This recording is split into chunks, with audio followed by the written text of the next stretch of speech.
Hello, hello. You probably just saw me already, but hi, I'm SuperHandi in case you just tuned in. I'm here with probably someone you also just saw, Izala, and one of my other commentators, Evil Ash here.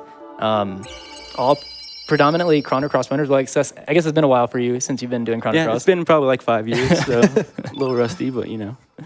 Before we get into too many introductions and everything like that, so we do have a renaming surge incentive that I need the name for. Are you sure you want it? I kind of have a guess of what it's going to be. Brace for impact. Alrighty. I'll just go ahead and Just start. trying to track this down on the thing here.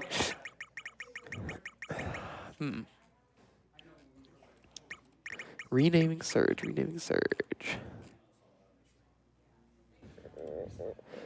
All right, I'm not actually seeing it. Oh man, this name is so cursed. Yeah. Oh, I found it. Yeah. Okay. In first place, we've got Ashtad. Oh, the snipe. It got sniped. All right. Is that a capital A? That is a capital A. Everything else is lowercase. I'm so happy. Thank you for saving the Yeah, run. thank you. It was going to be cursed. The savior. All right, I'm ready. I'll give a 5, 4, 3, 2, 1 countdown. All right, so in 5, 4, 3, 2, 1. Yep. Welcome in.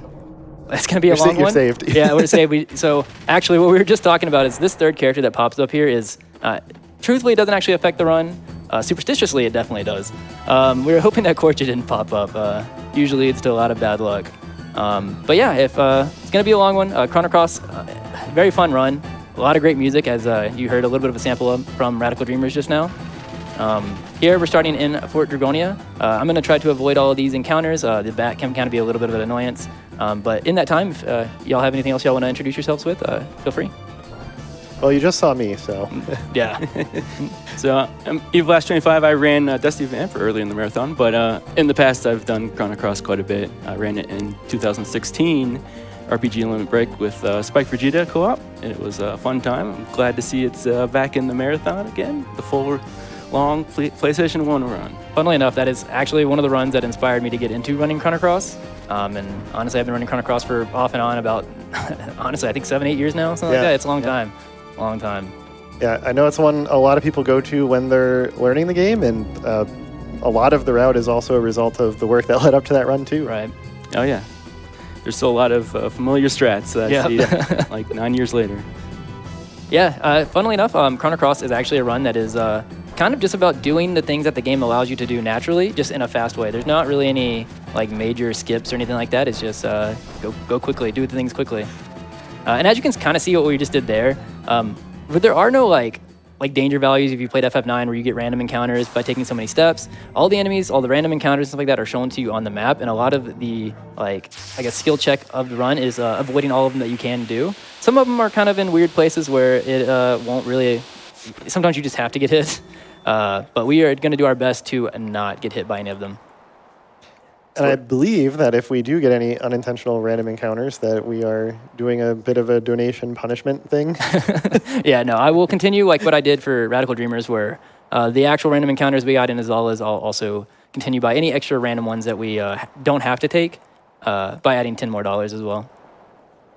Yeah, so I'll call those out because not every extra encounter that we do is a random one. Like, for example, here coming up in the first 10 minutes here, we actually do have to fight some Komodos before we do the actual boss fight. And that's just for plot progression. We're also looking for a couple of key items as well. If one of y'all want to touch on that?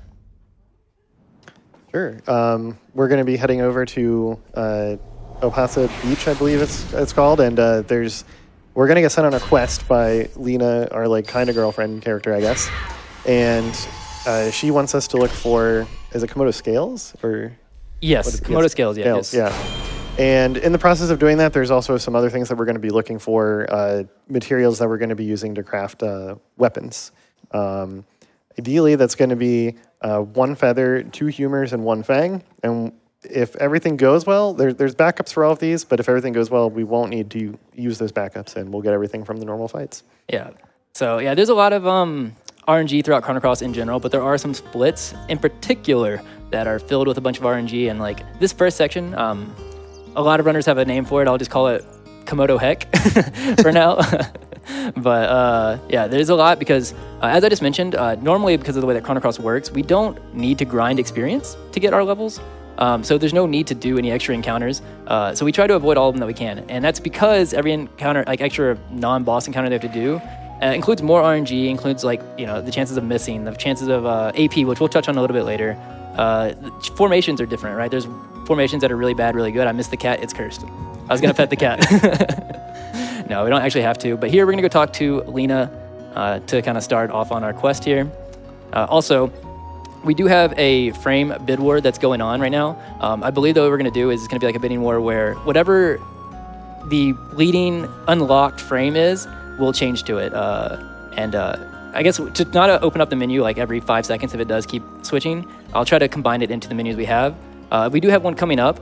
We will have the shellfish the shellfish frame unlocked, if that has any money. That'll be the first frame we pick up, and if you guys put any money towards it, we'll switch to it. Yep.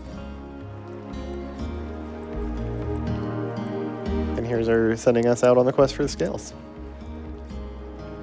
Yeah. And while we're doing that, also, I will say, like, most of Chrono Cross, like, obviously, learning the route is kind of, it's something you have to do for every speedrun. But honestly, for learning Chrono Cross, the skill for it as a speedrunner is kind of just understanding the battle mechanics. So there's going to be a lot of stuff that will have to be explained slowly throughout the entire run, the entirety of the run. And we'll kind of retouch on it a couple of times because it's not something that you immediately grasp and just remember. All right, we're going to buy 2 fireballs here. All right, and this is where I would need to know. I'm going to delay the menu here. Do we have shellfish with any money on it to change?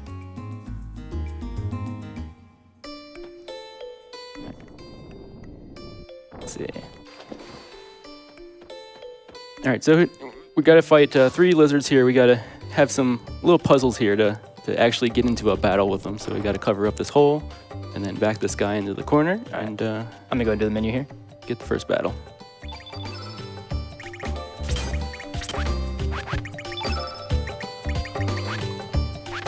Wait, no, I did that wrong. I had the wrong one.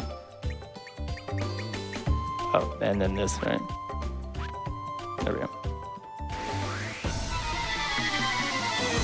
I've been practicing it with doing the customize, which we don't usually have to do, and it's kind of muscle memory. Oh yeah, Record Dreamers Division. All right, we got 0 AP rolled, so that is part of something we'll have to touch on a little bit later, but you can just kind of assume that it's like how turn order works. Oh, actually, you got to adjust this again. That's fine. Yeah, misrating Chrono Cross is something you have to battle. Yep. So believe it or not, the values you see a percentage to hit are actually accurate. So you might believe that, I'm missing a lot more than I should, but it is correct. Been confirmed multiple times. Yes. It just doesn't feel like it all the time. No, it does not. All right, so these sand squirts that we just fought their common drop is one of the fangs that we need, so that's what we're looking for here. We could get the rare feather from the Komodo, which we didn't. That's fine.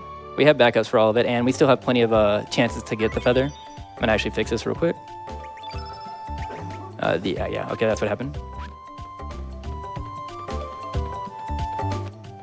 All right, yeah, so we have to do 3 of these fights. That's part of the plot progression. We are gonna try to fight one of these beach bums here as well to get the humors that we need.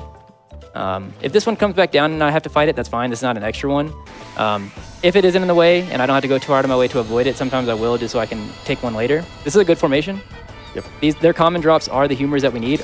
We would like to get 2. If we only get 1, we do have a backup for it. I'm not even sure if we actually touched on why we're doing this, but we are doing this because we need to craft some weapons pretty shortly, like in the beginning of the early game. And they're going to be weapons that we use for a long time. So getting the materials here at the beginning is very important. Yeah, and you can get these weapons we're going to be crafting earlier than kind of intended because we're going to do some extra disassembly of some items. Nice, both humors. Very nice. So we just need one more thing, which is the feather, which we can pack up in the chest if we need to. Yeah, so we do fight. I mean, if you assume that you get regular formation or the most common formation, you fight, you get like 6 chances to get the feather. I think we had only 1 Komodo in the last fight, so only 5 this time. So you don't kind of expect to get the feather. You don't necessarily not expect to get it either. It's just kind of normal to get the backup if you have to. Yeah, the rare drops in this are 10%, so you do that over 5 times, you get a fairly decent chance of getting it, but not always. Yeah, it's another one of those percentage values that won't always feel like it's 10%. Yep. Yeah, so here I'm having to make a couple of decisions because we have stamina, which we only have 7 of, that basically is how much I can do in a turn. And I'm looking at like a bunch of things, like what the enemy is, and like a bunch of specific things to see like how much HP they have. And I'm swinging based off of that. So I knew that because that Sand Squirt was a melee enemy, I couldn't kill it with a 3 or like a 1-2. So I had to use a Fireball instead. And so the good thing about fireballs and elements in general is even though you can only use one that you have allocated per fight, they are consistent. They don't miss. They do the damage that we expect them to do. It's just they're slow. So we try to avoid them if possible.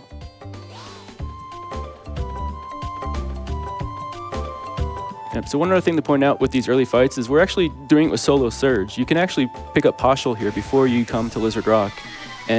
But it turns out that when you fight these fights with only Surge, all the enemies have half their normal HP, so it goes way faster. Yeah, it's definitely worth it not pick up Poshul. All right, here, you didn't necessarily see it. It's kind of quick, but I did just switch my camera here when I was going to do the Fireball. We switched from the, I forget which one's the normal one, which one's the one we switched to, but I think it's the dynamic one that we switched to. And it makes our inputs consistent as to like, if we hit left, like from here, if I hit, well, say, assume we had a full party. If I hit right twice, we'd go to Surge.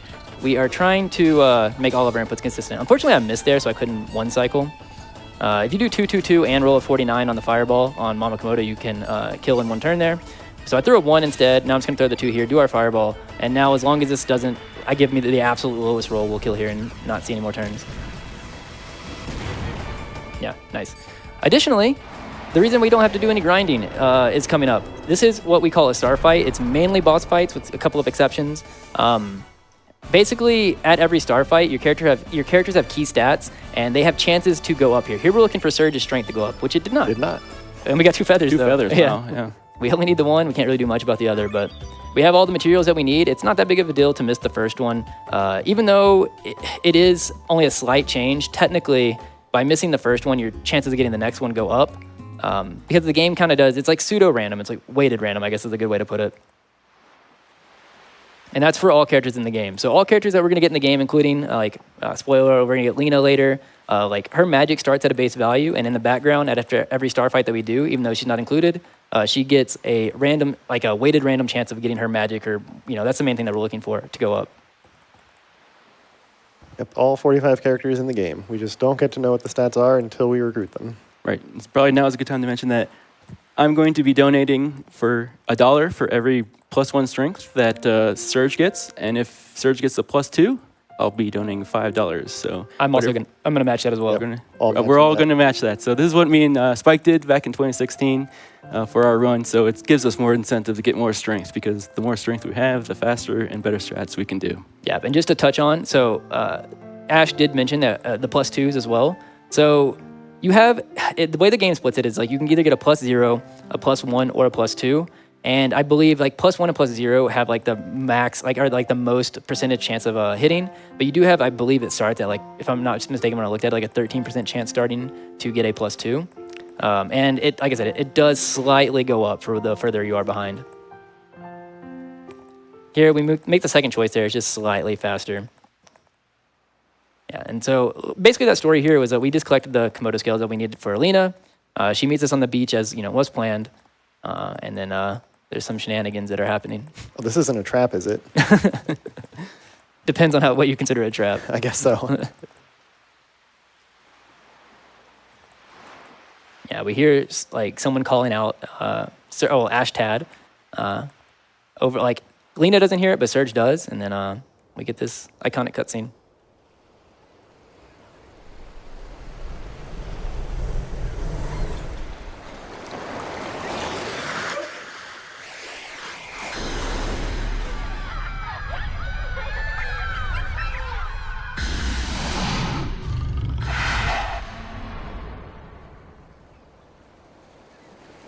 And we get it here. It appears that Surge is being washed away by the waves.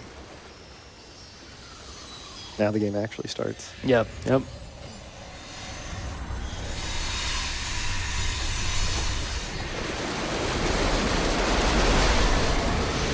You call this the trigger to the rest of the game? You could call it that. Yeah. It could be the Chrono Cross trigger. Yeah, Yeah. So on that note, actually, so Chrono Cross is a sequel to Chrono Trigger. It does have a lot of connections to it as well. For the speedrun's sake, because there's always a lot to kind of talk about in terms of mechanics as well. I'm not going to delve too deep into like the story. It's also very convoluted. Yeah. It's hard to kind of touch on, in between a bunch of everything else. So probably explain the plot progression, give a little bit of a here and there about like what's going on. But won't touch too deep on all the lore because it'll take a while. I've seen 9-hour videos explaining the Chrono lore. Oh, yeah. So it can take a long time. Especially at the end, because you get a lot at the end. Yep. Yeah, so we wake up here. We're like, where's Lena? I guess we kind of insinuate that we say, where's Lena? We never see Serge actually talk, for the most part. Yeah, he has the silent protagonist syndrome. Yeah. Yep. So here, actually, if we didn't have our feather, on this next screen, we're going to see a chest in the center. It takes about, I think I timed it like 16 seconds or something to go to get the chest and come back and start. Luckily, we don't have to do that, so I can just kind of hold down right here, and even though it's going to look like I'm going to run into this enemy, you just kind of sneak right behind. Does always make you nervous. Yeah, it does a little bit. You have to trust. Yeah, I've never hit it. Yeah. I've tried, but not impossible. Yeah. Yeah, so here we're heading back to Arnie Village because, as we mentioned, we were asking where Lena was. She was there on the beach before we got washed away, and then she was gone. It seems like she kind of left us for dead. So we're going to go check on what's going on here. Something seems different, like the music? The music seemed different. There was different enemies there. Yeah.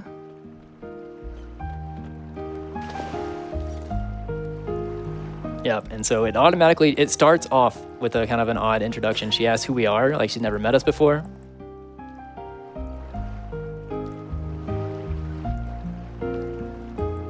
We're about to get a key plot point that's about to be explained to us from Lena. She's about to drop a bombshell.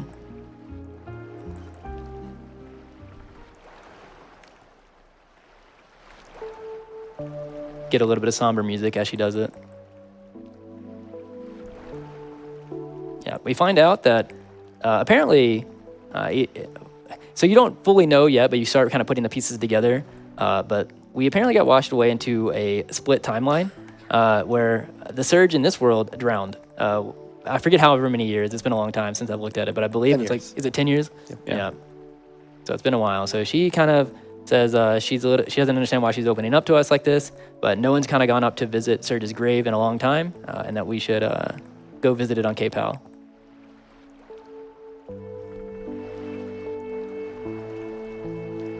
Goodbye, stranger. Yeah, so here we're going to head to Cape Hal. We're going to go to the grave, as she mentioned. If we didn't have our beach bum already, this is also another backup we could do when we go into Cape Hal. We're going to find some beach bums here. You could fight it here. You could technically also not get it here because, unfortunately, or I guess for the speedrun, unfortunately, the way that drops work in the game is that you get a 90-10% roll, or 90 to 10% roll between getting getting a drop or not getting anything at all. And then if the game says, okay, you rolled it, you're getting something, then it does another 90-10 to see if you get the common or the rare. So there's 2 10% chances that even though something has the common drop you're looking for, that you don't get it. And this is a backup like here. You could fight one of the beach bums. And then if you still didn't get it, after we do this fight, we'll actually have 2 other party members where we'd come back here as marathon safety if we didn't have the humors to fight them. It is slower because Ash mentioned, as Ash mentioned earlier, they will not have half HP anymore. Yeah, and here we're kind of getting an introduction to some reoccurring characters. The 2 behind, actually, Salt and Pepper, kind of like the Biggs and Wedge of a lot of Final Fantasy games. Yep. They're kind of used for the tutorial fights of the game. I will say casually, I don't think the game necessarily expects you to understand everything in terms of the battle mechanics. And I do think that it maybe could have done a little bit better of a job explaining it casually. But once you understand it like from a speedrun perspective where you're like really looking into the battle mechanics, it's actually kind of one of the major things that I like about the Chrono Cross speedrun is all of the adaptation they have to do for the fights, just in general, in every single fight. Yeah, it's a surprisingly deep battle system. Yeah. On the surface, it seems pretty simple. You attack, you use elements, that's it. But there's a lot going behind the scenes that lets us go fast in the speedrun. That's really cool. It's also kind of what makes it really fun to actually play Yep. in the speedrun. Yeah. And so here at the beginning, I'm going to toss it to either one of y'all to kind of explain what's going on, but I'm just going to explain it here at the beginning. We are defending on purpose. The damage that you would do before you see Salt attack Surge and then the text happen doesn't actually count. So we're going to defend that until it happens. Unfortunately, it didn't get good AP, but... Yep. He's going to attack, we can get some dialogue, and then we can actually start the fight. So hand here is, we got 3 enemies, and they do a fair bit of damage, and they waste a lot of turns every time they attack. So we got to get him down as quick as possible, one at a time, and then we're going to also use some elements as well. Wrong person. To get... Yeah, so... Yeah, that's fine. Unfortunate rolls on the AP on the enemies. We'll talk a bit more about that later, but yeah, the magma bomb here, it's going to do damage to all of them. It's good to do that early so we get enough. I already targeted Salt, that's why. Okay, so we'll do a 2-3. Unfortunately, we missed. That just happens. All right. I think I'm going to give Kid some of her... Since they already went here, I'm going to defend once to give some stamina back. We'll explain a little bit more of the stamina here in a minute. And I'm going to do a 1-2. So the reason I do a 1-2 there instead is because the damage that we... the accuracy that we have basically builds for every attack that we land. I'm going to do this a little bit differently since I'm behind. Yeah, and it's the fortunate thing, if once you do have misses in this one, it kind of compounds, and it's more alive, and then you got to move on to the next guy here. Pepor, there you go, very nice. Plus, any of these fights with more than one enemy just is kind of annoying in general, with how much they'll end up interrupting you when they get off cycle. So normally, the way this plays out, if you have a normal fight, is that after you do like a fireball on Karsh and everything like that, you have 2 people that are sunk, and you can just, you don't have to defend there to get a pass turn. So I'm kind of giving him an extra turn here, but that's okay. Nice. All right, and so there's going to be a reason I'm doing a 1 pause 3-3 here. This is because of the AP. Like I said, unfortunately, it's a lot to kind of touch on all at the same time, so we'll touch on the AP system a little bit later. Just know that it's kind of like us taking full advantage of every turn that we get. Yeah, he should be almost gone. Yeah, nice. Yep. Oh, also, if Kid's name is coming up right after this. Only 2 drops we got here. All right. Regular drops. Regular drops. Standard drops +1 strength on both.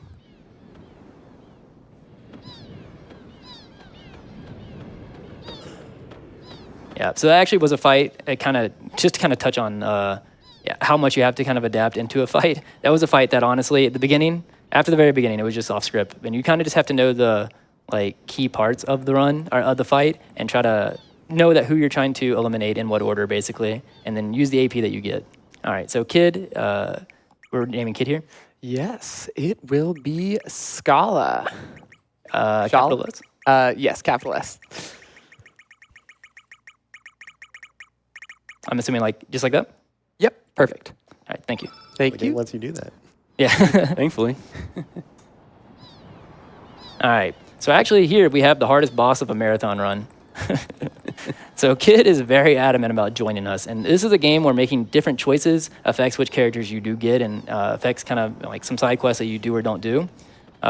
Kid is very adamant, asks us 3 times, and Chrono Cross is a game that is sometimes not very kind about not eating your inputs. So we're gonna go very slowly through here and make sure that we deny Kid, because if you accidentally accept Kid, it does kill the run. So there's the first time. Yep. We got 2 more to go. She really wants to be on the team. Yep. And there's a reason why we're denying Kid here. It is for speed. We actually were going to mention it in the Radical Dreamers run, that it's actually ironic that we protect Kid there, because it's not gonna last long, because Chrono Cross is not a game that unfortunately is too kind on the decisions to a Kid. All right, we did it. All right. Yeah, it passed.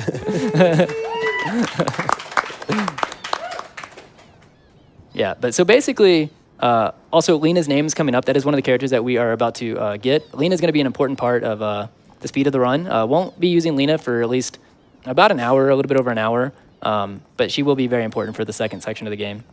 Yeah, and since, even though we deny Kid here, we will be picking her up later. She still forces her way into the party. Yep.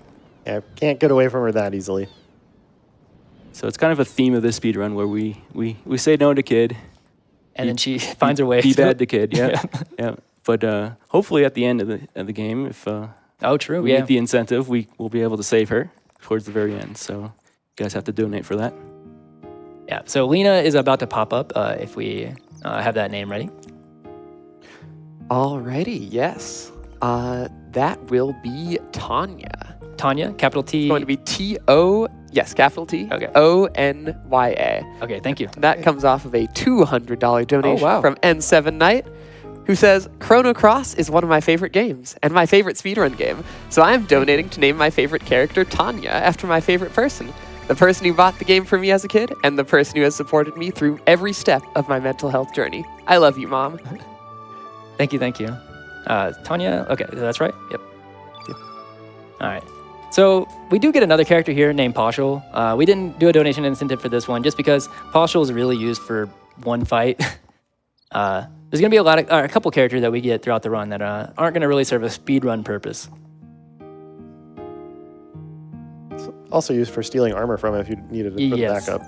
Yep. Yeah, right here is where we do a backup. So basically, it can get kind of complicated to watch for all the backups here, but we got all the common drops from the last boss fight we did. The one that we kind of look there for backup is Salt will drop a ivory vest. And we need that, not because that disassembles into the thing that we need, but because Partial here starts with an ivory mail, which can be disassembled from it. And if we don't have the vest, we can't switch it out for the mail that Partial has. So it is important to look for whenever you're missing some of the key items or the key disassembled items that you need.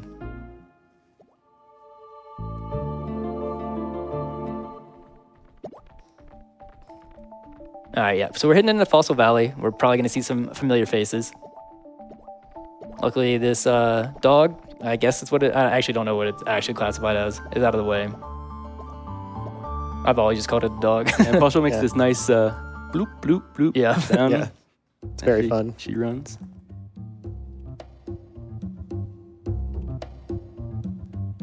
All right, so we got another tutorial fight here coming up. They're going to show us how some of the elements work, the turn-in elements. Yeah, so we're going to defend again until that happens. Yep. Also, without going too far into AP just yet, I will say the way that kind of fights are structured and strats are structured is I'll know whether or not what my fight looks like based off of how far I get into Surge's attack before I have to do the fireball. So we're going to defend here. We're going to see some text. I'm going to do a 1-2-2 fireball with Surge. I would, depending on when I get interrupted from Pepper, depends on what I'm going to do after.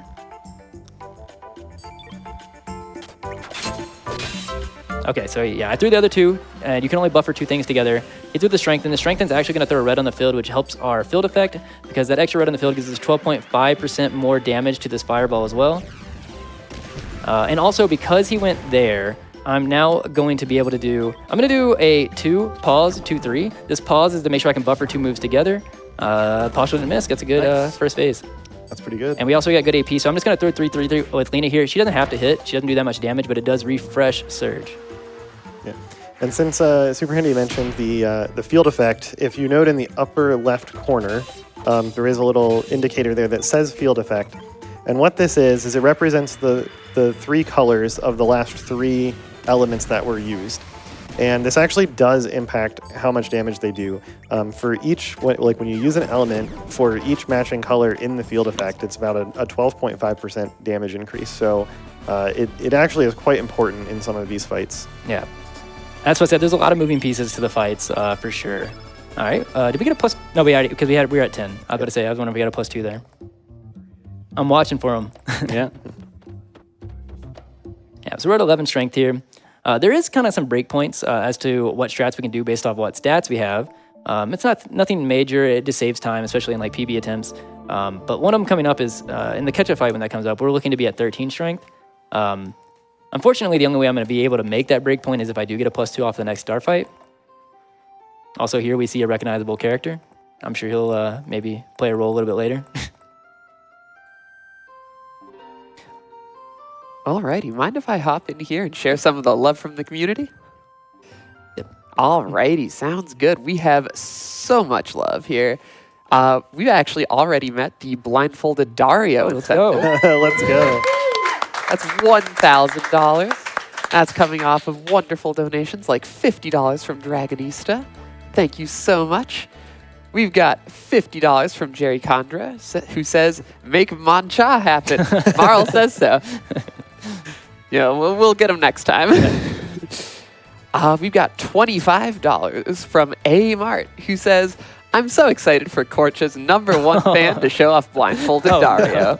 Handy, Izala, and Ash, you're all amazing representatives of the Chrono community, and I'm so glad this was chosen. Wish I was there, but glad you're all having an amazing time. Yeah, thank you, Amart. We've got $50 from an anonymous donor who says, donating in memory of my sister-in-law and sending love to all those who struggle with their mental illnesses and to those who love someone who does. Nami provided invaluable support and comfort to my family during her hardest years. Thank you all for supporting this organization that helps people who have no idea where to run. Thank you so much.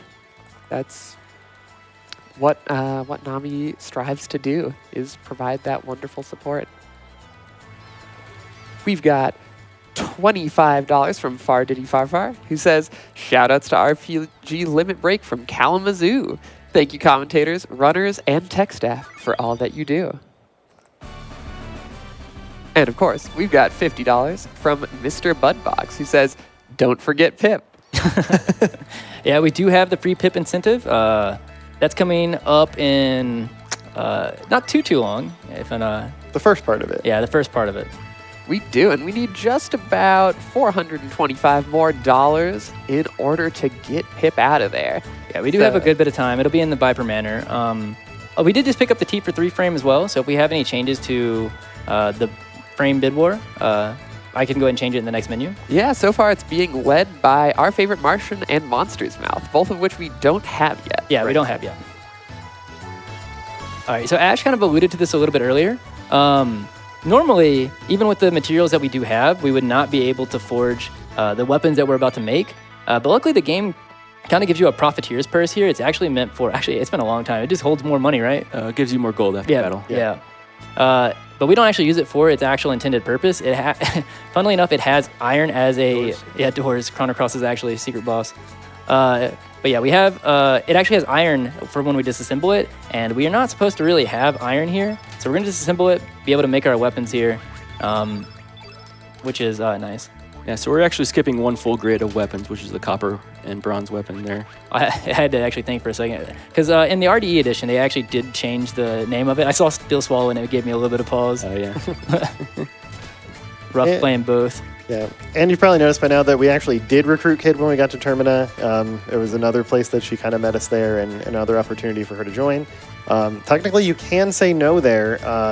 It's not optimal for the speedrun, and what happens if you do is she just forces her way into your party in Viper Manor anyway. Oh, also, Pierre is coming up in probably the next 5 minutes, and then I promise after that we're slowing down on the names.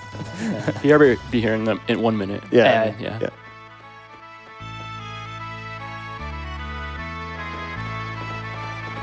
So to get into the manor, you actually have 3 different paths. You can choose this Pierre path, you can choose the Nikki path, Yep. and the Guile. Guile path. And basically, the reason we use Pierre is because he's the fastest to get into the manor. You go no. Not only do you go, is he really fast to pick up right here? Just pick up the hero medal, give it to him, and he joins. You also go in the front gate, which is way faster than the other choices. Yep. Okay, so we're about to rename Pierre. Do we have a name for Pierre? We sure do. Pierre today will be Eel. Eel? Eel. E, capital E. E-L. Just E? Oh, E-E-L? Just a single eel. Oh, okay. Yeah. Okay. Wait. Sorry. E-E-L. E-E-L. Okay. All right. Alrighty. Yep, and we're not going to put it in the party yet. Mainly just because it's really not that much of a difference one way or the other. But technically, putting him in on the world map when we get out here skips a little bit of dialogue. So it's considered to be faster to just do it that way. Yeah, but to kind of touch on what Ash was saying about the split paths here, Pierre is not necessarily the best of the 3 characters. That depends on who you ask. Yeah, I guess that also depends on who you ask. But he will serve a key purpose into getting us into the manor, outside of just him opening up the path for us. Yeah, we're going to find out how much strength he has. He can have anywhere from like 2 to 4 or so. He's at 3. Yeah. All right, so right here is actually kind of why I put the caveat on that star fights don't always necessarily equal boss fights, or boss fights in the way that you would expect them to be, because there are so many routes, the game kind of tries to even out how many star fights you do. These two guards here, even though they wouldn't look like they're a boss fight, do give you a chance to get your stat ups. Yep. And so now you're going to have an option here. There's actually a blank option at the bottom there that I like to point out that Pierre has this special idea where he goes off screen and he sends cats in at the guards, and then the cats go in through the gate, and the guards run after him, and then you're like, oh, that was easy. And then all of a sudden, the guards run back out and you fight like twice as many guards. Yeah. Unfortunately, it's not faster. Carbon would be proud for me throwing threes. Yeah. So these guards are pretty slow. They have higher AP values, so they don't get as many turns. So you can kind of be a little bit more aggressive with these fights. Yep. And right there, because I did all of those attacks and the other guard still hadn't gone yet, that's kind of why I could have just gone 3-3, but I risked a 1 to kind of increase my accuracy before I threw the 3-3, because we were just trying to push as much damage as we could before he actually took his turn. Yep. And you'll notice that Pierre wasn't really used in battle right there against the guards, but he is about to serve a very important purpose in the next he's fight. actually our main person right here. We're going to put him in front. He's going to lead the party. This is his main task on the route, and surely he will not fail at it. He could. He could. Hopefully yeah. he won't. Yeah, he has to do it 3 times. Yeah. We see a lot of salt and pepper here in the beginning. But we're about to get introduced to brother? I don't know. Is it another brother? I don't actually know what ketchup is to them. Yeah, I think so. I would assume. Also, we haven't really touched on it, but because I'm about to mention it, Surge's HP right now, or Ashtad's HP right now is pretty high. Yeah, that's nice. That is also random. 1? Pierre? Okay. Okay, he's Yeah, served his there we purpose. And that's his job. Yeah. So he has a pretty high evade rate, so that's why we actually want him to die, because it advances this and it gives us a better element on the field for defeating this fight.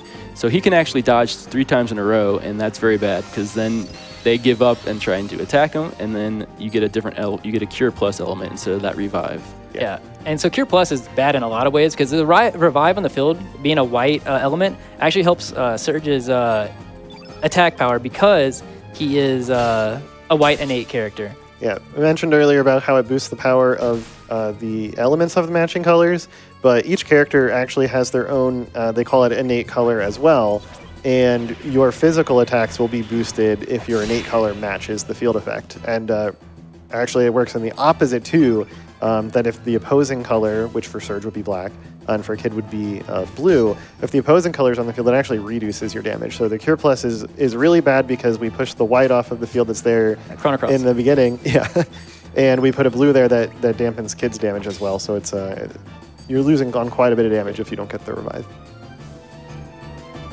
So there we're hitting an HP trigger here that triggers this cutscene where Ketchup here does his Flame Knock attack, which does a lot of damage to a single character, but thankfully it also takes care of our Salt and Pepper problem. Yeah. That's why we don't actually do any damage, and then we go straight for catch-up. We would have actually been here a little bit quicker, but Kid missed everything, which is kind of a shame. So right there, we haven't really explained too much on stamina and AP. It's a lot that goes into it, but I did just defend for free there to get full stamina. There's a little bit of math that goes behind it as to what makes that guaranteed, but nobody can hit in this fight right now. Yeah, the early game, since we do not have the Eagle Eye element, which we will be getting and using a lot through the rest of the run, but you're kind of at the mercy of these percentages. Yeah. Also, coming up, we mentioned earlier that there's not any real skips in Chrono Cross at all. The biggest one that we have here is maybe, like, if you get it on first try, it's like a minute save average. It depends on how well the fight would have went regardless. It's called guard skip. We just kind of try to skip the guards at the front of the door here. Normally, they stop you from being able to go behind them at all. Like, you're not able, if you get in like a vicinity of them, you get stopped and they kind of dash at you. There's a little bit of a weird, I guess, quirk or gimmick of the game where if you're in an aggro state by being chased by another guard, you can actually get behind them to the door. And it's one frame. There's no real consistent setup. Usually it's just kind of you mash for it. And world record attempts and like low times, this is a very big reset point. I'm gonna go for it once or twice, maybe 3 depends, but you can reset it and go for it. But just to kind of cap how much time we can lose on it, at any point from going for it, if I see 3 guards in the formation instead of 4 guards, I'm just gonna fight it and then we'll take the regular way in. But we'll go for it. We'll try to show it off. For that, you have the fun dragon feeding minigame here to get the key. Yeah, luckily these are all in the same order. It's pretty consistent. Yep, and you get different prices actually for how many dragons you feed. A lot of people try to do the 100 one when you first get here, and it's like it gets really difficult quickly. Yeah. I don't know if they really designed. They probably meant for you to have the time shifter, which you do get in New Game Plus to get through the 100. But it is possible to do. I'm gonna actually wait here for a second on purpose. Kind of delays it to be. Fortunately, we only actually need 10. Yep, you only need 10 to get through this, and not only that, the prize it gives you is actually good. We're going to probably disassemble it later. Yep. All right, yeah, so he's going to give us the key as well. And now we're going to grab the key, and we're going to try to attempt a guard skip. So really, as long as I kind of line up in the right place and I'm mashing, it's out of my hands. It's up to the game. Yep. You line up, so the game runs at like 30 frames per second. If you can mash perfectly at like 15 hertz, there's a 50% chance you can get it. Yep. So it's So we're gonna grab this guy. He's gonna chase us. Now we're in like an aggro state. This guy's not gonna stop me. I'm gonna line up the door and then. Nice. Oh, we got it. Woo.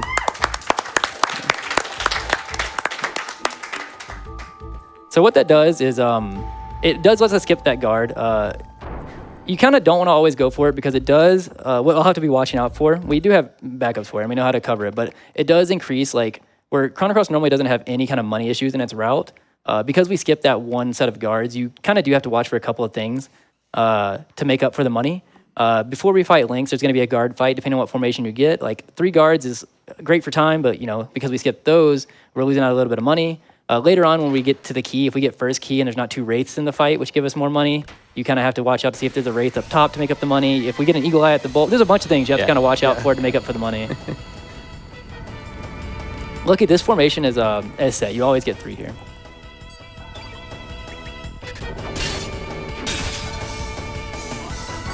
Was looking for a crit there, but didn't get it. That's fine. Yeah, for what it's worth, crits also can only happen on the 3 attacks. The 1s and the 2s, those are not possible to crit. Also, as we mentioned earlier, Pierre is spending a lot of time on the ground. Yeah.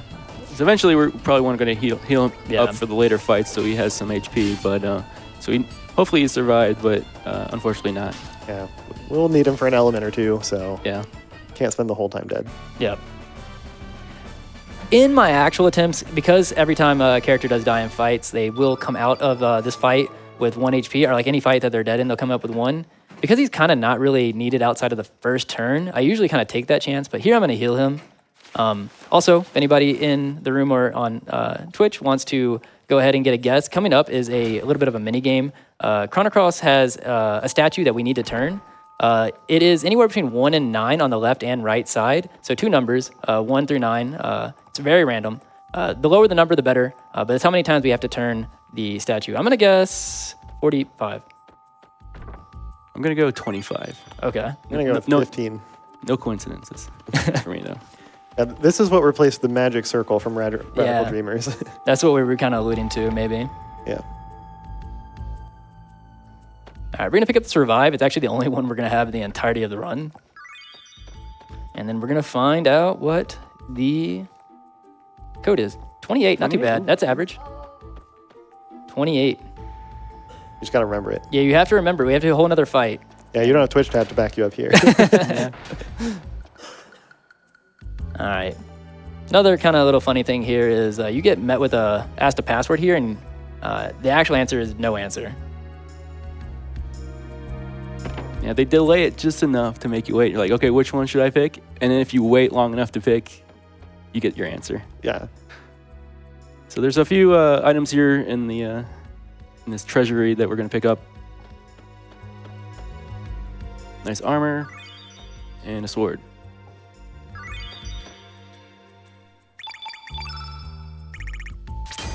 So we're gonna do a little prep here for this next fight. Equip some elements, and he'll appear up there, and the yep. Also, if you see me doing like some kind of weird movement like that, it's usually because when you go to interact with things, if characters aren't in their spot they need to be, a lot of times they'll use their walking speed to kind of walk into that area. So kind of doing little circles like that kind of pulls them with running speed into the positions they need to be. And coming up on this boss fight, it's going to be a kind of 2-enemy fight. And we can mention one of the other kind of There's Pip. weirder... Yep, that's Pip. This is our, after this fight, by the way, first chance to do the first part of the incentive. Yeah, so if Pip was met right now, we could let Pip out of the cage. Luckily, even if we don't do it here, we do have one more chance to help Pip out on the ghost ship. But so yeah, if it's met by now, we'll do both parts. We'll release Pip from the cage and then also on the ghost ship. But if not, Yep, it'll be after this fight. Yep. And importantly in this fight, one of the things that you're going to notice SuperHandi do here is check to see the gender marker on each of the targets here. Because Chrono Cross has this weird system where not all of the enemies, but most of the enemies have genders, and the only change it really makes is impacting their health. So male enemies have 5% more than base health, female enemies have 5% less HP than their base health. nice. Oh, really good AP. Yep. So this is also the first time we're using the turn element. So you notice the Surge here is now the yellow color. So he's going to be doing more damage to these green enemies when he uses physicals. All right, so I'm going to count AP here because I'm going to try to see if I can kill. I'm probably going to risk something here. I'm going to do 2 on this one. And then I'm going to do, so this will be, let's see. I'm going to do a 3 and hope to see if it hits. Okay, so that's 5. Then we're going to do, this will be 9. They have 10 AP, so here. And I'm going to try to throw a 3-3 and see if I can just kill. If not, we would have seen the same amount of turns anyways. Nice. Nice. There we go. Very nice.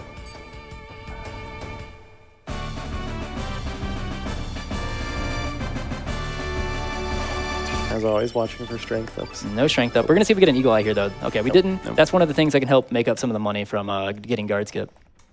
And just to get a heads up on what is the free Pip still?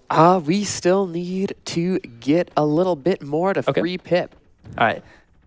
Yeah, so yeah, normally what you could do there if we were freeing Pip is Pip has a little bit of dialogue. We release Pip from the cage and Pip says, okay, I'm going to escape later. So you would think that if you didn't free Pip there, that Pip's kind of stuck there. But we'll find Pip still on the ghost ship here in a little bit. Also coming up, more funny like little quirks of Chrono Cross is very important to the speedrun, kind of like the Profiteer's Purse. It just is kind of a happenstance. There's a little bit of like an Easter egg here where you try to get in this chest and Karsh won't let you, but actually if you annoy him 20 times, he's like, okay, whatever, you can have it. And so we get +3 to our, it's like a gauntlet, which is a +3 to our strength, which is one of our really important key items. Yep. We're going to be using that gauntlet till the end of the game. Yep. It's very important. Cool. Well, while you're equipping that gauntlet, we actually have a text box frame for you as well. We're going to be seeing T for 3 for a little bit. Okay, yeah, I'll go ahead and put that on here.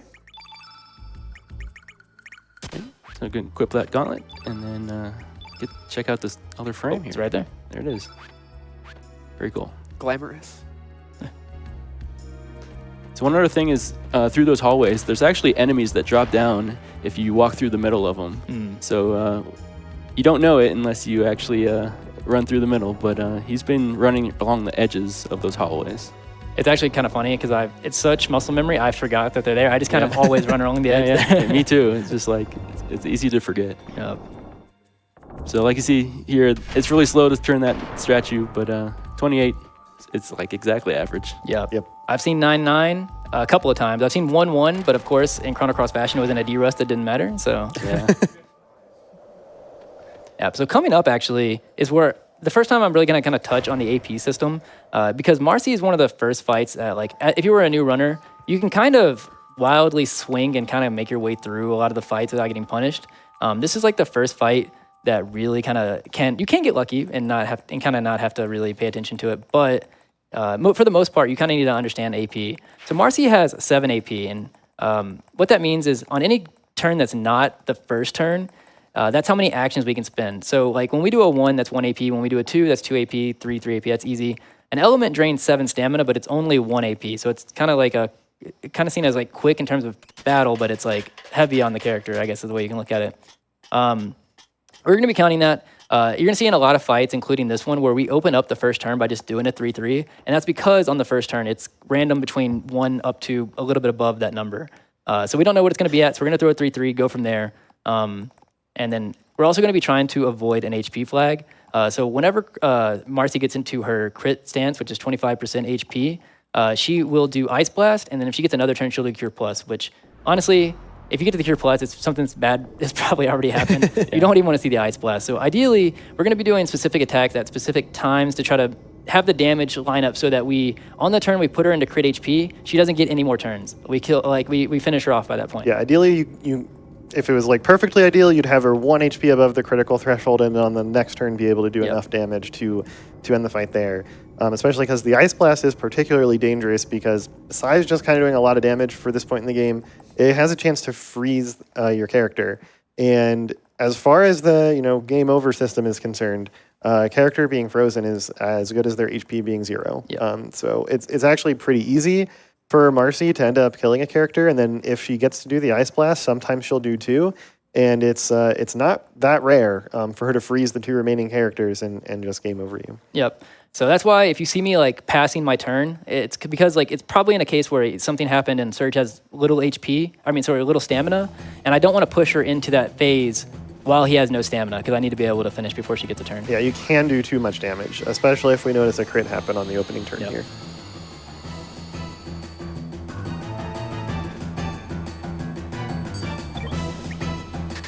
That's weird, but okay. Well, okay. Chrono Cross. We'll do it again. Yeah.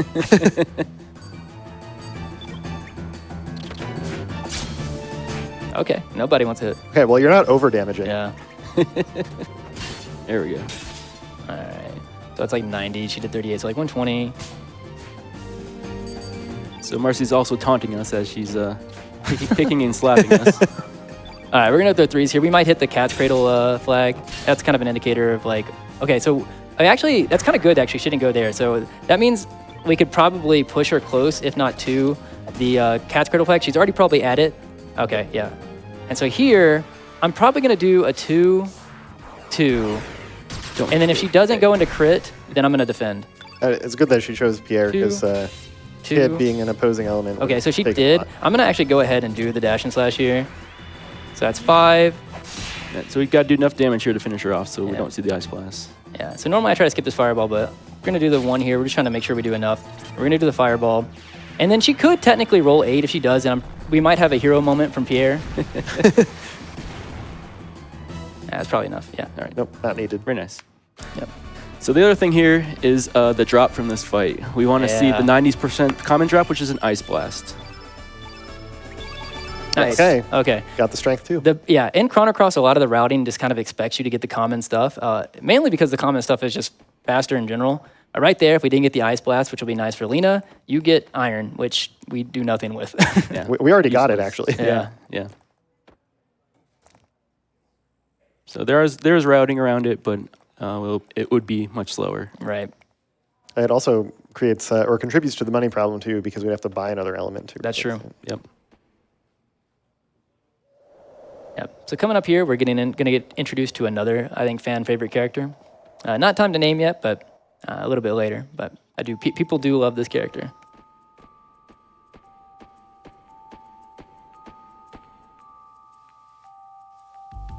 Also, I don't think we mentioned it in the Radical Dreamers run, but they do mention there's a switch behind the third pillar. Oh yeah, the third light stick, and this is where another place where it kind of carries over to this game. They put the secret switch in the same spot because if where we're about to run up to is the third one on the left. Yeah, and so after we do that, we're going to have to fight these guards. This is kind of the Link's guards I was talking about earlier, where the formation kind of does matter.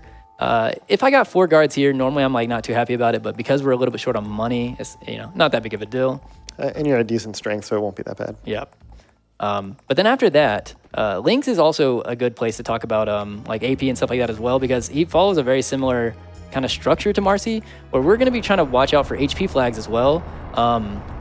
And I'll kind of probably explain it as we're going here in the Link's fight.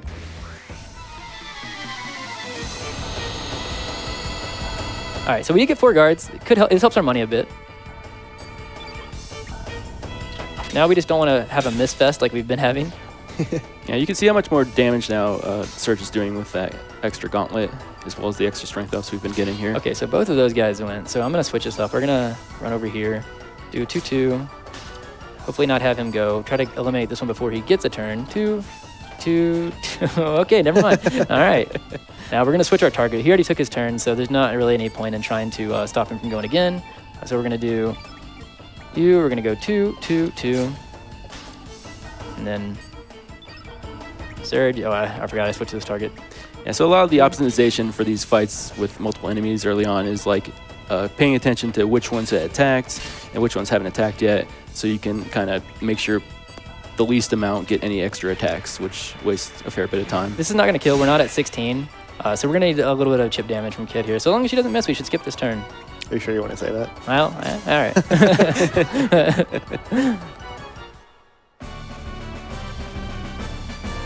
All right, not too bad for a 4-guard fight, to be honest.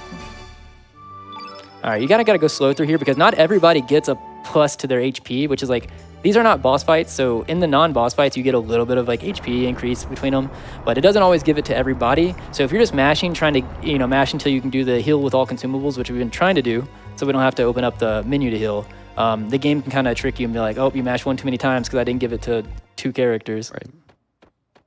Yeah, so that boss, that door actually that we just went through was actually an enemy, but if you open the door when the eyes closed, you do not have to fight it, thankfully. Yeah, and so here we're about to meet Lynx for the first time. Well, I guess the second time if you're watching Radical Dreamers. He's a little bit different now. A little bit different. Lynx here has 8 AP, so that's kind of the number that we're looking for here. There is a little bit of, just in case it does pop up and I'm talking about it, there is a chance that Lynx is a little bit higher than 8 AP, but that kind of goes into a little bit more advanced mechanics that is, it would take a lot longer to explain. So we're going to do the same thing. We're going to open up with a 3-3 here because we don't know what the first turn is going to be. We're kind of counting our hits and crits here, our hits, crits, and misses, honestly, here with Surge, because we kind of are trying to judge how much damage we've done, because on the turn that we're going to push him into crit HP, so where he would normally use a Nostrum and heal, which is like a 200 HP heal, which is a lot, and puts a black element on the field, which lowers Surge's damage. It does a whole bunch of things bad. We're going to try to overwrite that by using a Pilfer on that same turn, which he will respond with Imbecile instead, so it overwrites the heal flag.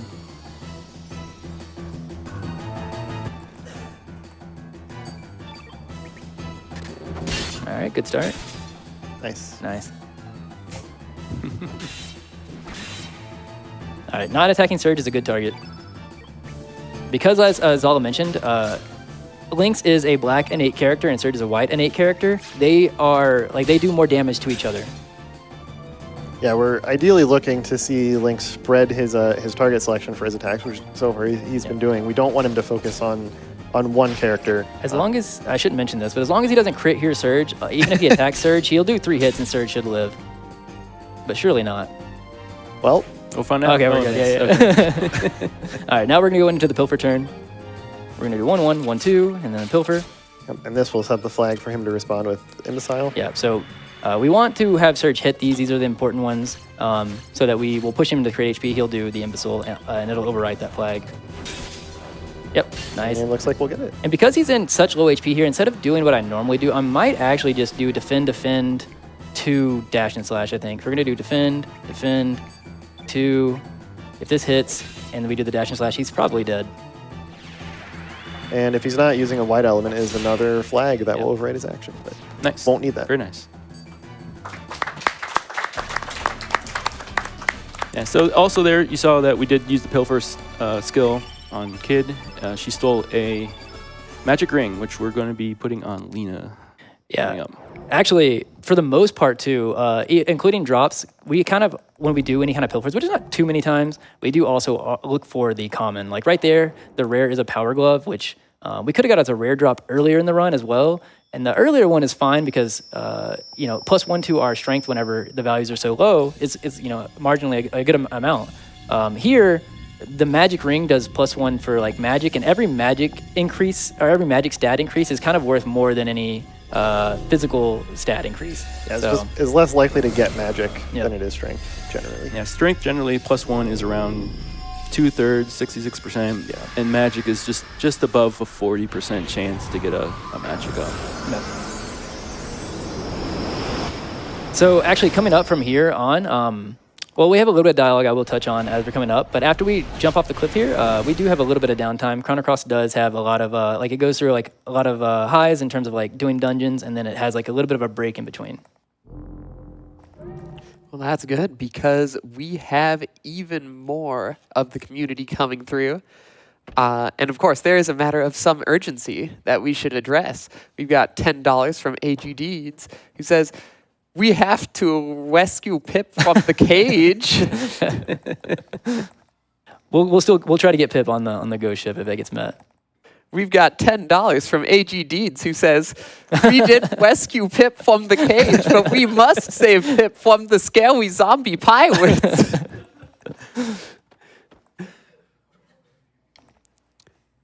Also, here, what we kind of see is we won that fight, but we kind of didn't necessarily get rid of Lynx, I guess similar to Radical Dreamers. And now we're kind of being forced out of the manor. We're trying to find our way out. Kid has taken Riddell as a little bit of a hostage. She did whisper in her ear that she's not actually going to hurt her. She just kind of needs to get out of here. And here we're about to find out just how kind of devious Lynx is. And how concerned Viper is slowly walking up the stairs to save her. Yeah.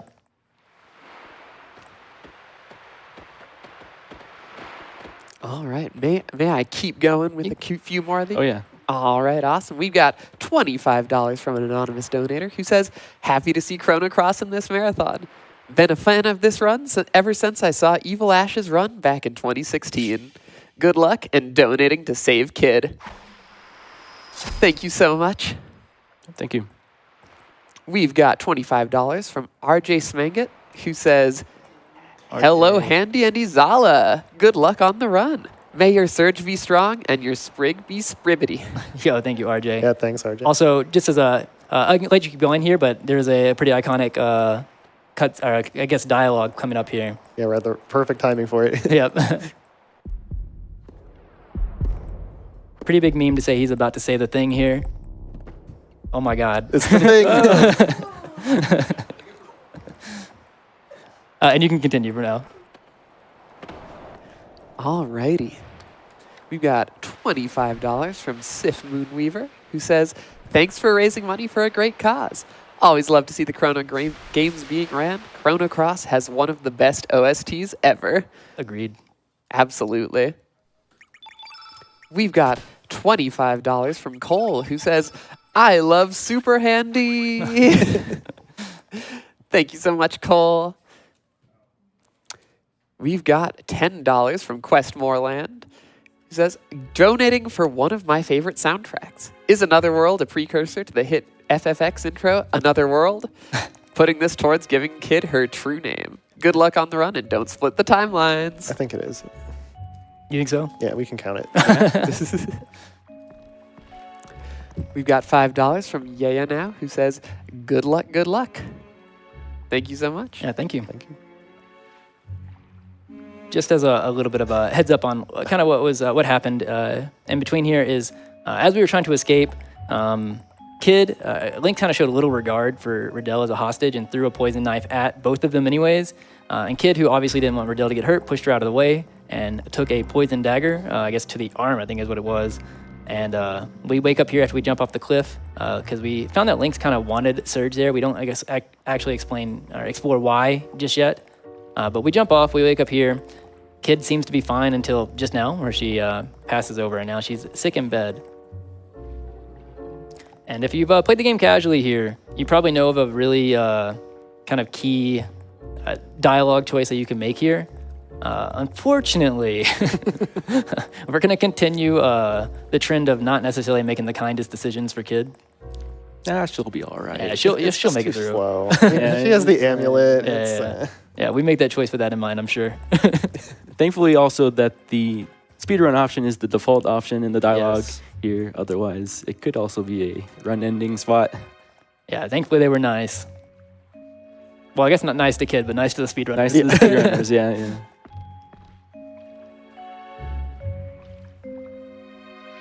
There's still quite a bit of dialogue if there is anything. Absolutely. But yes, we are coming up on the freeing Pip cutoff. And Pip's too adorable to not be free. Agreed. We need just under $400 for Pip to go free where he belongs. And we've got $5 from Cardamom Pod, who says, I like tea. Thank you so much. $25 from Lily, who says, thanks for keeping me entertained at work. Donation goes towards the host choice. I've already made my biases pretty clear. I want to see Pip free. We can throw it to Pip. That sounds good to me.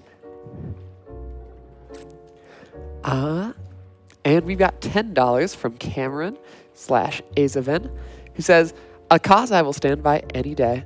Huge shoutouts to Izala. Sorry I missed your run due to work, but looking forward to watching this Chrono Cross run you will be hanging out for. Hope you're having fun, buddy.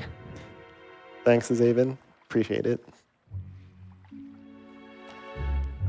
So yeah, also here, basically, we're coming up to a decision. The decision that we're talking about with not being nice to Kid is we find out that Kid is poisoned, and that like one of the only things that can potentially save her is a Hydra humor. It's not just a simple yes/no to the character about whether or not you're gonna save. You hear a whole bunch of things like they're extinct and like there's no guarantee that you'll find it. Blah blah blah blah. If you do accept it, we miss out on some really important characters that are optimal for the speedrun. And additionally, you have to do a whole other side quest. So it's unfortunately why we have to, I guess, leave Kid to die. So yeah, this is where Korcha is about to kind of pressure us about it. Because Kid gives us the Astral Amulet, which we will find out more about later. But Korcha is not too keen on the idea of us not helping her and keeping the Astral Amulet, so he asked us to give it back to him. It's always really funny how he acknowledges that, like, well, you barely know her and there's nothing you can do, but you should still do something. Yeah.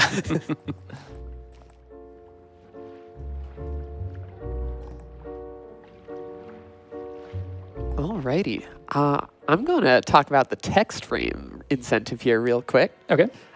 So we have 6 whole text frames that we can apply throughout this. However, we have to unlock them throughout the run. Currently, we've got Shellfish and T for 3 unlocked. T for 3 is active and very posh. You'll love to see it. But if you want to get Shellfish on the screen, if you're not allergic, then send us some love and we will get that happening. The next one up is going to be Infrared Vision in maybe about an hour and a half. Yep. Additionally, this is some of my favorite music. Both the Goldoves have like some of my favorite music in the entire game.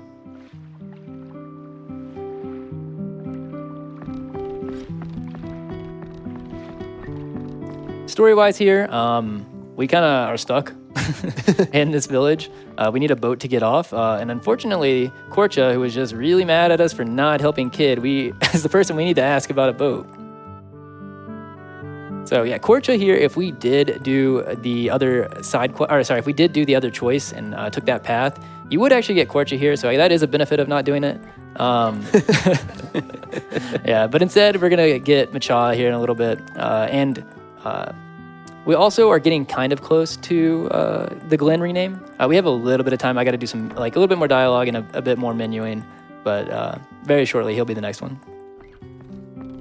All right, sounds good. It is currently looking like Ryan. Ryan? If you want a different Glen name, now is the time. So also, thankfully, Matcha here not only does that, she gives us some money as well. So Oh, that's true, yeah. She gives, I believe, 3,000 gold or 2,000, one of the two. I actually forget. I just know that I have the money. Yeah, you just get it, actually. Yeah. She doesn't actually tell you what it is, so you just get it in your inventory. Yeah.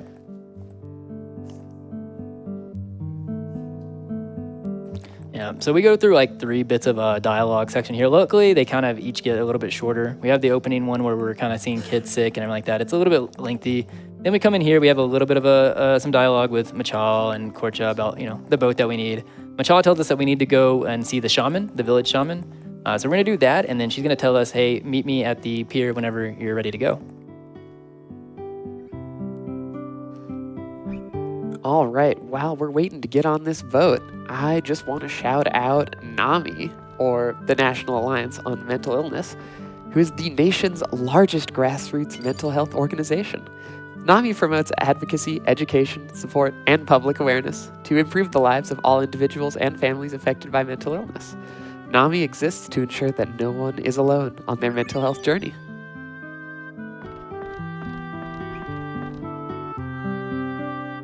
All right, only a little bit left. Besides the menuing. We're gonna do basically, after all this menuing, we have our kind of like our first big shopping spree, and then menuing. We're gonna do some shopping at Termina, gonna recruit Glenn, and then go do a little bit more shopping in Marbule, do some menuing, and then we'll head to the ghost ship we were speaking about earlier.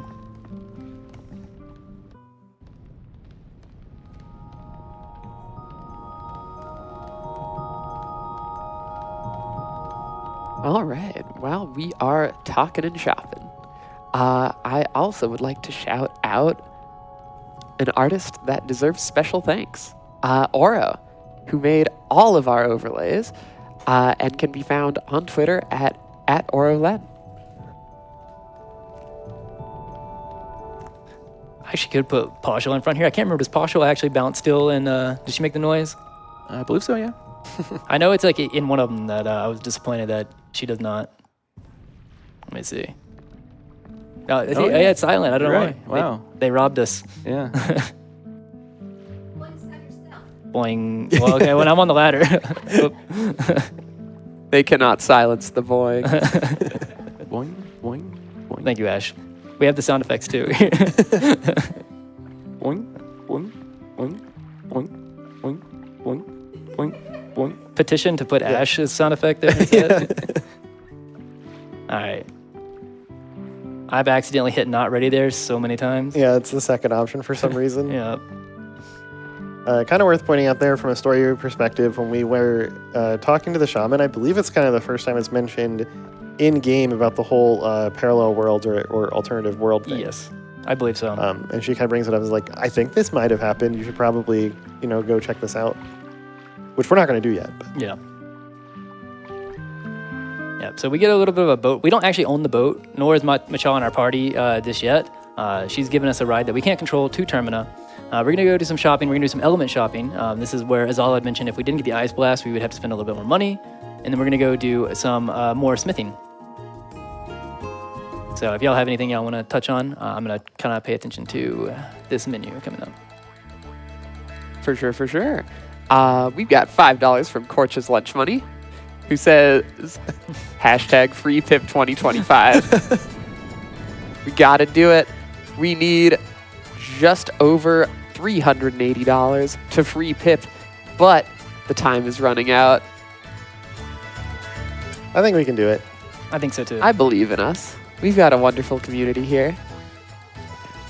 We also have $255.30 from DeWolf, who says, donating my time from Maka Maka or story time with DeWolf.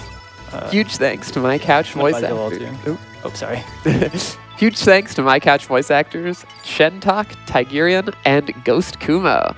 Here's to a great rest of the marathon. Thank you so much, DeWolf.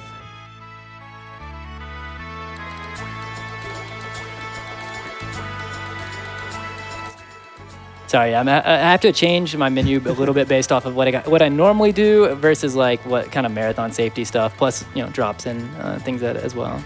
Yeah, we're visiting the blacksmith shop again here to get some weapons for the new party members that we're gonna have. I'm gonna make a steel sword for Glenn and a which pot or pan is it for Lena? I forget. Is it the ladle? Ladle? Yeah, it's the ladle. Yeah. It's an iron ladle. Iron ladle, yeah. Ladle FE26. Yeah, we're not going to put those on just yet. Like I said, we have a little bit more dialogue and then a little bit more shopping that we need to do tomorrow, but that we're going to try to combine the menus for. A little bit of a minor note, but the ladle for Lena is not so much because we're going to be relying on her physical damage at all, but typically the better weapons have better accuracy as well, and it's going to be very important for Lena's hits to land to get to the element levels that we're going to need. Which I'm not sure we need, because as we've all seen, you definitely don't miss ever in Chrono. Right, yeah. Yeah, so 96% you won't. Yeah. It's basically 100. Also, the Glenn naming incentive is about to be up.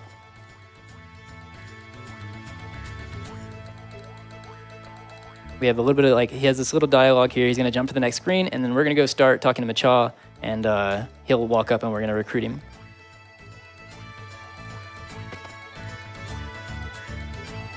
it's actually a giant benefit that Glenn is on this route because it means that we didn't have to do the side quest. And Glenn, although he'll get a little bit of shine here in the beginning, we won't see him until the end where he'll be very important again.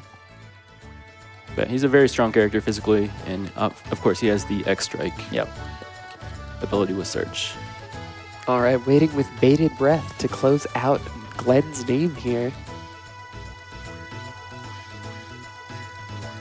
So I like this. Matcha decides to give us the boat after we decide to straighten things out and talk about Fort Dragonia here that we need to go to next. Yeah, so Fort Dragonia, so Lena, even though we picked her up earlier, she hasn't really been in the party or been, we haven't used her too much just yet. But she actually, besides Mount Pyre, where Glenn will kind of shine, throughout the entirety of the Fort Dragonia, she will be kind of our powerhouse. I'm actually about to be at the point where Surge kind of takes a back seat for a lot of the game. And it just so happens Glenn also needs a boat. And he wants to go to the place we want to go, so. Yeah, so also we did mention earlier that all the characters have been rolling in the background. We're hoping to see We'll need his name here. Oh yeah, we will need his name right here. But we're also hoping to see that he's at 14 strength, that's average at least, 14, 15, and Lena at 12 magic would be average. Alrighty, Glenn is going to be, and let me just refresh this one more time to make sure, Frog. All right. Thank you to everyone who donated so we could see Frog. I'm assuming capitalized like that? Yes, okay. You're good. And then, what was I doing here? Oh yeah. I'm not used to having a name there, so I threw off the muscle memory. All right, we're gonna switch here. Yeah, here's the important decision. Yeah. We don't actually need to use Matcha at all, but recruiting her here avoids a lengthy cutscene, even though it is hilarious. I think I saw 15. Yeah, if I don't actually catch it there, usually what I do is I'll catch Lena's here, and then in the first runaway on the ghost ship, I usually try to catch it. Yeah. So Glenn 15 here is solid strength. Yep. Would not complain at 15 for sure. Magic at 10 is a little bit low, but at least we have the Ice Blast. Yep. And Lena does have a little bit of time that she can start catching up before she's kind of important, but... And there is a point where we're going to want Lena to hit 15 magic, ideally, just to make some of the fights a little quicker. Yeah, so we're going to visit Marbrule here just for the element shop. So this element shop is actually extremely good. It's got a whole bunch of turn elements. It's got Strengthen and Eagle Eye, which is a couple of the best elements in the game that we're going to be using throughout, as well as some other ones that will buff magic. And we'll be equipping those right away for the ghost ship. And as we do these menu segments, if you've played this game before, you know the menu's not the most responsive thing, so you're going to see some exaggerated movements, attempts to get the elements into the right locations here. It does matter where they are on the grid, because there's a lot of muscle memory for selecting the right elements at the right times. We're going to take this off of him, and we're going to give it to Lena here. We want her to live, in short. Especially since, you want her to live in general, but we don't want her to be dead at the end of fights, because being at 10, we want her to start getting magic. Yeah, you don't get stat ups if you're dead at the end of the fight. It's actually better to not be in the party at all. Yep. Yeah. She has 120 HP, which is pretty decent here. Yep. Yep. That can matter. AP check kind of coming up right here on Polly in the first fight we're going to do, where we want to try to get the Ice Blast, a turn blue and an Ice Blast off as quickly as we can, because Polly's first turn is a flap, and if he happens to target that flap, which is a red element, on Lena, and you haven't done, it'll do, it does extra damage, but if we have 2 blues on the field and only 1 red, then it'll do reduced damage, and that can be the difference between Lena dying or not. Okay, Pip is still in immediate and urgent danger. We still need $350 to free Pip, but we have some help. We have $25 from Mancha, who says, okay, Mancha didn't happen, but let's make free Pip happen. Also, coming up here, as usually something I kind of toss the chat as another game, kind of like the statue thing. Here is a big RNG swing. When we're getting a little bit ahead of ourselves, but after these next 2 boss fights that we do, we actually get kind of trapped and locked underneath the ghost ship. And it is random as to which pirate that we check has the key. We automatically have to do a fight to check the first guy, but if he doesn't have it, we have to go do another fight to check the second guy, and so forth to the third guy. It can be one of three, unless you make a mistake, which you shouldn't make a mistake, but if you somehow did make a mistake, it could be the fourth guy, like the last guy. But yeah, one of three is what we'll probably see. Ideally, we want one. Although if we do get one, I also got to be careful. Money issue again. Yeah, you got to be careful with the money. If we do get one, if we're gonna get one first key, what we'd like to see is 2 wraiths in the fight. They're worth the most amount of money.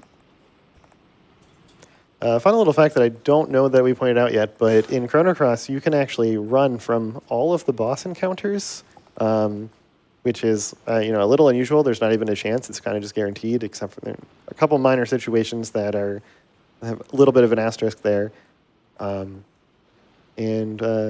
Well, actually, I guess the optional fights aren't yet. They're going to be later, the fights that we can actually run from. But we'll kind of see that put to use on the Ghost Ship. On that note, another kind of funny quirk here. This is not something that occurs everywhere, but like 3 places on the Ghost Ship here, they toss an encounter at you. Oh, it is here, yeah. They toss an encounter at you, and you can run away and just be like, yeah, I don't want to do that. Yeah, and Fargo's reaction here is just kind of funny. Yeah, it's specific dialogue if you do this. Yeah. He's like, that's not good enough for you, and then, are they not worthy opponents for you? Yeah. And so here's Polly. We do have to fight Polly. Once again here, we're going to start our turn with trying to turn blue surge, because like I said, Polly is red an 8, so that's going to make us do more damage. We're going to also try to increase that damage by doing, so we're going to turn blue here, put a blue on the field. There already is 1 blue on the field. So blues are going to do 25% more damage than they would if there was none. We're going to try to use that to our advantage here to get up to the Ice Blast before Polly goes. We did. This puts 3 blues on the field. The Ice Blast is going to do more damage because the red didn't happen yet. And because I don't know what Polly's AP is here, if Polly doesn't go, I'm throwing 3 threes just to kind of maximize the turn. Yeah. That's fine. That's extra. With Lena's health, I think we're good. Yeah, with 3 blues, 120. Yeah, she should be fine here. This is actually kind of why. It's going to do like 105 or something. 103.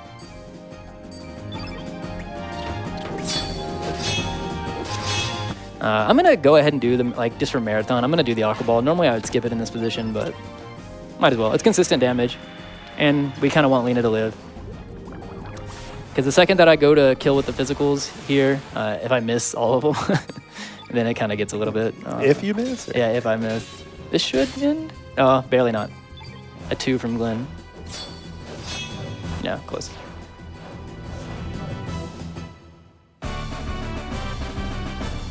All right, so we'd like to see everybody get their key stat up they're looking for here. So we didn't get his. Lena also didn't get magic. That was one I was really looking for. But yeah, I saw Glenn. He has 14 now. 14, okay. I must have saw Matcha's strength because it's easy to swap them. The party overall is not in like any kind of fantastic shape in terms of stats. 14 is not that high for Surge. Not terrible, but not great. Glenn, it's a little bit behind now that he didn't get that one. And Lena is pretty far behind, but we can make do. So we're going to do Strengthen here, assuming that we can hit. Low AP roll, okay, that's fine. So we're gonna count from here. We're gonna do Strength, that's 1. 1 turn red, that's 3. And then we're gonna do, I think I'm gonna do 1, 2, 3. Yeah, so Fargo is a blue and 8, so we do want to get the Strengthen and the turn red. So that's gonna multiply the damage here that Surge is doing. Yeah, so 1, 2, 3. Nice. Okay, well he rolled high, so we're gonna throw 3 threes here. We need to build Glenn anyways. So after this Strengthen, what we're probably going to do is I'm going to do 2, 2, 2 and just do the X-Strike. And I think because of the way this regulated, because of him rolling high on the second turn, we could potentially... Well, no. Probably not going to kill, actually, because we're low. But if not, we will probably kill with the bonk from Lena, which will be... Yeah, so Fargo helped us out by using a red element as well, which is multiplying the damage that we are doing with the full red effect. Let's go, Lena! Oh, yeah. Woo! Nice Lena bonk to finish it off. All right, let's see if we get better stats this time, or better stat ups. 15, 15. Lena is struggling right now. She's getting the strength up, though. Yeah. We're going to give her the weapons. So Lena still has time. I've had low enough, like Lena's where I've done 13 bunyip. I would like to not have to do that, but it is doable. Yeah. So generally, these stats just increase the speed of our fights. So we have strats if we're too low than the average values, but Yeah, and the Ice Blast drop is going to help a lot. Yeah. So I'm going to focus here a little bit after explaining this, but here we're kind of have like a little bit of a fancy, I guess, movement, I guess. We're going to try to avoid a ghost that is blocking us from checking the guy who is going to tell us about the key before we go check it. We call it Ghost Dance in the CC community. It is pretty consistent, but it is also easy to get clipped on the edge of the wall. There's a bunch of ways that you can accidentally run into it. And if we do, it's fine. Depending on what the formation is, like it almost might be worth fighting for money. But if I did that, I wouldn't fight the one up top. So I'm going to try to avoid it just so I can make a more educated decision based off of what key we get. And we mentioned a bit earlier that doors are kind of like the hidden boss of Chrono Cross, and on the Ghost Ship in particular, they're just kind of cursed. Yep. So there's going to be a bunch of times where I might be like, please, please, please, trying to get in the door. All right, this is also another encounter where luckily we didn't get zero rolled because we're just going to run from this. So any kind of extra attacks would just be wasted time. Yep, and the enemy is gone. Yeah, I don't know why. It doesn't happen like anywhere else in the route, really, except on the Ghost Ship. All right, so this is how you could mess up. If you didn't accidentally set this by like interacting with it, the fourth guy would have the key. Yeah, so movement in here is very tight because these ghosts appear right behind you. If you don't get this door open quickly, you can get into encounter and many of these screens. And then, so that's right there is one of the pirates we can talk to, but we actually need to talk to this first guy before we talk to the pirates to see if they have the key.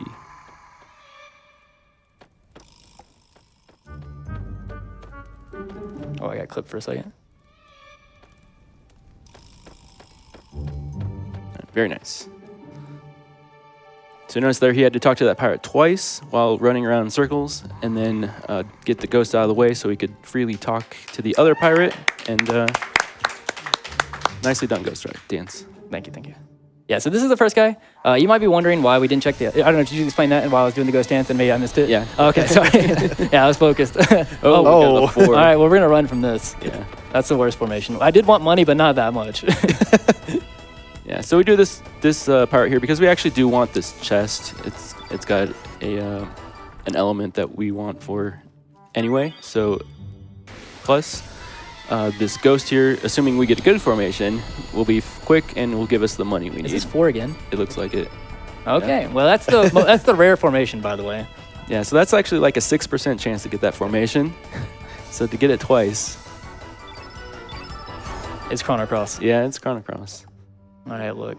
Maybe he comes to me this way. Walk. Oh, he doesn't move. Never mind. The other one's moved. He just I was like, okay. Superstitiously, like, you walk to me. Yeah. There's no shot. No way. Wow. All right, that's 3 6% in a row, so... That's okay. All the Pip fans, this is your chance. Yeah. We're buying some time here. Pip needs a miracle. And so far, it seems like Pip's getting a miracle. So Well, we're getting close. Very close. Third key will buy a lot more time. I'm just saying. Okay. We're I've good. got the 2. I know you got the 2. You got 0 rolled, but at least it wasn't a sword dance. So we'll probably attack the other one first here now. Normally I would go for the crossbones there because we don't want to see sword dance, but nice. Are these enemies from Radical Dreamers? I'm actually not going to X-Strike here. I'm probably going to just finish with Surge. We should be able to just, well, maybe now I'm going to do it. Yep, so this is the first key guy here on the floor we're going to check. It's pretty easy one to check him because, you get actually stuck talking to him when you talk to him. If you don't, that means he doesn't have it and we'll have to run to the other room. All right. So he does not have the key. That's fine. I wish we didn't have to run from the other ones first to check that, but this should actually even out our money.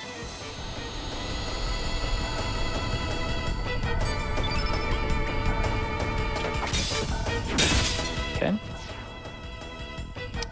Okay, that's fine. So I'm gonna do a dash and slash here. It probably won't kill because we're only at, I think we're going to 15, but yeah. We're gonna need to tap with Glenn. Get him, Frog. Oh, Frog, yeah. All right, so let's see if we got the worst RNG on the Ghost Ship or average.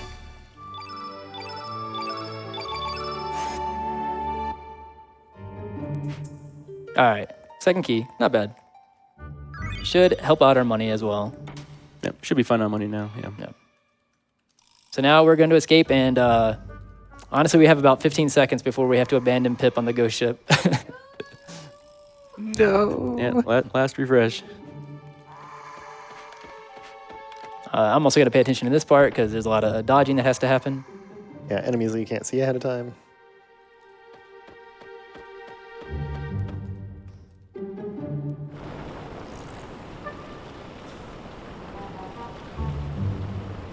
Should be good here.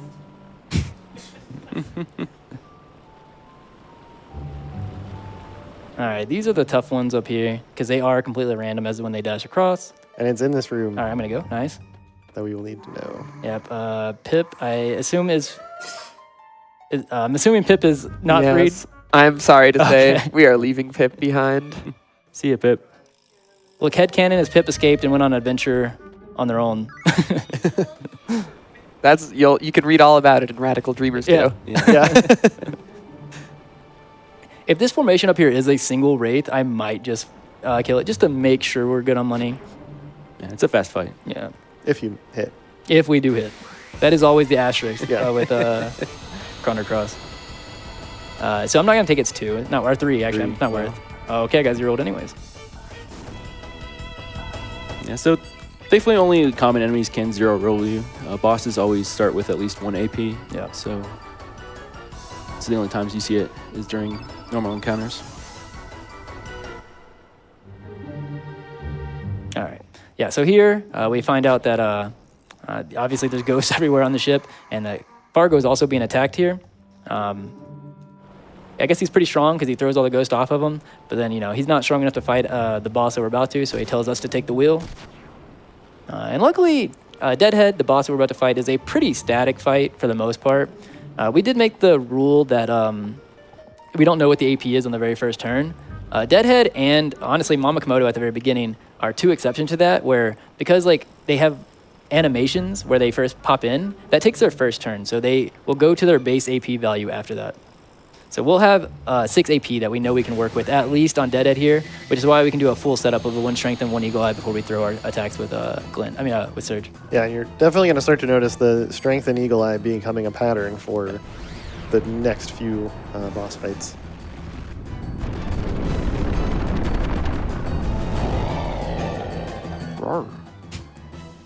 All right, yeah, so we're going to do, this is kind of like a formula of a lot of the speedrun is going to go. We strengthen, we Eagle Eye, just as Izala had mentioned. After we do 3-3, we're also you're gonna see a very RPG-esque mechanic. Oh, yeah. Where we're gonna throw cures on Deadhead with Lena because it actually damages, because of course it's an undead enemy. Yep, and that damage is based on her magic stat, her raw magic stat, so any accessories do not count towards it. So her being kind of low, we're going to be a little low on damage from her. I will probably see the Dark Breath if I had to guess. Yeah. Yeah.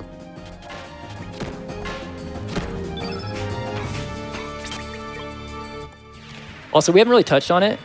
These Cure Pluses, where they say -1, are affected by the grid that they're where they are on the grid. However, that is not the case for the strengthen buffs and debuffs, like strengthen, diminish, Eagle Eye, Genius, all of those, weak-minded, get no effect negatively or positively from being higher or lower. Yep. It's only the damaging or healing elements that do.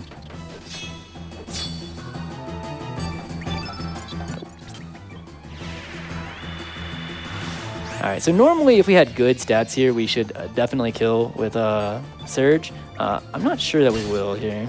Yeah, I don't think so. He just went into crit. Yeah, that's fine. Probably what I'll do here is I'm probably going to do 2 extra just to make sure. And the reason I have to do 2 is because Surge is at -1, so he needs to go to 1 there before I can actually do the X-Strike. You need both of their staminas to be above 1 and be level 3 to combine. Yep, and that's that. All right, so that is kind of the end for a long time of Surge being our main carry. We're about to hand the reins over to Glenn being the physical carry, and then Lena's going to be our magical carry.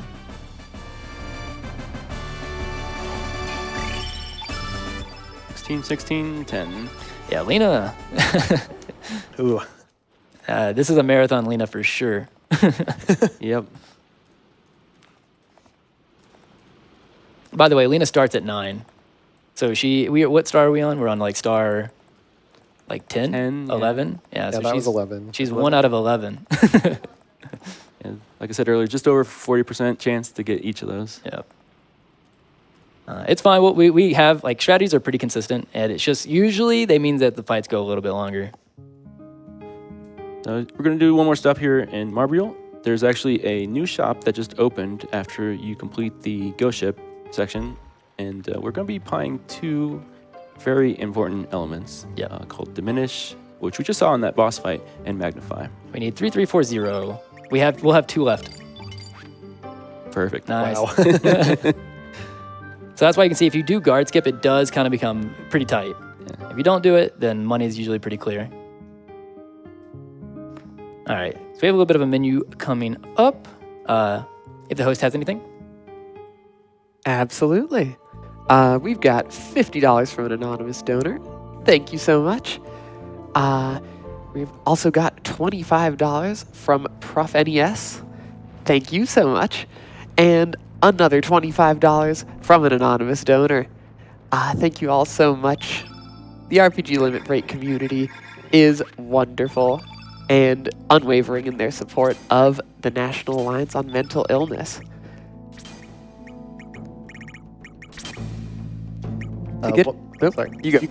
I was just going to point out one thing may seem a little weird going through Mount Pyre before getting the Water Dragon's Blessing if you've played this game casually, but it's not required if you buy enough healing items. You can just heal through the damage. Yeah, and you can't die from the damage. So. Right. It can get you to 1 HP, and that's it. Yeah. Oh, wrong one. And then push pressure.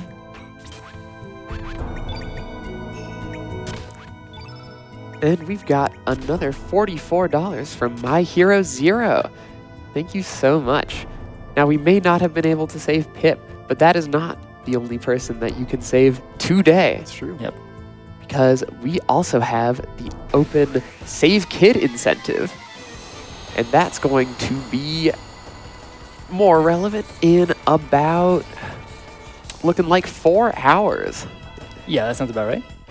And we're going to need just over $2,000 to finally do something nice for poor kid. Yeah, you get some really good cutscenes Yep. as well. It's about 8 minutes of extra stuff you get to see. Also, we get the iconic text box coming up here.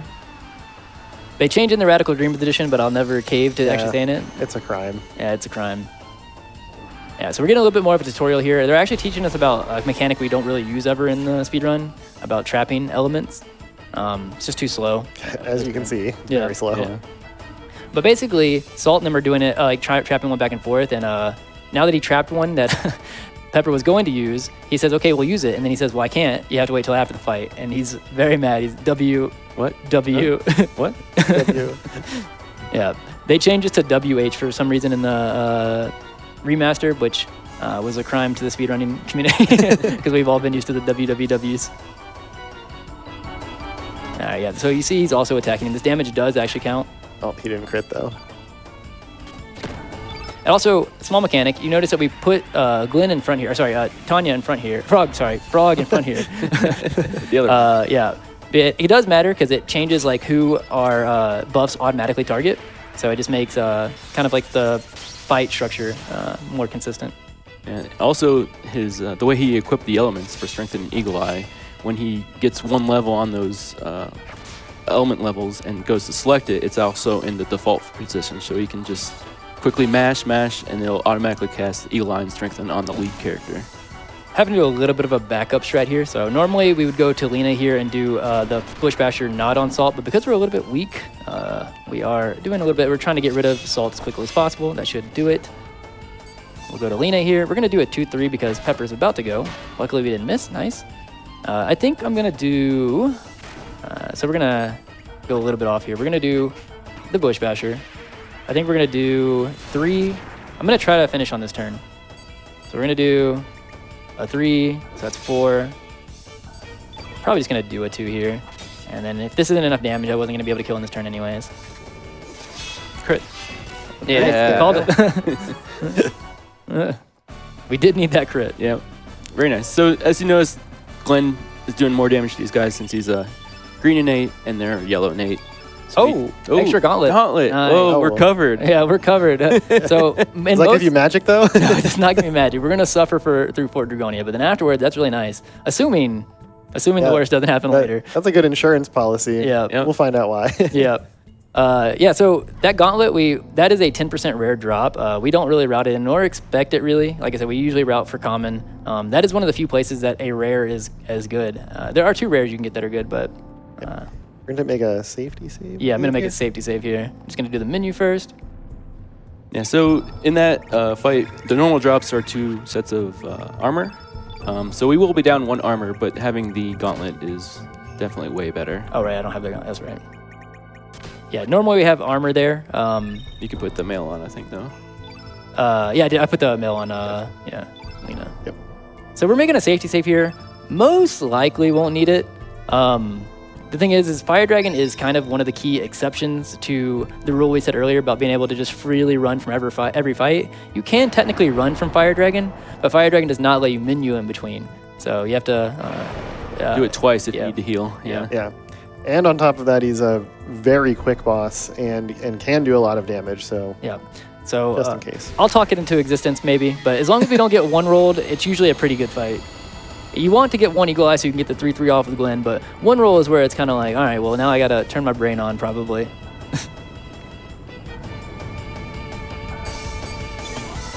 So we're going to be using a bunch of blue elements as well to both reduce his damage and increase our damage. We would like to 3/3 here. Nice, good AP. So actually that's really kind of nice to have, especially with the damage we're going to be missing from Lena.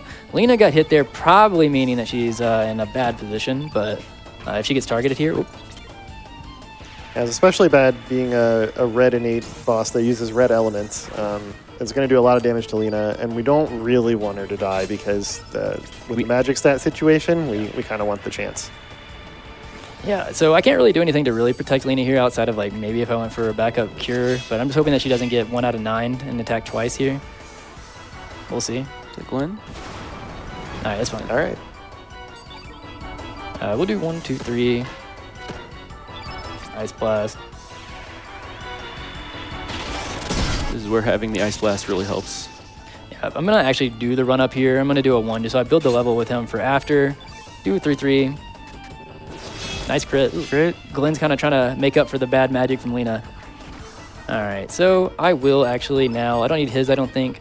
Although he might do as much damage as Lena. But we're gonna do the Aqua Ball here, and then I'm gonna do. So 1, 2, 3. I would defend twice and then 2, 3, and try to kill here. 78. We'll hope that we hit kill here. Yeah, nice. Very nice. That gauntlet's making up for it as well. Yep.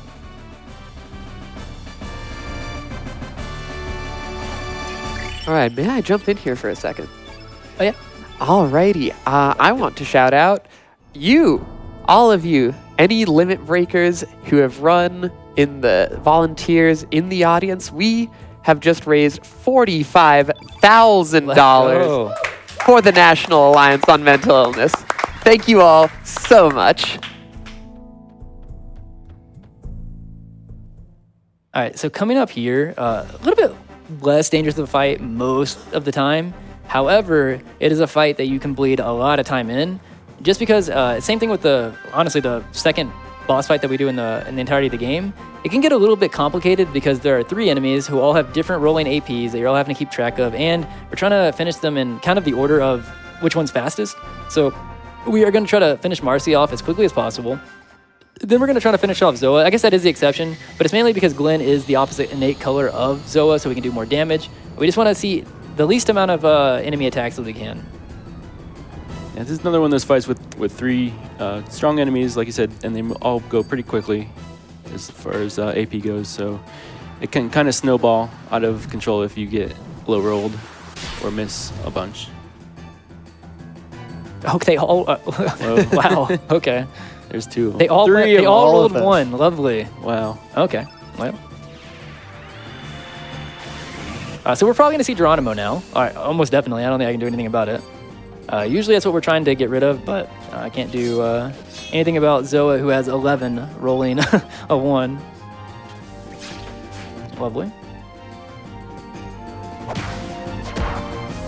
And Marcy's still taunting us. Yeah. Game's gonna punish me for saying this is not a dangerous fight. Well, fortunately, you can run from this one. Yeah, you can.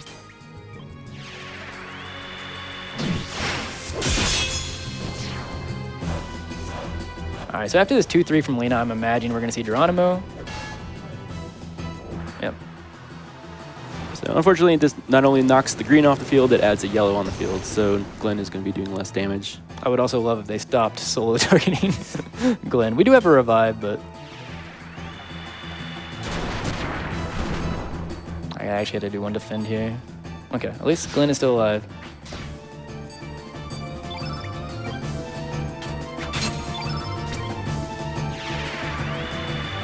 So this Eagle Eye serves two purposes. One, it gives more accuracy to Glenn, but it also puts a green on the field, which helps our damage. That gauntlet. Yeah, really nice. So we're gonna do, okay, so I need her to get a 4. We're gonna definitely, see Dragon Rider. Hopefully he doesn't kill Glenn here. If he does, I'll just revive. Looks like he's going to Surge. Yeah, okay, nice. Thankfully, they spread out their damage just enough.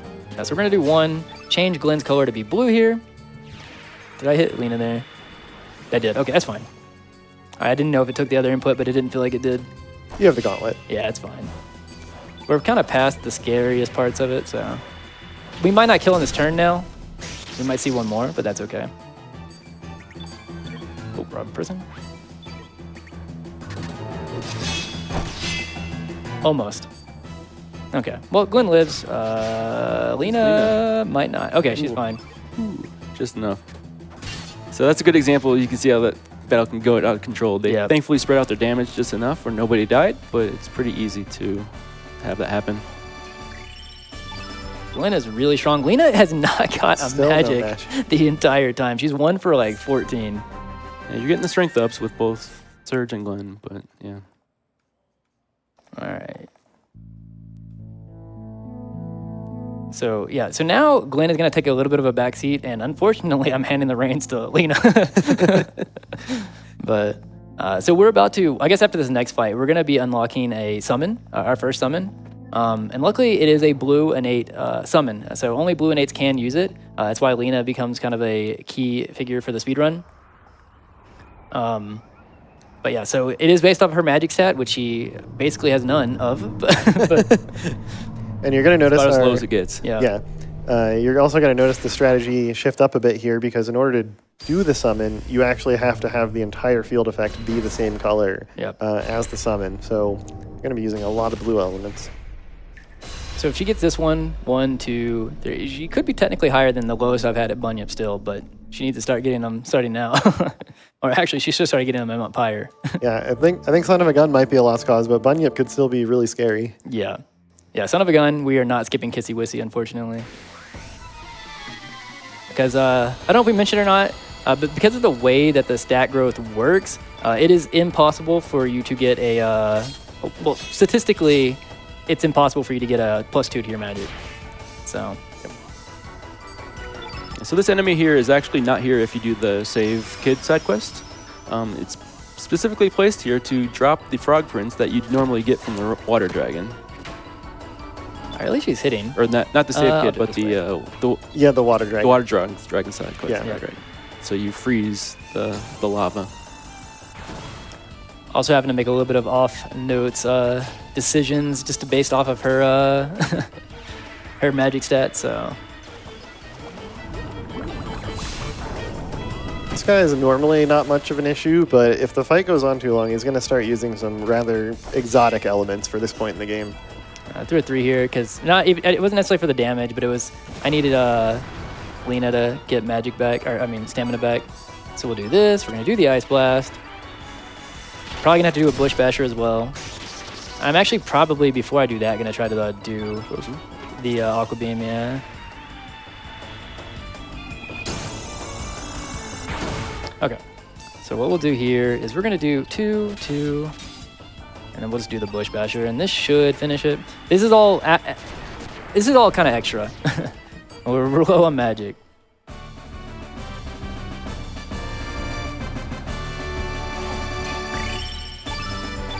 Lena.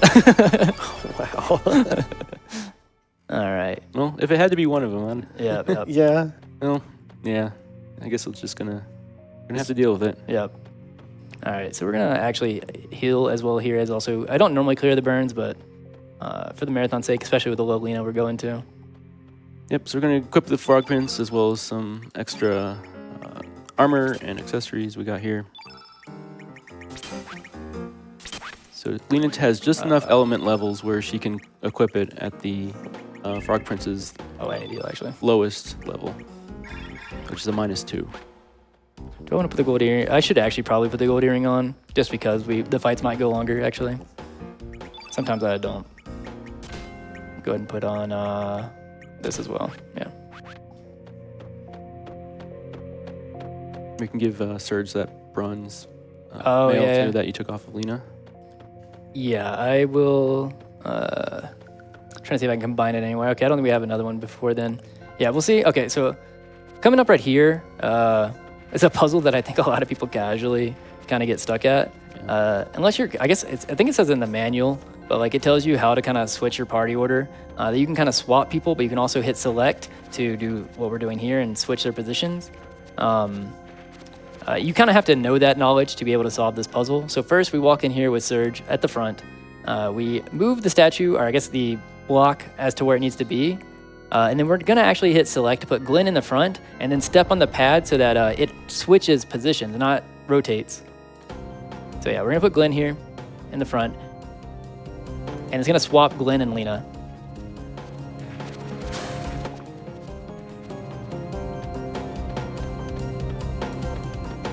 Definitely gotta make sure to hit this button.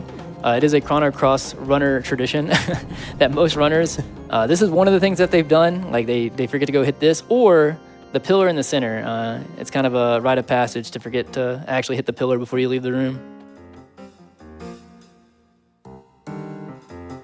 And we'll actually be seeking out 4 of those pillars, which may look familiar from the very beginning of the game. In the dream sequence, since this is where we were. Yep, so the bats around here are pretty annoying. As you see, he slows down as you get in there, so you have to be careful. And you can beat them in some situations, but it's safer to just wait them out. Yeah, especially since not only do they slow down, but if you get too close in proximity, they will turn around at you. Exactly. So yeah, this is where it's very easy to accidentally leave the room, is because you lower this platform, you actually lower the pillar to actually where you can reach it. But on your way out here, if you're not really paying attention, you're talking, you've been grinding all day, you walk right by the doorway. You can just leave without actually hitting this, and then I'm like stuck on something. But yeah, and then you won't know, honestly, until you do the Bunyip, or not, sorry, the Bunyip fight, the Son of a Gun fight. No, it would be before Son of a Gun, Before wouldn't then. it? Yeah, it'd be the Taurusoid fight. You'd come down and you'd hit the pillar, and then you'd be like, oh wait, why is the Son of a Gun pillar not there? Or you'd notice that one of the statues was missing in the cutscene, but that's if you're paying attention to that. Yep.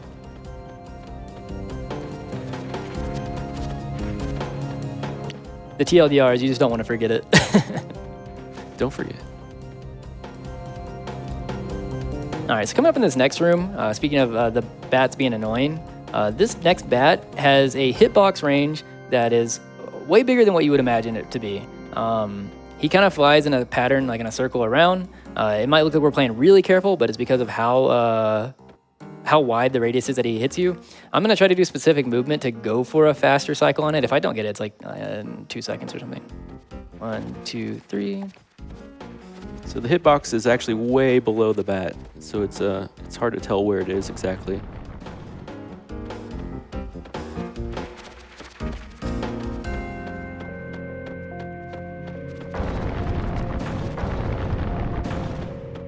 I'm gonna try to take 4.5 here.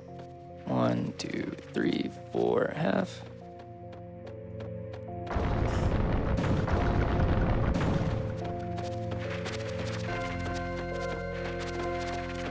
Nice. Very nice.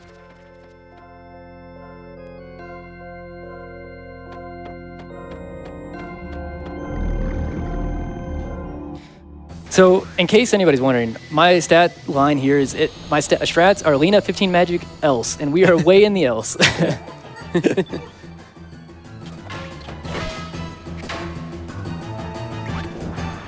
right, so he did roll kind of decent. It's fine.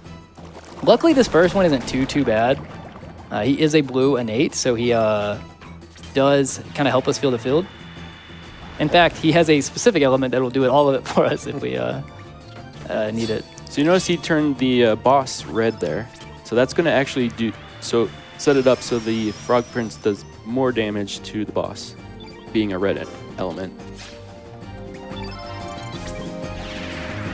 So we're buffing up Lino, casting Magnify, which increases the magic damage on the field by 1.5, as well as Genius, which increases by like 1.2, 1.3 or so. Something like that, yeah.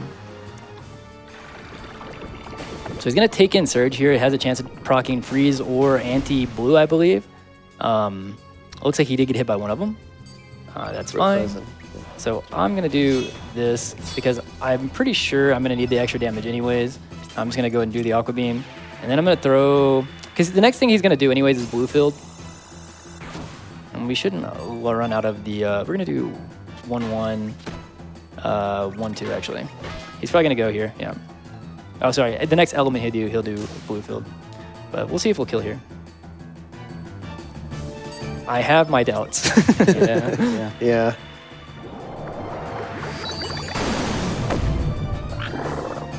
So we have Frog and Frog Prince. I'm not sure. Yeah. Yeah, that's kind of low, but maybe I did enough damage on the front side. We'll see. That is a lie. And I already did the Aqua Beam, so I kind of have to do this. Oh, it was enough. It was close. That was close. Yeah, not bad. All right, Lena. I have faith. This has to be the one. We're in a very low statistical likelihood for her to still be at 10 here already.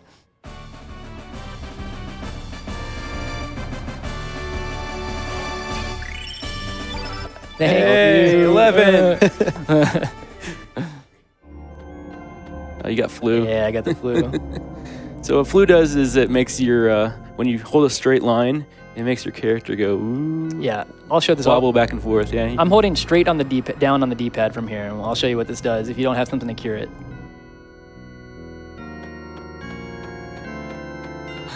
Lena's a little drunk. Yeah. Medicine. Yep, there we go. Yeah. That's specifically why we picked that up. Yep. Yeah, the way that they kind of set this up, like each of the element colors has a status effect that only does anything in combat, and all of them have one that does something on the field as well. And flu is the one for the blue element. Yeah, the other one that we kind of will maybe see in the run that we don't want to see is sprain, which we'll buy some braces for later. Those are the two that kind of really affect the speed that you run at. All right, so up next we got the Cybot skip.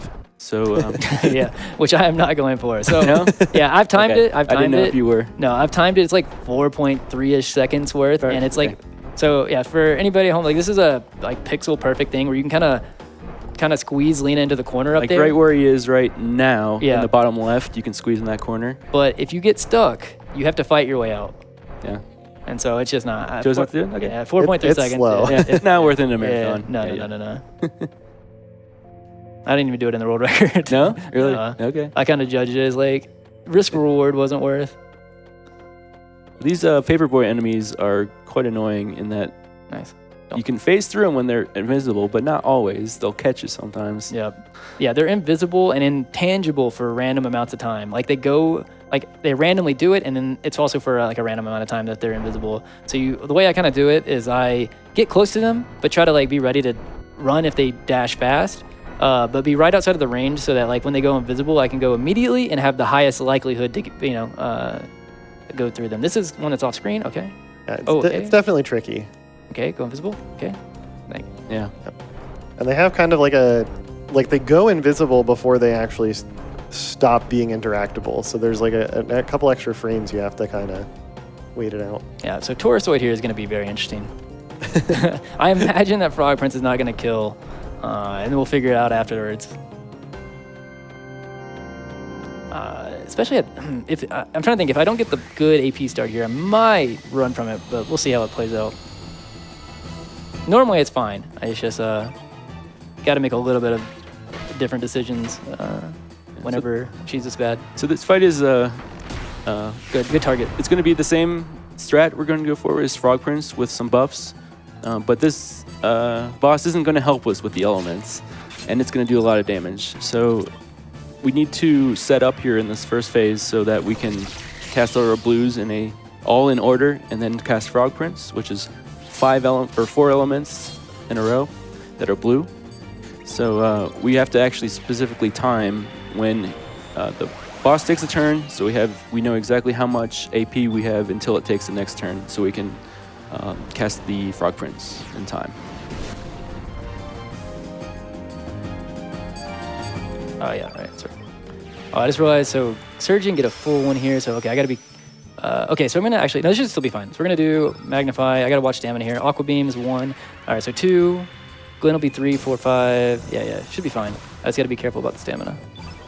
We also do make things a little bit riskier because that Magnify increases our damage, but it also increases the damage that Tarasoid's elements do. That was also not a good miss. That was not a good miss. Should be fine. Like I said, it's very tight here to get all these attacks in and blue elements cast in time before the boss goes, so we can't have too many misses. Yeah. If he ends up interrupting what we're doing here, he's going to use a green element, and we're kind of back to square zero on the field. Should be good. This won't kill, I don't think, but the good thing is so we kind of purposely want this. If we know we're not going to kill here at the end, having everybody in negative stamina means that I'm going to get a decent refresh, ideally after this.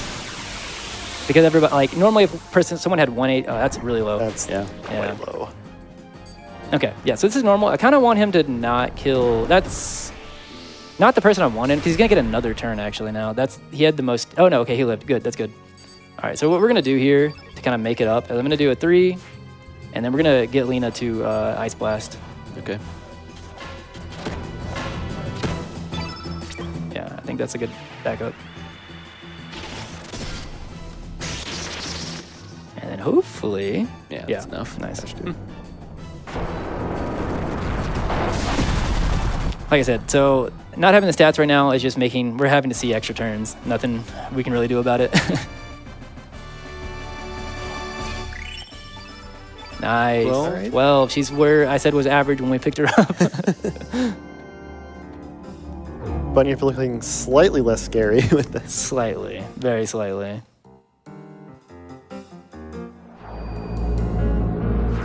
I hope that I get the next one at least. Because if not, I might have to do a little bit of damage in the front end and maybe not magnify until after the Inferno or whatever it's at.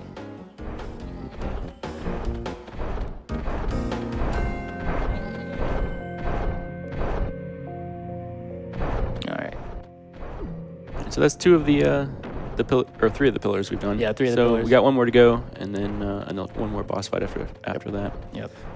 Yeah, so here, if we had... So 15 magic would be a potential up to like a damage roll as to whether or not we skip Kissy Wissy, if we got good AP as well. If we had 16, it would be for sure. At 12, it's guaranteed no. So we're going to see Kissy Wissy, which is potentially going to, if it hits, incapacitate somebody. Yeah, this 4th pillar here is one of the puzzle ones. There's not a boss for this one. Yep.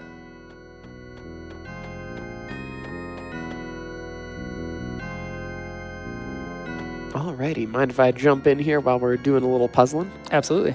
Sounds good. We've got a $25 from an anonymous donator. Thank you so much. And $25 from Tim's Variety. After playing Chrono Cross casually back in the day and going out of my way to enjoy the backstories of the 50,000 characters, it's so weird to watch this being plowed through so fast, skipping all of them. Keep up the amazing run and save the frames. Thank you, thank you. And as a reminder, we have a number of incentives that these donations can go to. We've, of course, got Save Kid. We want to do something nice for Kid. And in just over $2,000, we can do that in about 3 hours. Later on, there is a bonus Morrowind Any % run. And if you know anything about that run, you know that it is wild and it deserves to be seen. And frankly, we all deserve a little more RPG limit break. So get those donations in, And as a bonus, I've heard tell that for every $200 that we raise, Lena gets another magic level. Oh, All right. that's how we do it. We are approaching naming incentives for Sprig and Harrow as well after this dungeon. You got a bit of time for those yet, but Yep. yeah, they'll be coming up. So this is everybody's favorite non-creepy boss. Yeah.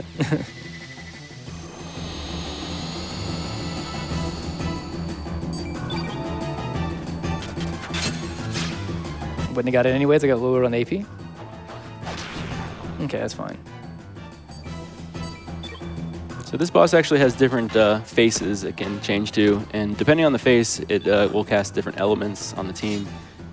But it won't do that actually until after the Kissy Wissy fight that we see here. Give Lena a nice kiss. See if it misses.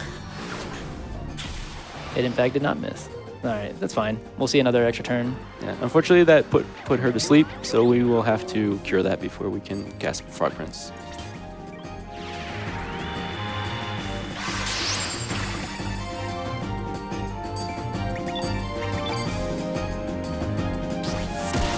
That's his angry face. Also, for anybody who's been kind of following along and asking why maybe we might be turning blue here after we just said that turning someone the same color does like nothing. The reason we're doing this here is because actually the game works on if we do a turn blue and then we do another turn blue on the same enemy or the same person, it actually negates. So it's just a quick blue to get a blue on the field and get ready to do Frog Prince. So I don't think this Frog Prince is going to kill either. Probably going to have to try to get to Ice Blast again. I don't know. He only has 383 health. Yeah, this might do like 270.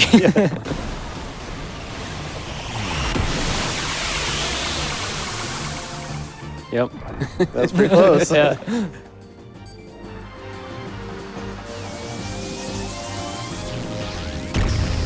All right, so 7 to work with here.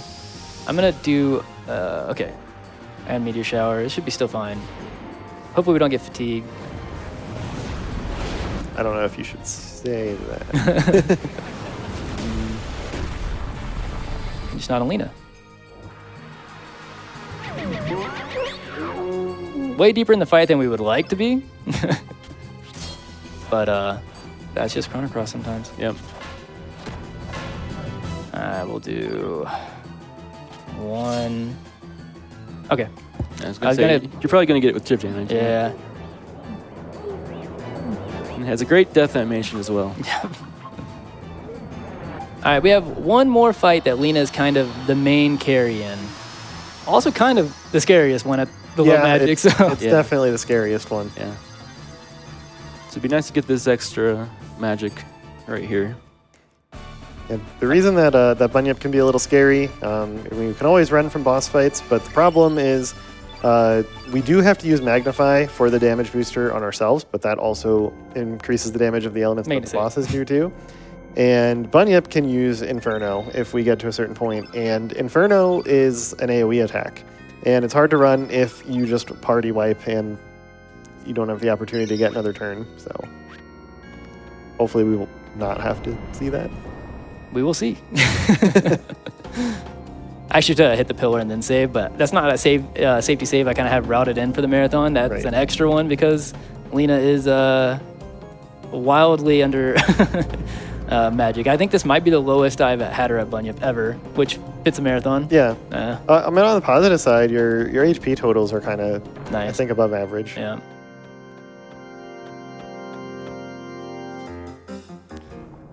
I guess I asked for this whenever I said, no, it's okay. The lowest I've ever had her at Bunyip was 13 and it was okay. Right.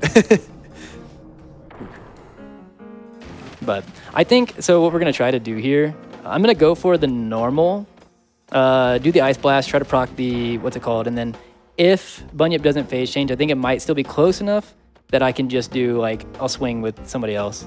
That's why I made a save, just so we can kind of take a little bit of that risk. Because even if we do get magnified and infernoed, you can live it. We don't want to have to take that risk, but Right. that's why we made the save. Yeah, Surge still has that iron or ivory armor on it too. So he might take a little extra. Nice. That is a hard dodge. Oh yeah, I'll go ahead and put that on him actually.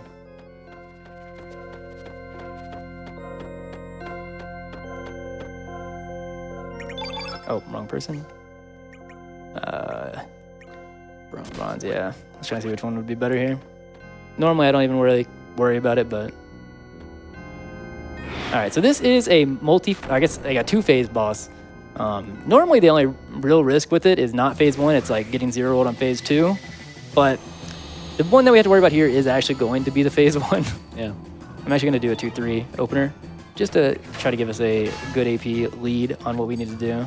Alright. Oh, really good. Yeah, this is actually necessary, I think. Yep, so we're going to do the same thing, buff up Lena. We're going to cast Magnify, and hopefully the Ice Blast will transition the phase, but it's a decent chance it won't. We actually have really good AP. That helps a lot. Yeah, that You gives can us... fit some extra chip in if you need to. Yeah. Yep. Glenn is also doing more damage than usual here. Okay, so what I'm going to do here is I'm actually going to do the Ice Blast already, so I can kind of make a decision on what I need to do after. Okay, we're good. Oh, did it. Yeah, nice.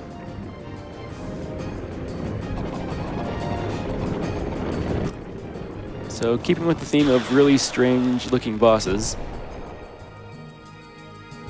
Yep. Okay, he didn't do the thing. I was kind of expecting it the way that Chrono Cross has been acting right now. All right, so we're gonna try to fill the field full blue here again. Oop.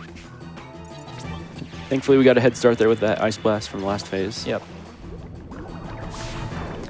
Now, we would probably, even at a lower stat line, have to do Luminaire, and it would kill afterwards. But I'm not sure that that's even going to die. We might see Luminaire, and we might see a little bit more attacks after, but it'll be okay. The scary part was kind of what we just passed. Yeah, I think we cleared the scariest possible thing that could happen.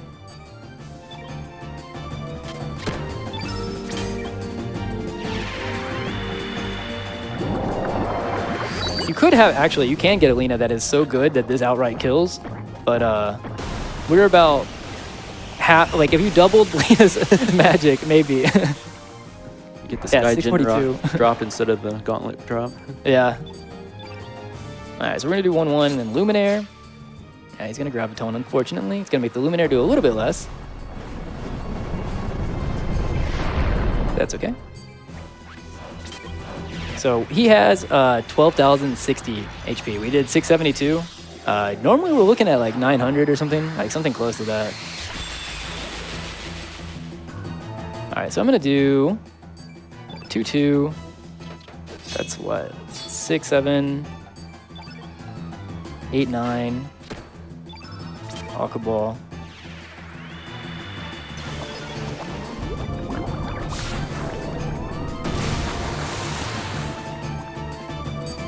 Okay, nice. All right. And now Lena is no longer our big blocker. Yep. Thankfully. Which means you're definitely getting a magic up. Yep. Yeah, yeah. She's gonna get the last magic. Yeah, absolutely. She's going to get it in the next 3 battles. Yeah. There's one. Yep, told you. All right, 23 for Glenn as well, our frog. We do need to watch that because that's going to be important coming up. So yeah, coming up in this next fight, after the fight is kind of what we said when we got the gauntlet, like luckily we have insurance for.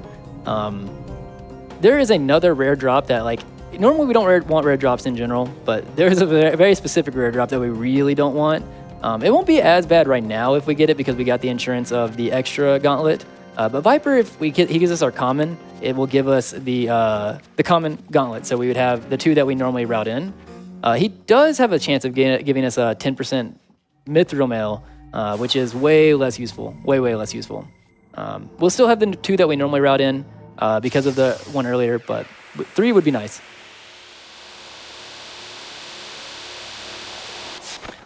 Also, this is one of the exceptions to where we put the character that we kind of are going to be buffing in the center. And that's because if you don't have Surge in the center here, it will take whatever position he's in and whoever is in the center and just swap them. And so it forces the swap and can mess up the way you have your party shifted or you're expecting them to be shifted.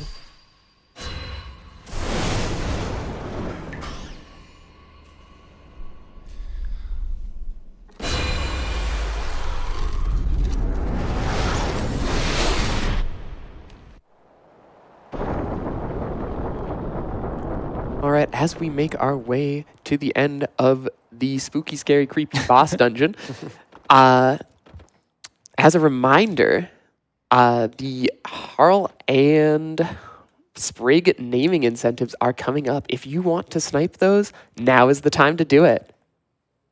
Yeah, so those will be within the next 10, 15 minutes or so.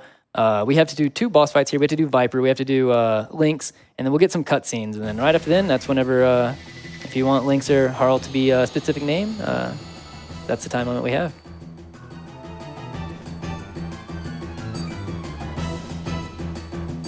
All right, so even though Lena is not our key source of damage here, it can affect like where we expect to finish Viper at, because she does do a, that's a low roll as well.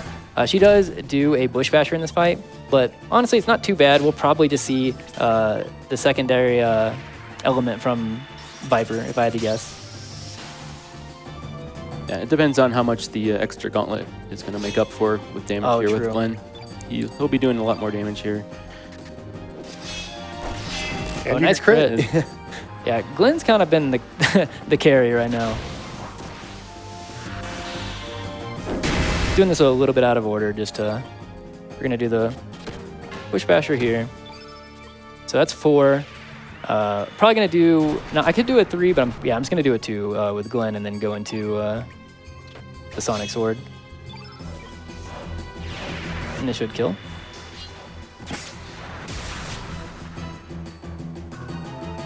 Yep.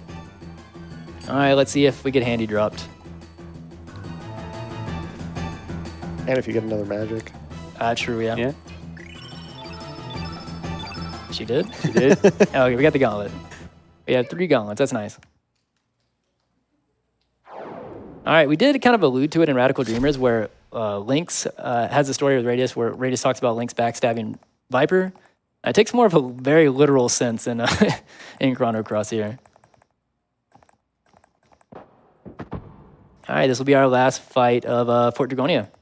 Also, this is, for anybody who might be interested in learning the run, this is kind of the learning category. You go up through Lynx here. It's a much smaller part of the run, and it teaches you basically everything that you might need to know to go forward with the game. All right, low AP roll again. Looks like we're going to be glide hooking Glenn. Should be okay.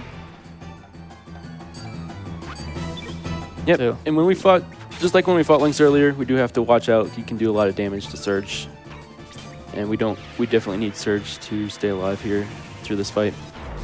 But thankfully, he targeted Glenn, so should be okay. Yeah, it's very easy to accidentally put your buffs on Surge because he's here in the center. So really trying to make sure that I not only hit the button, but that the game actually takes the button. Yep. So we're buffing up Glenn here, turning him white, so he will do more damage to the black innate Lynx. We actually are okay with Surge taking some damage here. It'll actually be optimal for the next turn, or for the next fight. Surge has a lot of HP. He does. Yeah, we'll just do 3-3 here. Lots of crits from Glenn. Interesting thing about this element from Lynx, he's actually using Surge's element there.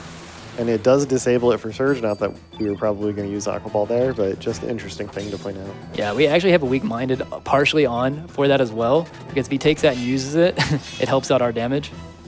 Nice. Okay, Wow. so we're through Lynx. All right, we're going to make sure not to heal here. We also could get a Skygen. We did not. That's fine.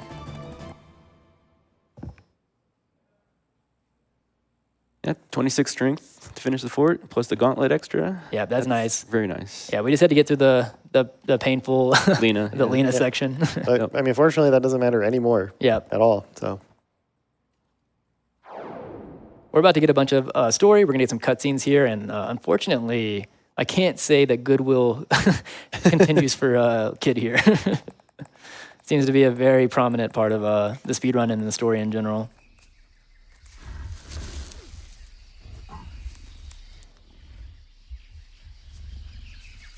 Yeah, so we keep getting this illusion, like this like cutscene that kind of like shows brief periods of a panther, you know, I guess menacingly here.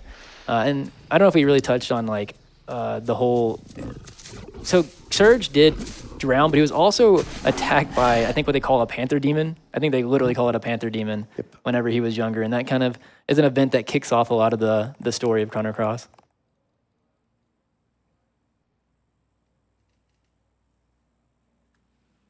Yeah, and so we see the Lynx. After we just fought him here, he's kind of up to some shenanigans.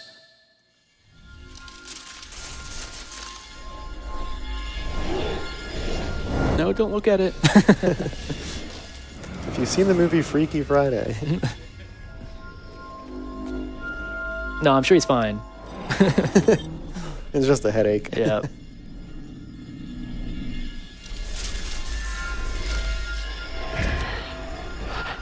These are really cool PlayStation era cutscenes. Yeah, very.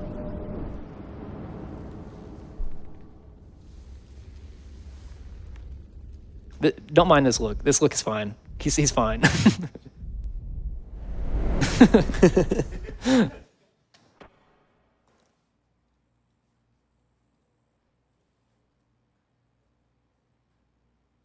Yeah, so funnily enough, the game is about to let us move. He says I'm fine. And when you go to move here, you realize you're now controlling Lynx, which not so good. And the reason that we actually said not healing and are taking some damage as Surge, we don't want to die, but taking as much damage as possible without dying and then not healing after the fight is good, is because we're about to have to fight the party here, and we cannot win, and it's fine.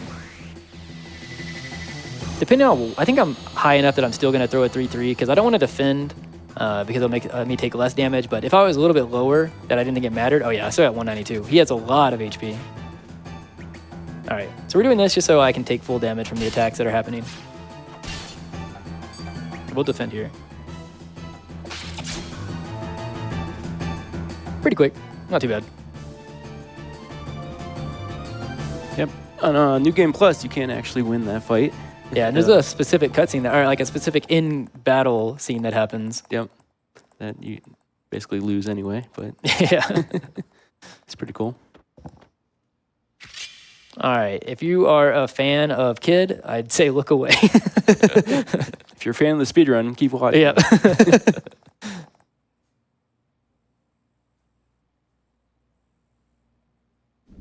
All right, 07's in chat.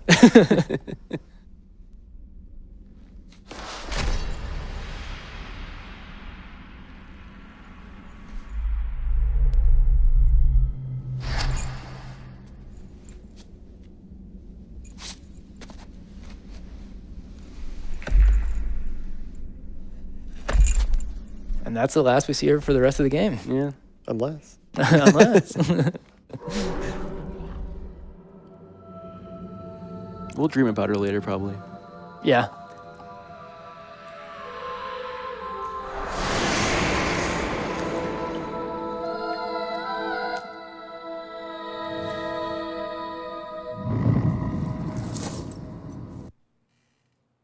All right, we are coming up on well, Sprig will be first, and then Harl shortly right after.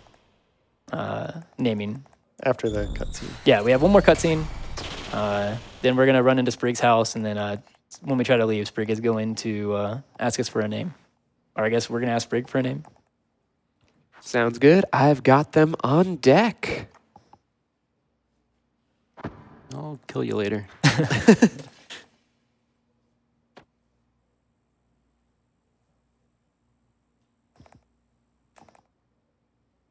I forgot there's this much text here. More time for a snipe.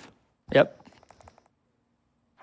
Yeah, so basically, after we switch bodies here, Lynx takes the frozen flame, or not frozen flame, the tier. The tier, yep. And apparently has a lot of powers from it. And he tosses us into what we'll find out is the interdimensional vortex.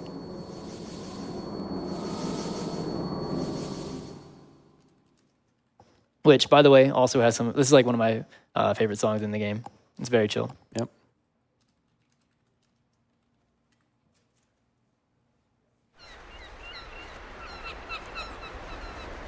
You were right, we did dream about it. What are the chances? It's a very iconic cutscene. It is. Emphasis on the iconic. I don't co-sign that one.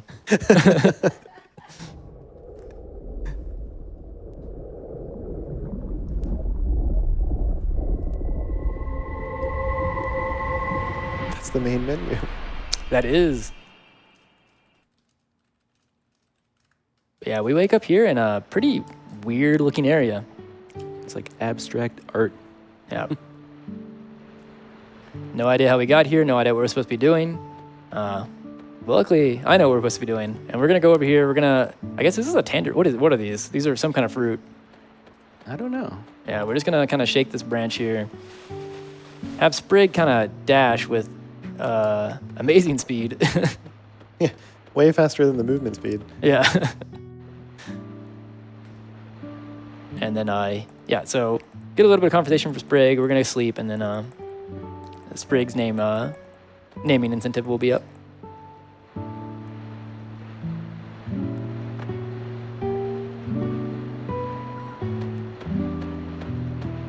Also, just kind of letting the music play a little bit because that's very nice.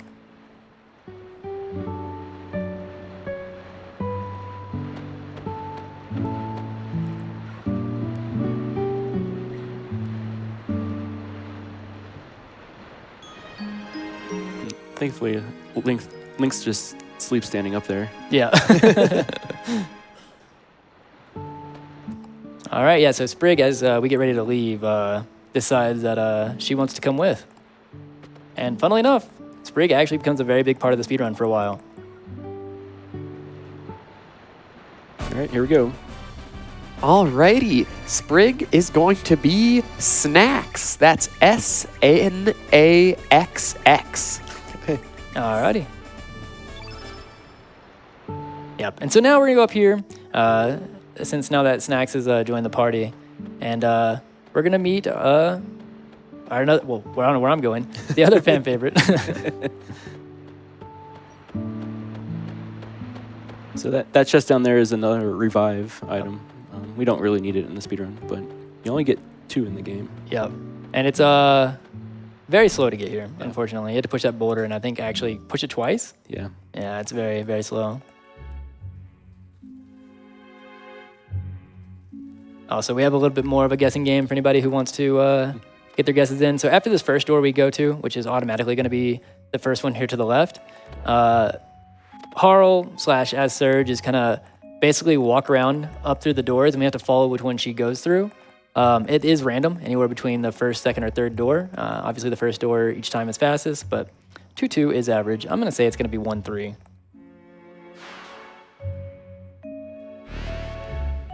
Go 2-2. 2-2? Yeah. Izala, are you going to hit me with the 3-3?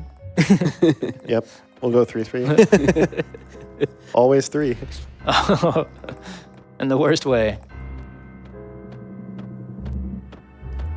But basically, Harl here is telling us, kind of actually helping us, but giving us a hint of how to get out here.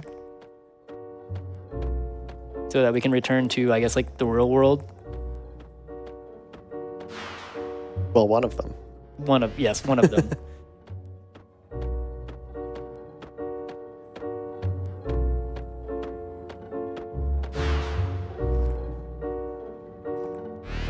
Basically tells us one wrong move and we could never escape, but that's not true either. You can make a mistake here and you'll still escape eventually. Yeah, you'll just keep repeating it over and over again if you go in the wrong door. Yep.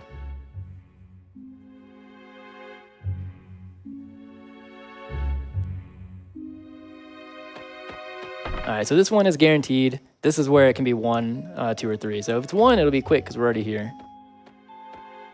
Not 1. Well, I'm already wrong. 2. Not 2. Oh. All right. Could still be average if we get first here. That sounds like down here. Yeah. All right. Okay, at least not the worst. I've never actually seen 3-3. Yeah, I don't think I have either. So Harl's name is coming up right here. Alrighty, Harl is going to be HT. That's capital H, capital T. Okay. Like that? Perfect. Okay. All right, so we have our party for like the next couple hours, like an hour or so at least. hour or two for sure. Yeah, hour or two, yeah. A couple hours. All right, so this guy we don't want to get close to because he will block the way. He's kind of in a very awkward position. I'm going to go here. You can kind of lure him back by the pipe, and then, yeah, he'll go in.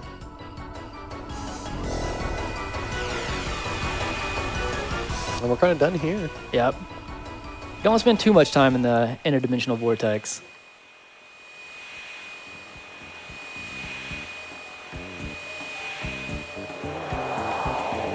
All right, so we do have another menu coming up. I am going to make a safety save once we get out of here as well, just because calling it a skip is kind of a misnomer. It's not too much of a skip, really.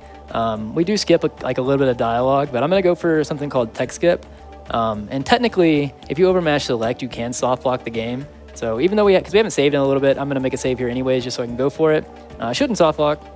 It's a very specific way to do it, but just in case, we'll have the save. Yep, and we tell Harl that we've been here before, even though we have not. That's true, yeah.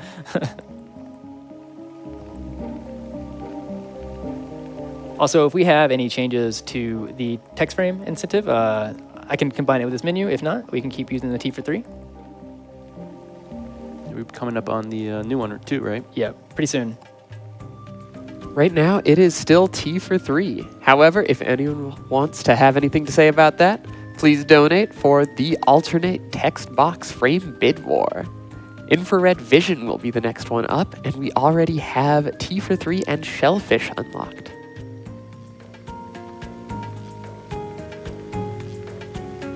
I feel like I'd keep mentioning it I'd keep repeating myself if I kept mentioning it, but this is another really good song in Chrono Cross. There's so many. You can't just like all of them. Yeah. There's a good reason we speedrun Yeah. this game. It's got great soundtrack. All right, so we have 3 gauntlets. My menu's going to change a little bit here. Yeah, okay.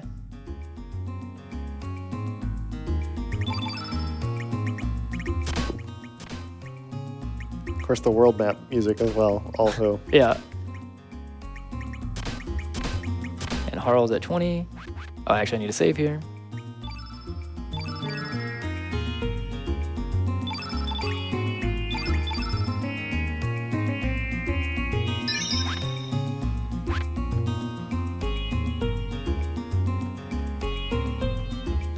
So thankfully, Harl also stole the Astral Amulet, so we can switch worlds again. Yeah, here we're told we can try to switch worlds here with the Astral Amulet, and it doesn't work for some reason. So Sprig mentions maybe we should go see Serge's mom, who is alive in this world that we're in currently. Although, we shouldn't necessarily expect her to believe that we've changed into a demon cat. Yeah. All right, so we're gonna put Harl in front here. I'm gonna try to avoid ever having Lynx fully cross this guy. Nice. Yeah. So anytime Lynx crosses the guy at the front, you get like 4 or 5 seconds worth of text. We got it on the way in. It's easy on the way out, so we should be good. The soft lock can occur where if you push select to switch Lynx to swap positions with Harl as you're passing by, you'll put Lynx all the way in the back again. And you can put him in the back again close enough to where the guy will try to talk to you still while he's off screen, which will soft lock the game. So the main thing is just don't mash select too overzealously. Also, coming up here, we're going to have a change in strat again. So Sprig actually has a ability called Doppelgang. With this Doppelgang ability, she turns into enemies that have like static set stats and values that they do. At the point that we're at right now, even the Lagoonate one that we start with is stronger than like the damage that we're going to do on a consistent basis. So we use Sprig, and Sprig will be like our carry until, because they are static, we will eventually kind of outgrow the need for any of the Doppelgang abilities, but she will be our main carry for a little while. The only thing that the Doppelgangs inherit is her HP. Yep. So a lot of these starts actually are going to be like good start versus bad start based on whether or not we actually get to level 5 with Sprig before the first turn is taken. Which this one we did. We get to level 5. That's considered a good start. Also, in the menu we did out the overworld, we did put all 3 gauntlets on Harl, and you might be wondering why we do that instead of just leaving them on Lynx or putting them on Lynx. The reason for that is, we'll see in a bit, Harl's attack animations are just much faster. She doesn't have to run all the way up. Oh, nice. And she's also got a silver shot weapon, which at this point is a bit better than the iron. Yep. Yeah, and it'll be good for one of the RNG sections coming up where we will auto-crit some enemies. I'm not going to throw 3-3-3s because we did a lot of damage already, and I'm trying to... Okay, well, I did 2-2-2s to try to make it less, but all right. Well, you did less. Yeah, I did do a lot less. All right. We might have killed here. I think we maybe still do. Yeah, we did. Okay. So it didn't matter. Harl tried to throw, but it was fine.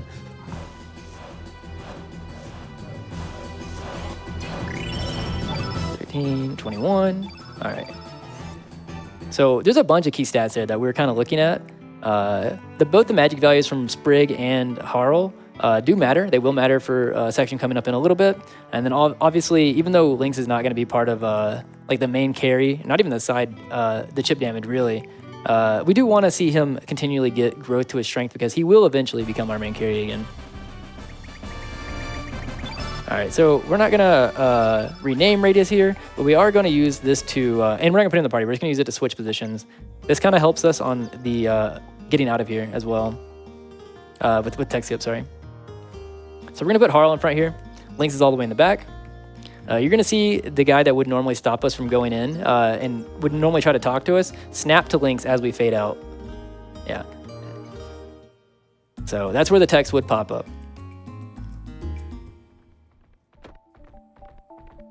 And funny enough, if you go through the whole game, get your body back, go back there with Surge, he'll say that text again. Yeah. Even though you're Surge. All right, so there is another enemy I'm missing. Here you need the detour. Oh, detour, true. Yep. Thank you. This is not something we normally have to do, but for the marathon, yeah, we need to get the infrared text box, or text frame. Gotta get it. And I have $6 from Cinnamon Stick, who says, take me to the infrared dimension, which puts Right. infrared, All right. as soon as we pick it up, in the front runner spot for what we currently have unlocked. Very nice. Nice to see it. A different one that we normally don't ever see. It is very big and bulky. Yeah. I still think it looks like an Etch-a-Sketch. All right, so we have a little bit of a shop coming up here. I'm going to look at this after I figure out where the puppy is. All right, nice. That puppy and other enemies can be in the loading zone. That's kind of the worst place for them to be. Because they can go deeper into the loading zone than we can, so they can kind of make you play a game of chicken as to whether or not you want to try to load out before they run back in. So Termini is looking a little bit different than it was when we were here the first time. We're actually back in kind of the world we technically started the game in. And we see it's kind of taken over. Yeah, it's taken over by poor soldiers. And I don't know how much of that is explained at this point already, but there's a reason for that. Yeah, not much. I mean, and also if you'll recall in the Radical Dreamers run, it was soldiers from Pora that kind of interrupted the final fight and gave us a chance to escape.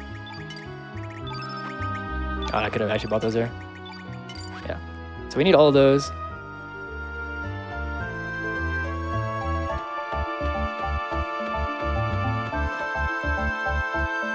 Yep, do a little shopping there just to carry us through these mid-game section here with all the elements we need. A lot of Ice Blast, some Bush Bash, or the Air Blaster. Yep.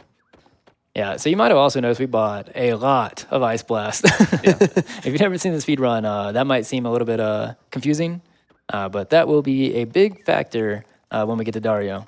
I actually think we'll see more Ice Blast than you will. I'll actually see almost none of them.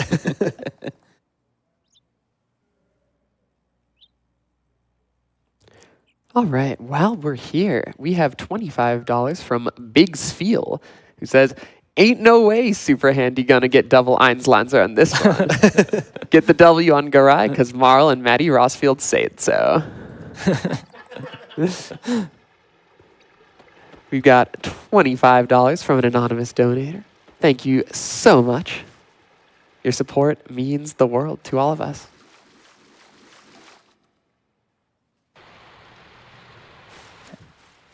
If you have any more, yeah, you can keep going. Yeah, absolutely. After the fort there, we have a little bit of downtime throughout the Zelbus and everything that we're heading to. For sure, for sure. We've got $5 from Red Silvers, who says, donating to say how much it means to see Ashtad's name in the event. Sorry that I missed the start of the run, but glad to see my friend's name honored in such a way. Thank you so much, Red Silvers. And $10 from AG Deeds, once again, who says, oh hey, I donated enough to meet the secret hidden I'm a Kitty Cat song incentive. And save kid, I suppose. We're going to have to try to stay on beat together. I was wondering, we didn't talk about it beforehand. Yeah.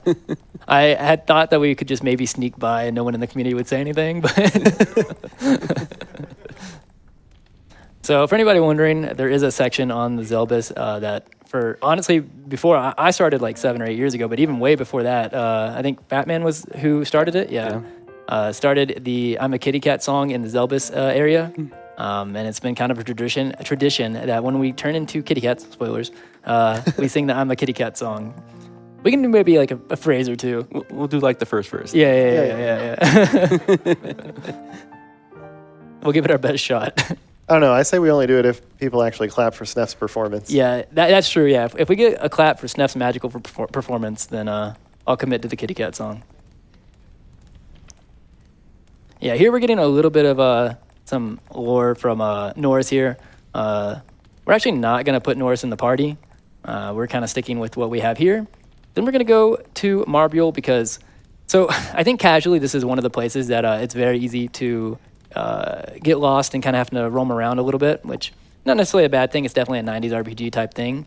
Because there is, the thing to progress the plot here is very out of the way and kind of, if you don't know, it seems like it doesn't make any sense. But we're going to go down here. We're going to go talk to Toma. Toma doesn't even stop us from walking away from him from when we first talked to him. So it makes it seem like, okay, this is not anybody important, not nobody I need to talk to. But you need to talk to him twice and then ask about the Dead Sea, and then go to the Zelbus so that you can progress the plot. I like it when Norris joins your party. He's the only one that has that specific, one of the specific join texts. Oh, yeah. Norris enlists in your party.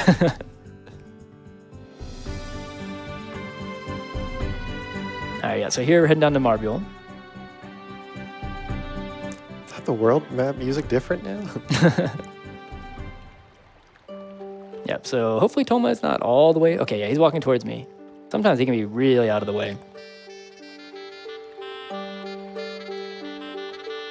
So not only can he let you walk away from him, we don't even need to finish it. You just need to ask.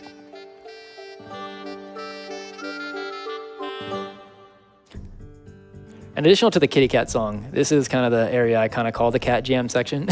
It is a very fun song.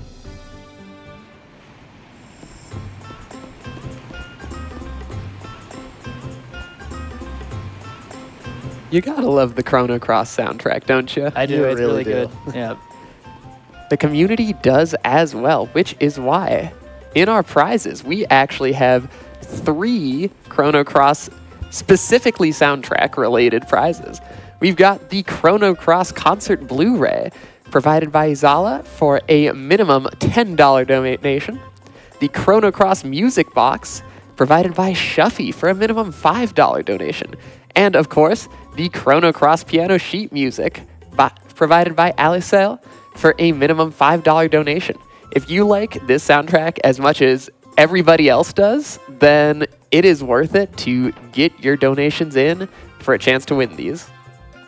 I was talking about it earlier this morning, but you definitely want to see that concert. Yeah, I have it as well. It's a great great. Blu-ray. Also, kind of catch up what's happening here on the ship here. We have to do things in a very specific order to kind of progress the plot in like the fastest way.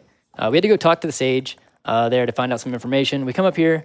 We need to talk to Fargo. Fargo's going to kind of challenge us to a mini game to let us into the Grand Slam. But we're going to be putting up our boat as kind of like the collateral to the bet. But Fargo, as we'll find out in a minute, is cheating. So we can't actually, he can't actually lose. And the way that the game works is like everybody keeps going until someone lands on south on the compass. And if you do, then you lose. So because Fargo cannot lose, per the story, we're going to try to lose as fast as possible. On the RDE edition of the game, they stopped you from being able to pause buffer or anything in the room down here. So you kind of have to just do it regularly. But in the PlayStation version of the game, you can pause buffer. So we're going to pause buffer. We're going to try to land the cursor between north and east, not including direct north, but it can be direct east. If he lands on east himself, then I don't even have to pause buffer. I can just hold X, get a frame 1 press, and it'll land on south for us.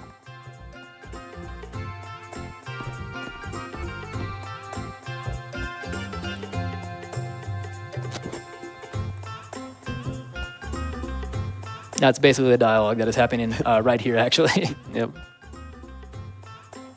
This is all just to talk to the sage, who we saw earlier, actually, but immediately was kind of just like, I gotta get to work. Yep. All right, so now we're gonna go meet him down there. He's gonna kick some people out that are already playing in there.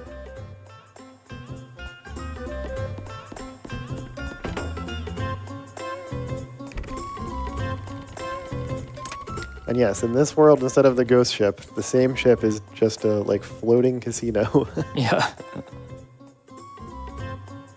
And oh my goodness, it's Neff, who I'm sure we'll be seeing more of.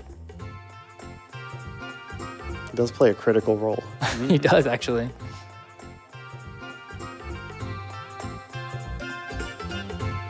I do also have a big element menu that I need to do, but I'm going to save it until a specific place so that there's an area that we don't really get to listen to the music for very long that I think it's worth kind of saving the menu for so that we can kind of two birds, one stone.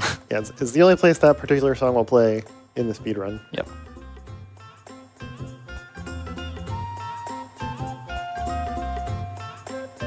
All right, let's see what he lands on. 1/3 chance he lands on east for us. It makes it really easy. Well, okay. Nice and easy.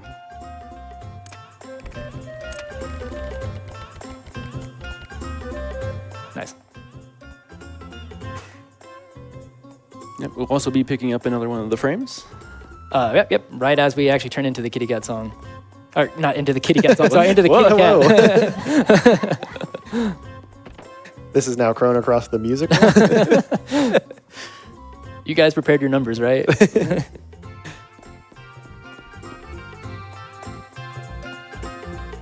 All right, first we're gonna have to go here and stop in the inn because we notice here that this kitty cat will try to go up the ladder and get stopped. And we're like, well, that's suspicious. Why are they so antsy about not letting anybody or anything up there? And this happens to be right directly underneath the minigame we were just playing. So it raises our suspicions just a tiny bit. And just a little sus. Yeah.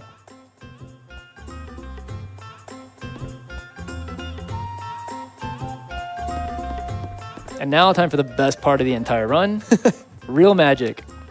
It's true, Snef doesn't have to use elements here.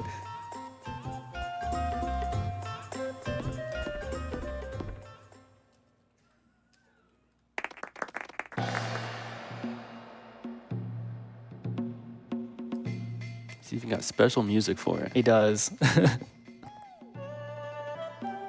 Also, I don't know what these side characters' names are in the Japanese version of the game, but they do get renamed to Jack and Jill in the localization. Yeah, I'm not sure either. Free.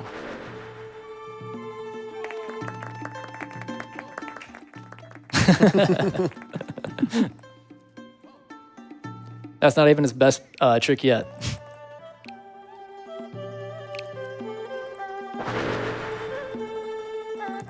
Also, we did go to the inn here before we came here, because if you accidentally don't go to the inn and you come in here, you'll see this, but then when we re-enter here, you'll actually see a scene with salt and pepper instead, which we don't want to see.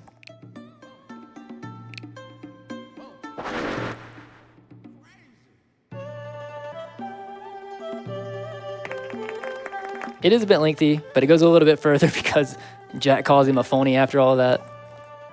And this is where we get our bright idea.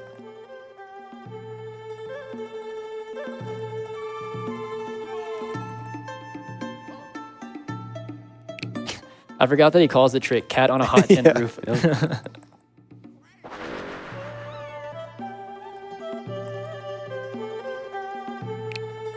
He does a countdown for every single trick too.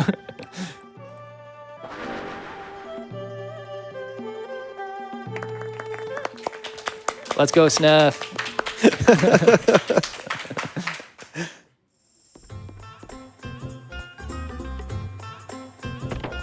Encore? Yeah. No. All right.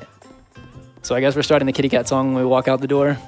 Yep. All right. We do have to go a little bit out of our way.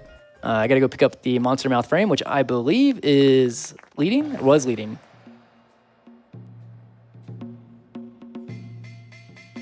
Seems to be a fan favorite. Yes, it's a good one.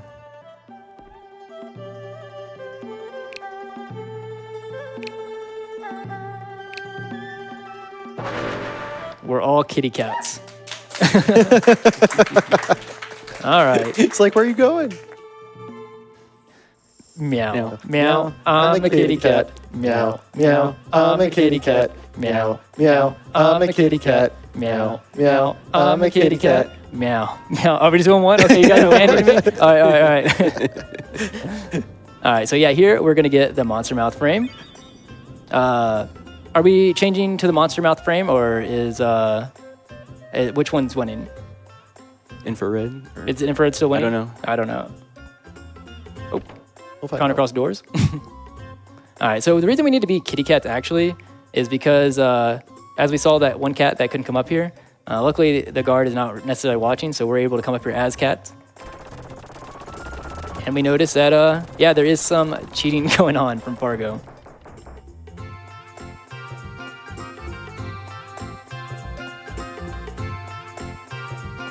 It is funny that Snuff was gambling to get money for cat food because he felt so bad that we ran away as cats. Seth's a good guy.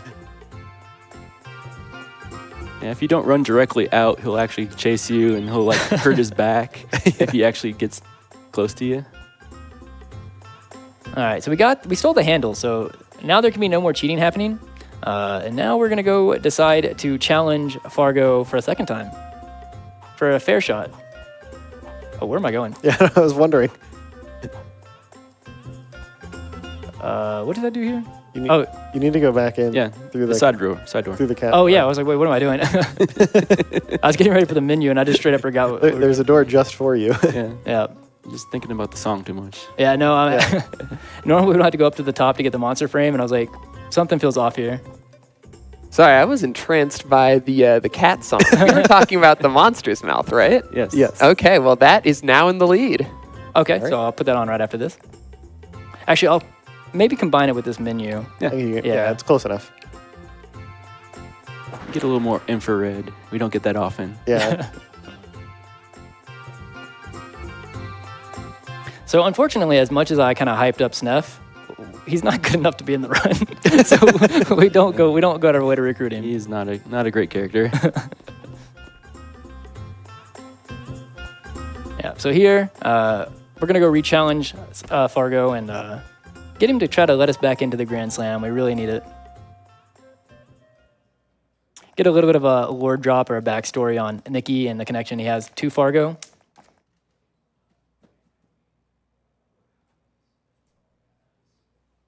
And basically that backstory is Nikki somehow just now finds out that Fargo is his father, because I guess this is the first time that he's seen this dressing table. Wait a minute.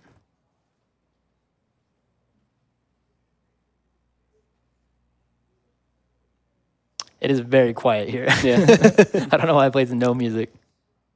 Yeah. So Nikki then, I guess that happens later after the stage fight. Yeah. Yeah. Will later ask us to meet him.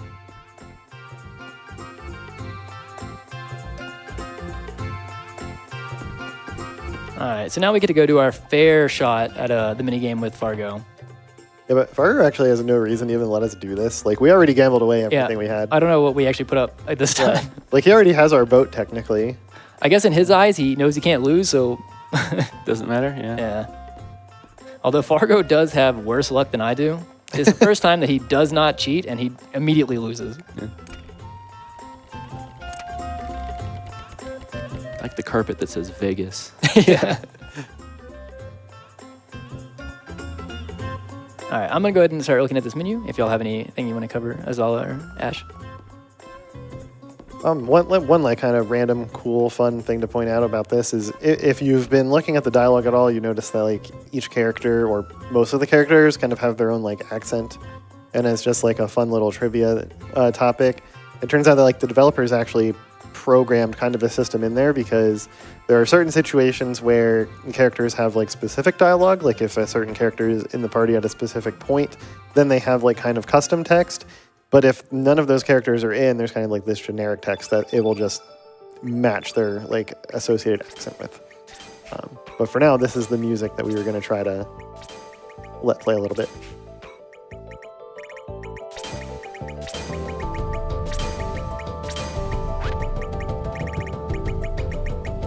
Wrong one.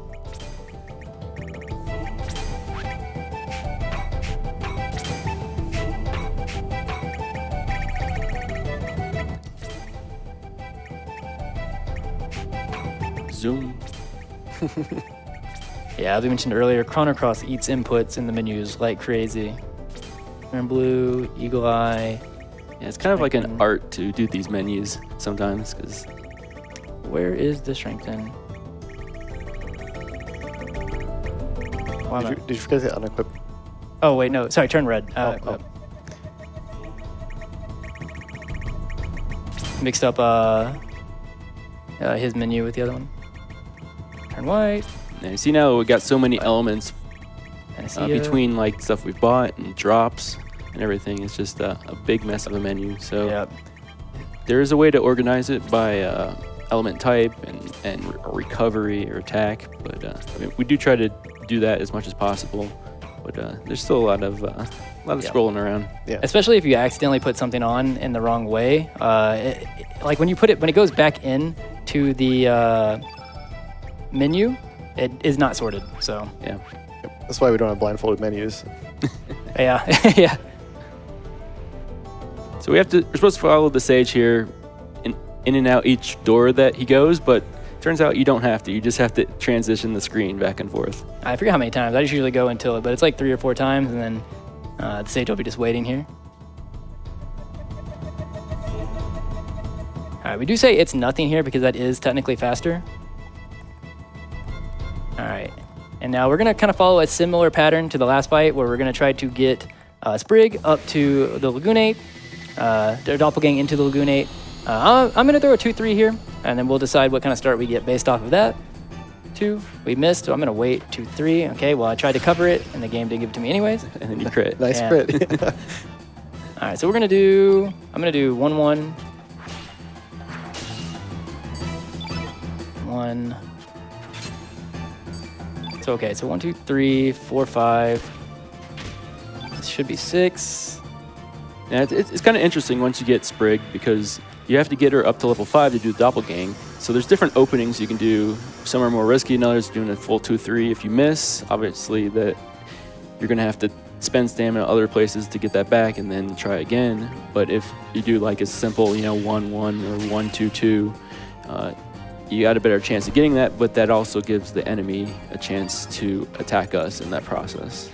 Yeah, so here I just did a 3-3 because at the end of that turn, so we're kind of way off script, but basically I'm gonna try to get back on script I did the half of the buff that I wanted to do there, so that's 4. I'm also gonna do a 5 here. We're gonna do the strengthen. This will be 6, and then now I can actually kind of get a full turn with full buffs. So we're not fully on cycle after the bad start, but we did kind of make up some of the damage. Yeah, and generally the Sage is a pretty easy fight, because the way his AI works is that he'll basically do whatever you do to him. So if you're doing physical attacks to him, he'll do physical attacks to you. If you cast elements on him, he'll cast elements on you. So since we're doing physicals, it's usually pretty safe. If you accidentally do target the Sage with an element, it does become kind of a dangerous fight. Yeah. All right, and we got through it. Yeah, so coming up from this point is kind of one of the bigger RNG sections in the entire game. We have Komodo Heckler we were talking about earlier, where we have to do a bunch of random encounters. We actually have to do a couple more random encounters here, our forced ones that are not bosses. And in that can be a lot of formations, different formations, a couple that we don't want to take. The most common one is 2 Will-O-Wisp, and that's pretty fast. But their APs also are random as well, and they can do things like Magma Burst, which not only is a slow red element, but if they do it on Harl, it can berserk Harl. Oh, I mean, it can berserk anybody, but we just don't want to see it happen to Harl, as she's our main source of damage here. It's also why, as we mentioned earlier, we put the gauntlets on Harl for this section. Is one, she does more than length at this point, anyways. But she also auto crits these will-o-wisp enemies because they are flying, and she has type advantage on them. Yep. So here for the story, we get to find out more about Nikki here, and Nikki asks us to go see him later. But it turns out if you never actually go talk to him, you'll never trigger the whole big Radical Dreamers side quest that happens. Yep. And that'll actually come into play and save us a lot of time later in the run.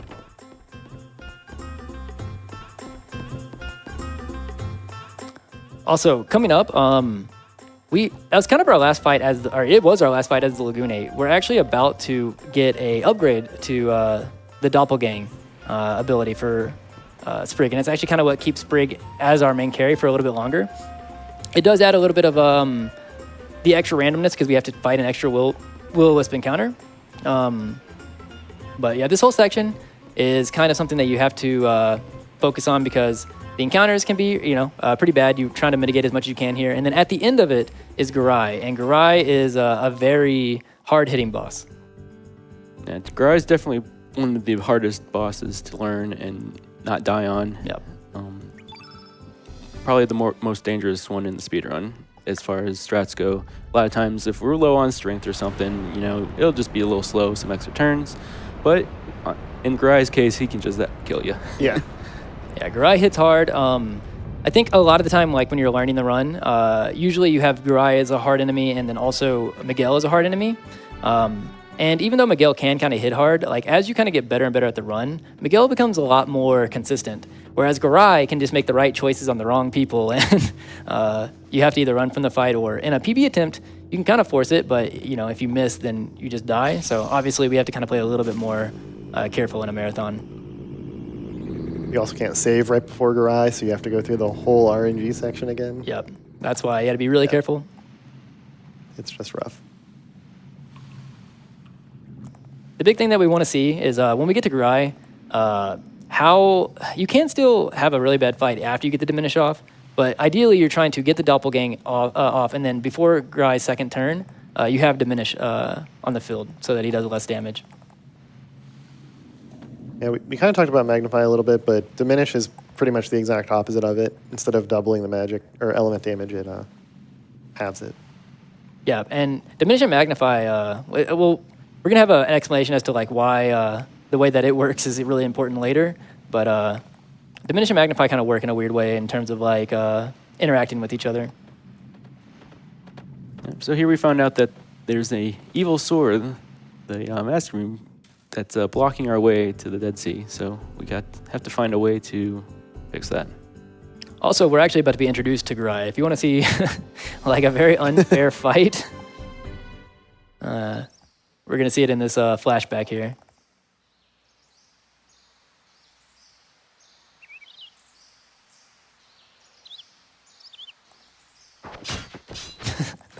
Garai is like 10 foot tall, has armor and 2 swords, and he's fighting Radius, who's an old man with 1 sword. A cane sword, I think is what it... No, I think it's just a regular sword. Yeah.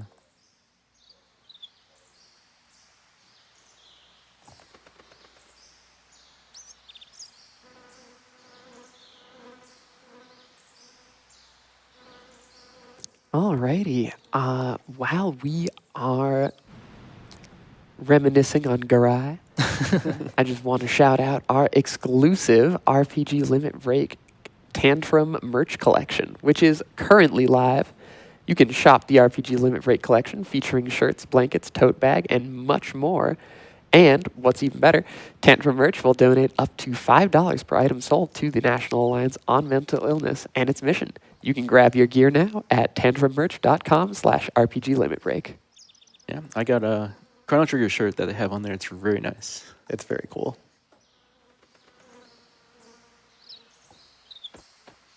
Yeah, so here at this section, we do have a little bit more downtime because we actually cannot do anything. We have to wait for Radius to come out. All right, while we're chilling, let's talk more merch because RPG Limit Break actually has their own merchandise store. You can get hoodies, coffee mugs, fanny packs, whatever you're looking for. You're sure to find your new favorite RPG Limit Break branded gear and All proceeds from our merchandise sales go directly towards funding RPG Limit Break so we can continue to bring you these awesome live events every year.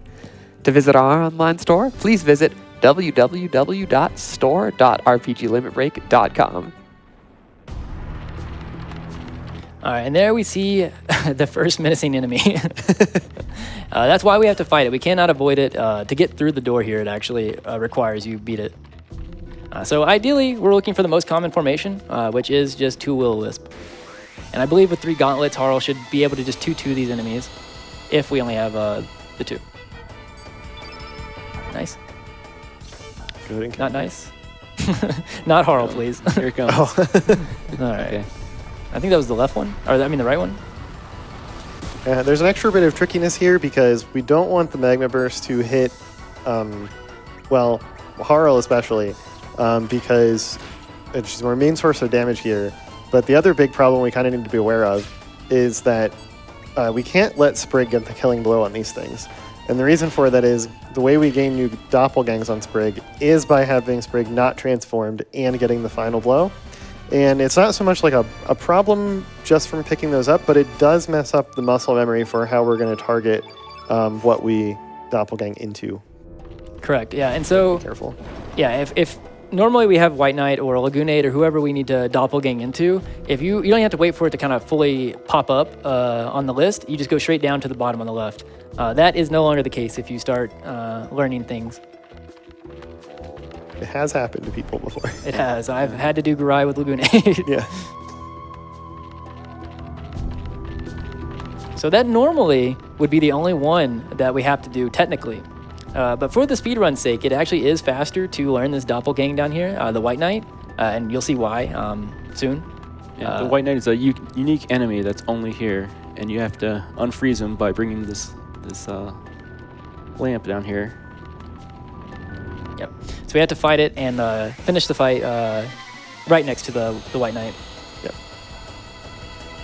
Hopefully this looks like one we have to run from. I think I saw 5. Yeah. Yeah. Yep. Yep. That's the worst. And 0 turn. Yeah. 3 time loss. At least you didn't get berserked.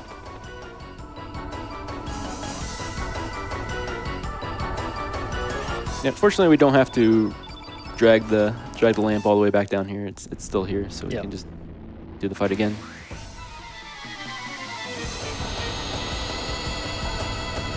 If it's 4, I'll take it even though I don't want to. We'll do 2, 2. Okay. The only reason that could be a little bit dangerous is because Sprig could, out of my control, go learn something. Does she learn it if it's the... Oh, actually, maybe not. I don't think so. I think that If somebody have to else actually does do it, it. yeah. Yeah. I think it gives to the, like, I think it considers whoever was the last one before Sprig to be the person to finish it. But it's okay. Sprig didn't even get affected by it. Definitely a much slower fight, but you kind of have to decide what you want to do. Like, you could run again and hope to get 2 Will-O-Wisp and it'd be a good fight, and it's probably faster than fighting 4. But you could also keep getting 4. You could also keep getting 5. I got 3 6% earlier, so Yeah, it's not going to press my luck. To get the good encounter is about a 52% chance to get the good one. You got Inferno there. Nice. That'll be big for Dario as well. Yep. You are at a 33 magic combined, I believe. Yep. So this is a pretty, I think, fun fight to do because we actually need to finish this fight with last hitting with Sprig, but we cannot do it while Sprig is doppelganged. Unfortunate, but we can make that up. Okay, so we're gonna do the turn black here. 2 up. So this is the first time that the White Knight is actually already a black element enemy. We are also turning the White Knight black. So that's actually going to still, he can be black and black again, and it's going to increase our magic damage against him. Yep. So for example, you can't turn Lena double blue to do more damage to red, but you can double the color of the enemy to do more. So now it's a process of debuffing White Knight, buffing ourselves, putting white on the field, and then hopefully Sprig had enough magic damage to do the Oh, well, now I have to run. I forgot we started on it. I thought we started in the center there. Yeah, because I don't think... No, I can't. It'd be faster. Maybe I could figure it out, but I think it's actually going to take more time to figure it out. You actually could have risked it, because if it didn't kill, you could just run. But I don't think it would have, but yeah. Would have seen the animation time as well, but yeah, maybe. It's not that long of a fight, so... Just saying, because you were on the edge of the skipping the turn black, so like, I mean, I don't know how it would have worked out. It's fine. Everything else has gone fairly well. Yeah. Not a big deal. It's better to be safe here. Yeah. Yep. Wrong person. That is the problem with like, so in most cases to go fast in the game, you kind of have to trust that like, you know where everything is at in the menu and you kind of just do it without really thinking. But you can occasionally get punished for it. All right, so we need to get a level 6 here again. That is okay. Yeah. So we'll do the weak-minded here. And instead of the defend here with Harl like we normally do, I'll just get the one with Sprig. Make it up that since we missed. We'll do the magnify. And then we'll start on the meteorite. Meteorite, yeah. Yeah. So we need Harl to do a little extra damage so we can hopefully kill with this last photon beam. Yeah. On this fight, did he do Sadness Wave or anything? He did Sadness Wave. Okay, I was going to say, if he didn't, he rolled incredible AP. There you go, caught him. We got it. Yep.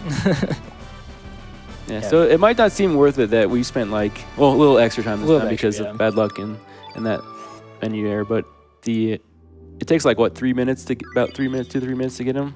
I haven't timed it fully, but it's a decent investment. Yeah, because you got to walk slow with the Wisp and then do the Wisp fight. Yeah. And do the White Knight fight.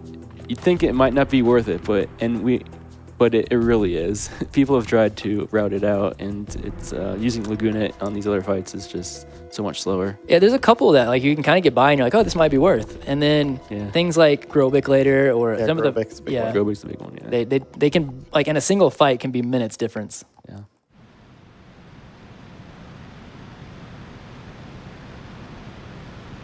So we get more flashback here with Gurai and Radius. We find out more that the sword is evil. Oh. A lot of backstabbing in this game, actually. Yeah, actually, there is. It all involves Radius. Yeah. He is involved with most of them. But yeah, in case it wasn't clear, if you never played the game before, Radius is not necessarily fully at fault there. The sword, whoever's holding it, it seems to get corrupted. But that's also why Gurai went to be from being like an ally, a nice guy, to being very angry and kind of haunting this area. All right, I'm going to toss it to y'all. Y'all can kind of explain what's going on during this. I'm going to kind of try to watch to make sure we don't die. Good luck. Thank you, thank you. So one of the big problems with Gurai here is it's another of the fairly fast enemies, having 6 AP. So we're going to be trying to...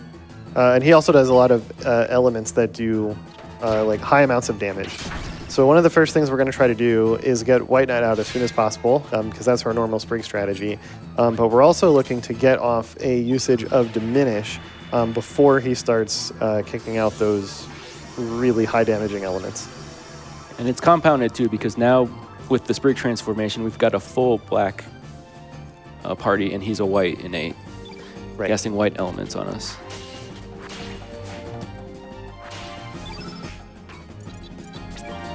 Yep. So we didn't have the AP to go for the Diminish, so I'm assuming that we're going to skip it here and just throw out a turn black in lieu of that, just because having the second black element on the field is going to at least reduce some of the damage that these elements are going to do. And so Harl should survive that. And much like some of the other fights, we're really going to hope that Gurai spreads his damage out here. It's very easy for him to focus somebody, and it's going to kill them. And it's not even unusual to have 2 deaths in this fight if that starts happening. I don't think defending's going to really save her, but I did it anyways. That's a nice crit. The crit might. Okay, so Hara's the party member that has our revive as well, I Yep. believe. So if Hara goes down, then there's no reviving her. But if somebody else goes down, then that's where it becomes a problem. Nope. Wow, that crit. Hey, that was yeah. nice. That crit really helped. Probably prevented an extra turn. That is the second time I've had to do diminish list in a marathon, and I do not go into it 1 and 2. Yeah, I just explained it, and I was like, well, you ruined it. Very nice.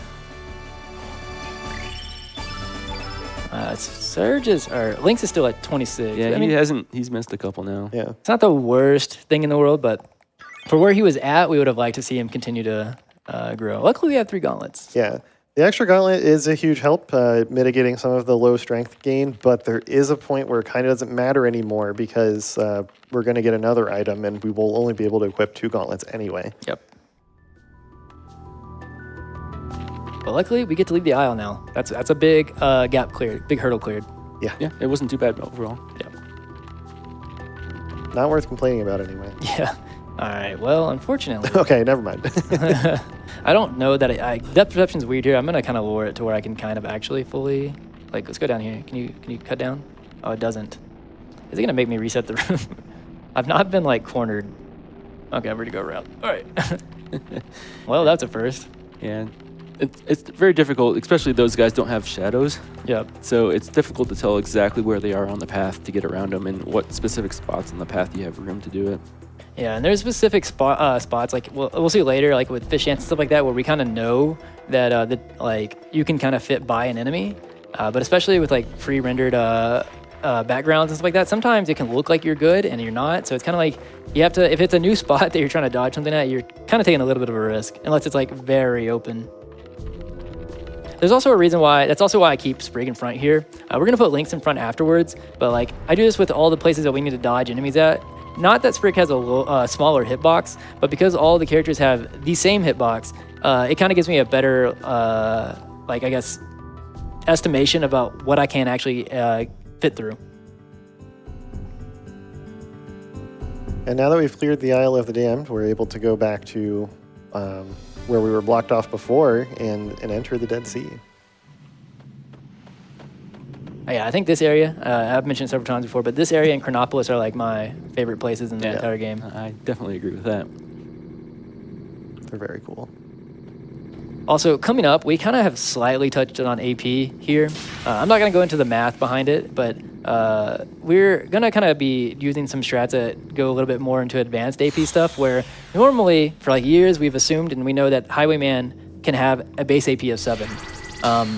Technically, there is a roll that happens at the very beginning of the fight that checks to see if like an enemy or a boss or whatever gets any charity AP on their base AP. So what all that means is that Highwayman could technically be set at a base AP of 8 instead of 7 for the entire fight.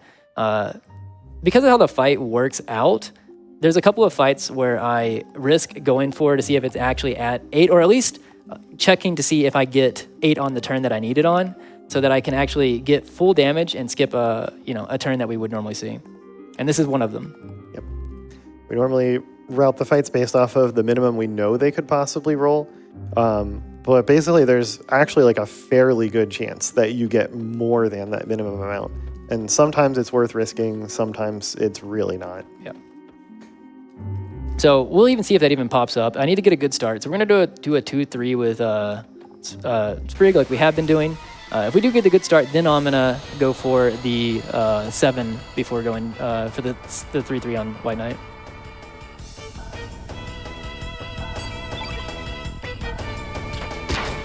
All right. Ouch. All right, so this is 1. We're gonna do 3 1s with Harl, and then we're gonna do a turn White.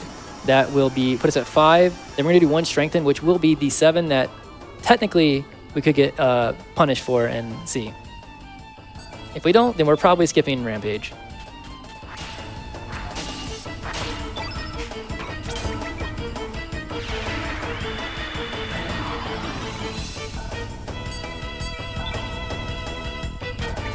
Find out here. Yeah, if he doesn't go after the Strengthen, then we're probably golden. If he does, then it's fine. We'll probably just see Rampage like we would have normally. Nice.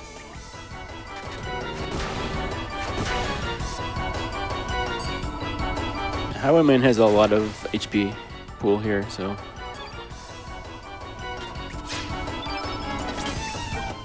Even with the large amount of damage we're putting out here, it takes a few turns. Yeah, that 2100.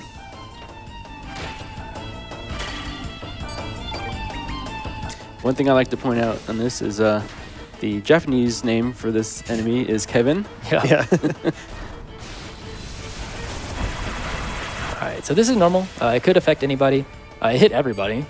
So that's fine. That's why we build Harl to level 5.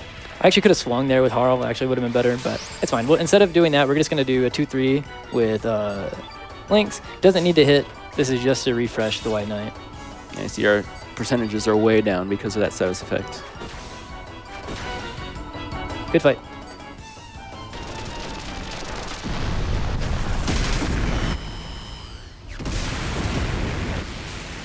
All right, well, Kevin's going down. Mind if I sneak in a donation? Absolutely. Wonderful. We have $250 from an anonymous donor.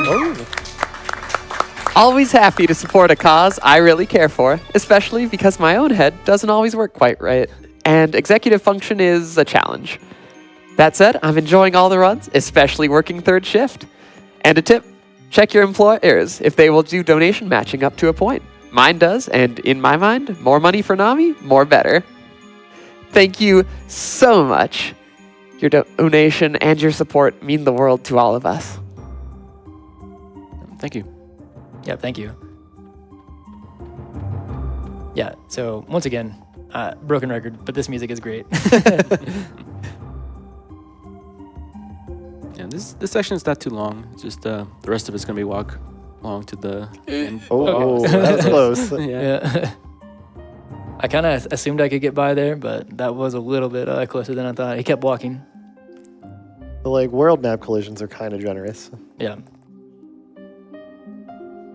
The next enemy we'll see is one that we are going to do everything in our power to not get anywhere near. It is a dangerous fight, especially in terms of time. It's scripted. There's like some things that happen whenever you start the fight where they go through a bunch of dialogue and do a bunch of elements. So if she's blocking our path, we're just going to do everything in our power. We're just going to wait.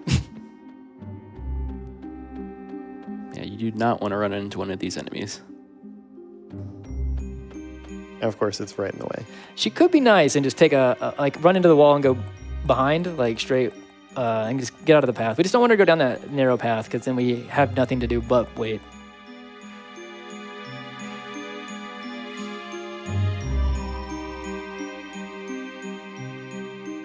So here we're also starting to see some of the ghosts of the Chrono Trigger characters. Yep. And that gets touched on a little bit in the story coming up here as well. All right, let's see if she moves. All right, don't go that way. That's not the way. Nope, don't go that way. Thank you. Yeah, she can just block this entire path, and you're at the mercy of the game. Oh, you forgot Pierre's sword. I'll go back. No.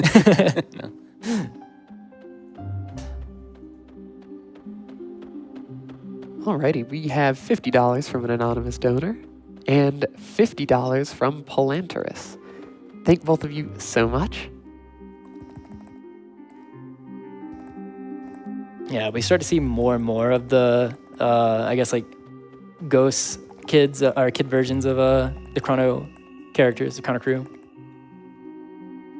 Or, sorry, Chrono Trigger crew.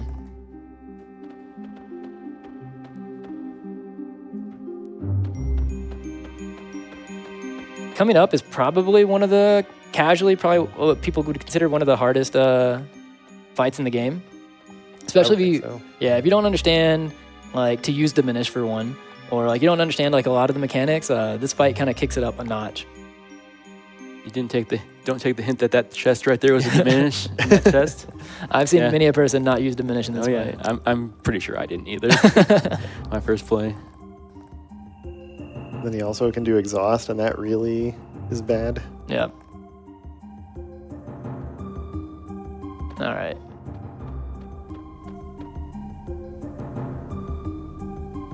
Yeah, we're gonna make a save here as well. This is just kind of a, even though I don't think he's that dangerous, it's always kind of just been marathon it's just been the nature of a marathon to just make a save here before Miguel.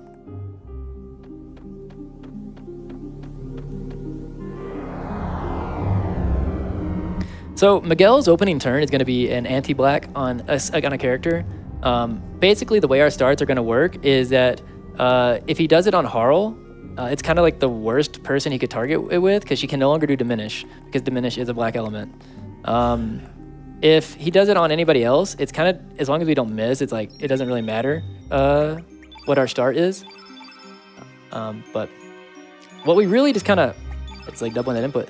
What we really don't want to see is the 1-1 from Sprig get interrupted because we got low AP rolled into it being targeted on Harl. Because then, I mean, we have strats for it. It is just the most... yeah, it's just the unlucky start, yeah, basically. Yeah, the very unlucky start, yeah.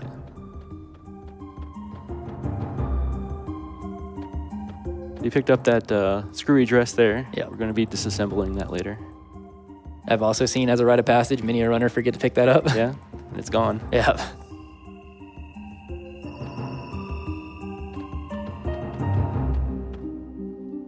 Not gonna lie to you, it's been so long, I don't even know what's in that other chest.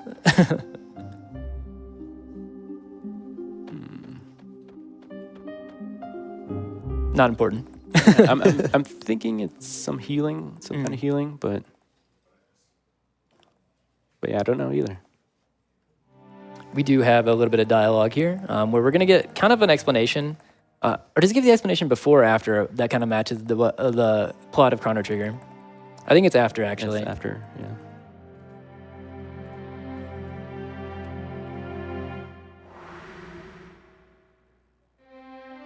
But yeah, basically here, it's not necessarily Surge's fault, but we are getting the premonitions of like the crew of Chrono Trigger as their kid versions, and they're kind of blaming Link or Surge for everything that's going on as to why the Time Devourer, or what we know as Lavos, is back. And basically the idea is because of the timeline split that happened because Surge lived where he was supposed to die. In one of those timelines, if I'm not mistaken, it's just that the Time Devourer does exist, and the Time Devourer has the power to, I guess, affect time regardless of which one it's in.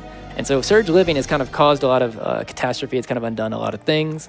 We'll learn a little bit more about why that's happened here, but we see kind of like an early event of like the foundation of the story here where Wazuki and Miguel are carrying an injured Surge through what we'll find out later is Chronopolis. And we hear a voice here talking to Wazuki to say, hey, bring me that wounded child or whatever, blah, blah, blah, blah.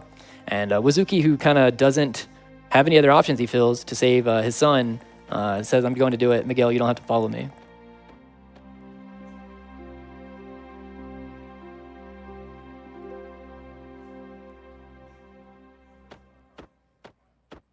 And honestly, this scene plays a way more importance than what it might seem like initially. Kind of the catalyst of like everything that's kind of going on in the modern time for Chrono Cross.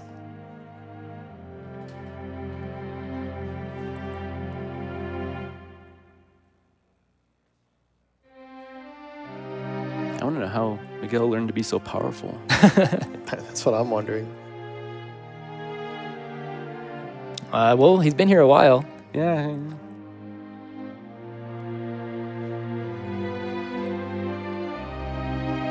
But yeah, here Miguel's going to give us a choice as to whether or not we refuse to accept the premises that he's been laying out. We refuse here just so we go straight into the fight. I believe, it's been a long time, but I believe even if you try to accept it, you still go into the fight anyways after. I think you just get more text. Yeah, or he gives you the choice again or something like that, yeah.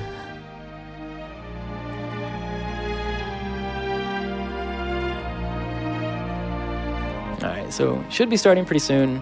Once again, we just kind of want to see either a good AP start or Harl not being targeted by the first element. Preferably both. Also, this is a very specific fight as well as to the damage values that we are doing. It helps that, like I said earlier, Sprig is static values. So we know exactly how much damage we're going to do, especially by controlling the field effect as well. So we're going to turn on the White Knight here. Luckily, Harl was not the one targeted, so we can kind of go into a very standard fight.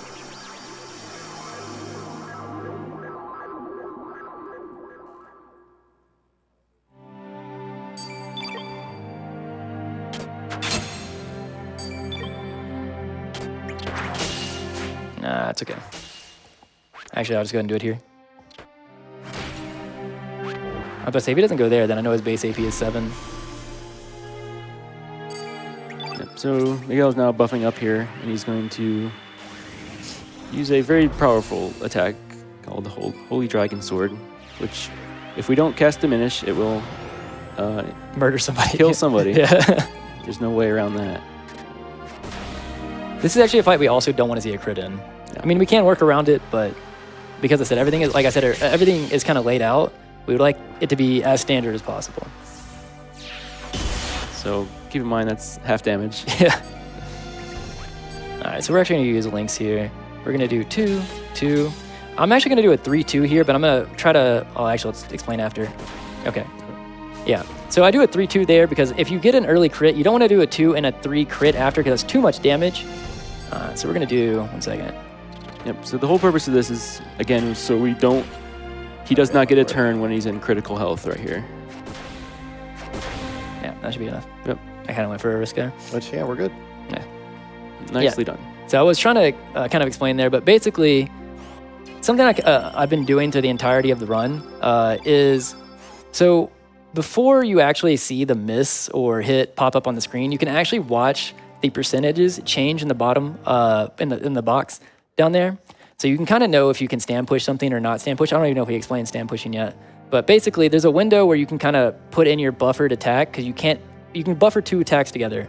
So there, if I do a 2-3, those are buffered. They can't be interrupted. Even if Miguel was at 1 AP, he's not going to interrupt those. But if you do a 2-3 and then 3 crits, you do too much damage there. So you can throw the 3, react to whether or not it crits or not, until if you react fast enough, do the 2 if it doesn't crit. So that's why those are swapped. Alrighty, folks. My time here is unfortunately at an end, but the wonderful Zathian will be taking over for me. So give them a warm welcome and have a wonderful rest of your RPG limit break. Thank you. Yeah, Thank thanks you. for hosting.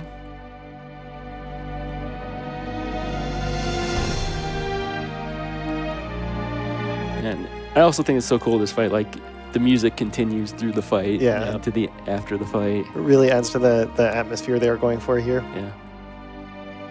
I mean, the monster mouth, probably not what they had in mind for this, but Yeah, so this is where we're kind of getting the story that I was talking about, the lore of Chrono Trigger, and where a lot of fan theories pop up because of it. But yeah, unfortunately, I don't know if we mentioned it as well, Miguel is Lena's father and is also dying because of us. But yeah, so here we find out that Fate wants us nowhere near like getting the Frozen Flame. So Fate has decided to nuke this entire place, basically. How are we going to get out in time? Yeah, how are we getting out in time?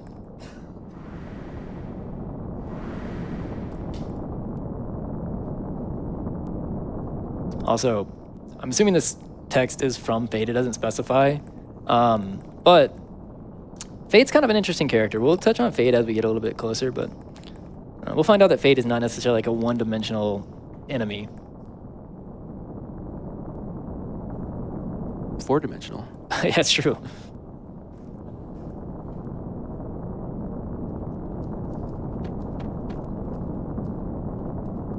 All right, so we're looking for this My Dear Lena text box, so I don't have to, or My Dear Tanya, Yep. so that we don't have to mash anymore after. and probably don't want to. Yeah, I've been mashing it for a minute. Yeah, we did find out, various runners have found that like if you mash the controller, like the confirm button during cutscenes, there's a possibility you can soft lock. Not in this cutscene, but in other ones. Yeah, there are very specific ones that you really try to avoid mashing in. Also, it seems like our ride out of here is a giant dragon, which they will play a key factor coming up pretty soon. Yep. Get a cool cutscene.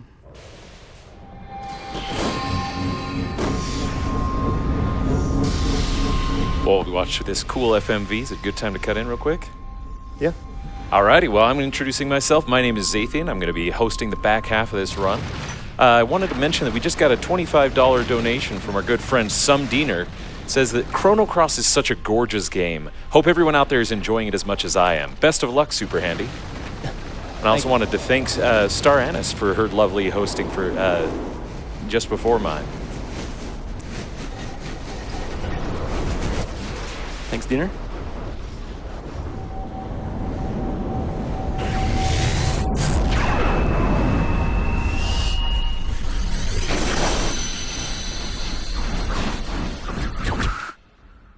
Yeah, it's a very cool cutscene. Yeah, and now we find out that we have some allies in the form of dragons. Oh, we think. Spoilers.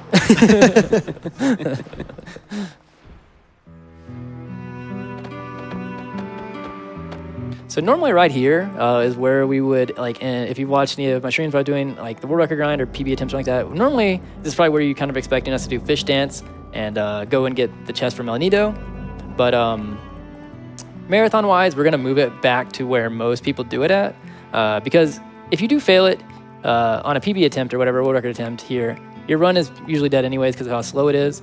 But not in a marathon, and we want to be stronger if we can be, to if in case anything goes wrong down there. So we're gonna wait until after Starkey. Sorry, before Starkey, right before Starkey. Yep. Much later in the run. Yep. And that's the triangle down there in the south. Yeah, that's usually why, one of the only reasons why you would do it here is you just save a little bit of travel time from going to it while you're right next to it. But we're way weaker right now. Yep. So we're gonna stop off here in Godov to do a little smith shopping here.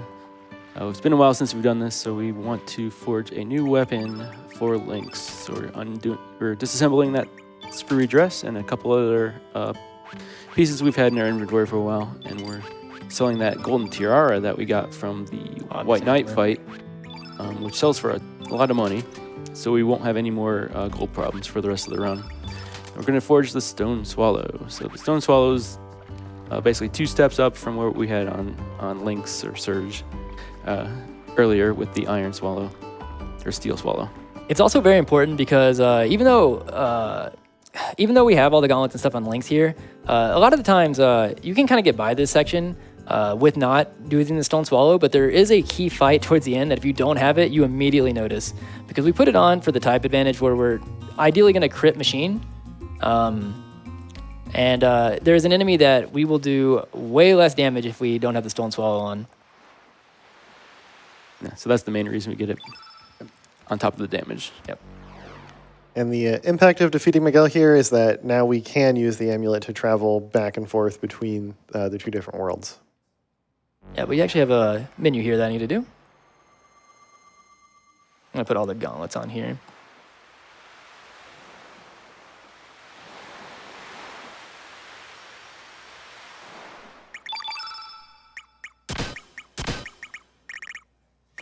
Yep, so now Harl's going to be more of a support role, and Lynx is going to be our supplemental damage dealer to White Knight. Yeah. But we are approaching the final kind of handful of battles where White Knight will continue to be worth using. Yeah, we are starting to outpace, or we should be, but I've actually noticed that Lynx has not got a strength in a hot minute. If you were gaining strength, we'd be starting to outpace. Yeah. Fortunately, we missed like the last 4, I think.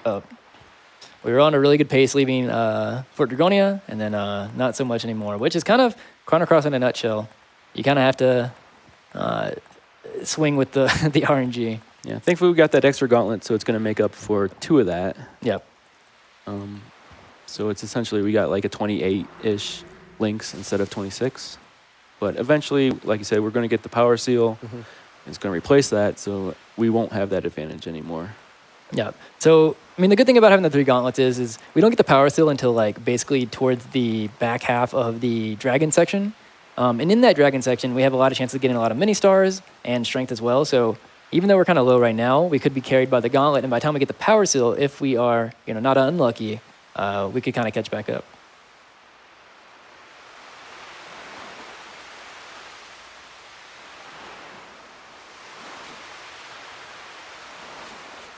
All right, so here we're going to go ahead back to Termina.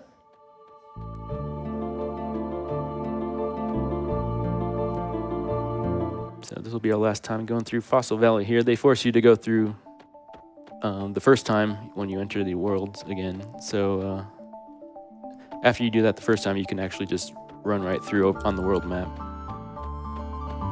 These guys are a little trolly. Yeah. They are pretty quick, too. The other one had no interest. I was trying to bait him so I could go around too.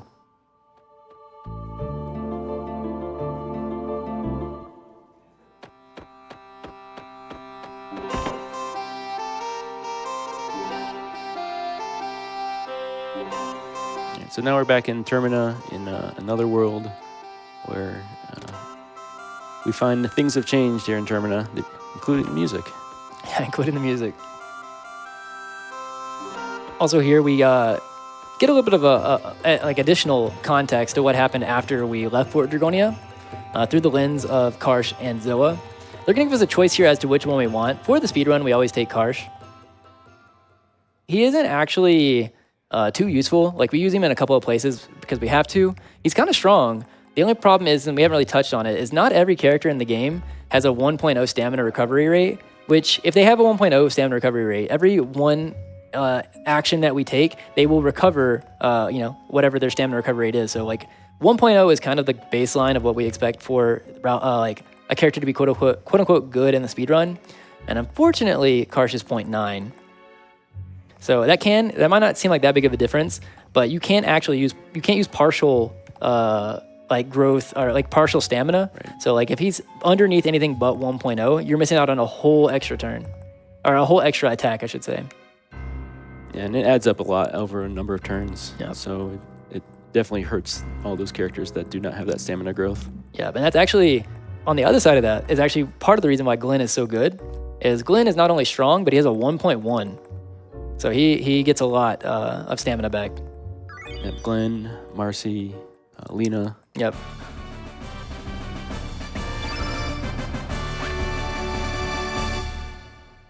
We have 18 magic on Lynx. That's kind of good for now as well.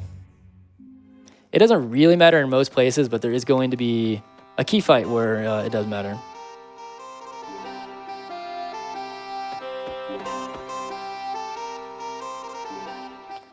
So coming up here, we have a little bit of text, but after that, we have kind of what I would consider the second most, complicated dodging section outside of Terra Tower, unless we're counting Fish Dance, but that's not like a whole area.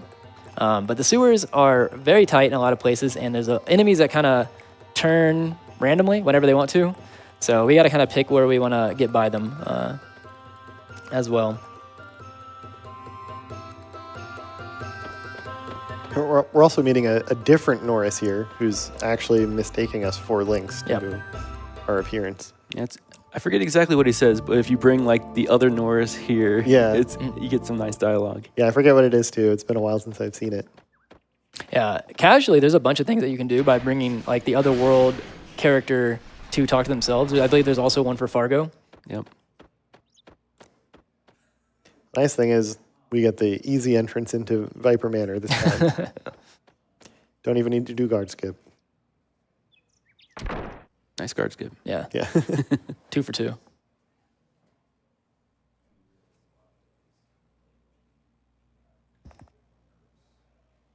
This is also one of the quiet places. Get a little bit of text here between Norris not really agreeing with what's going on here.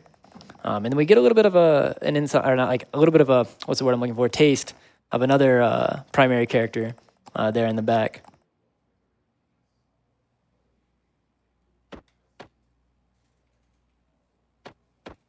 Well, during these text boxes, how about we hype up a couple of incentives? Sounds good to me.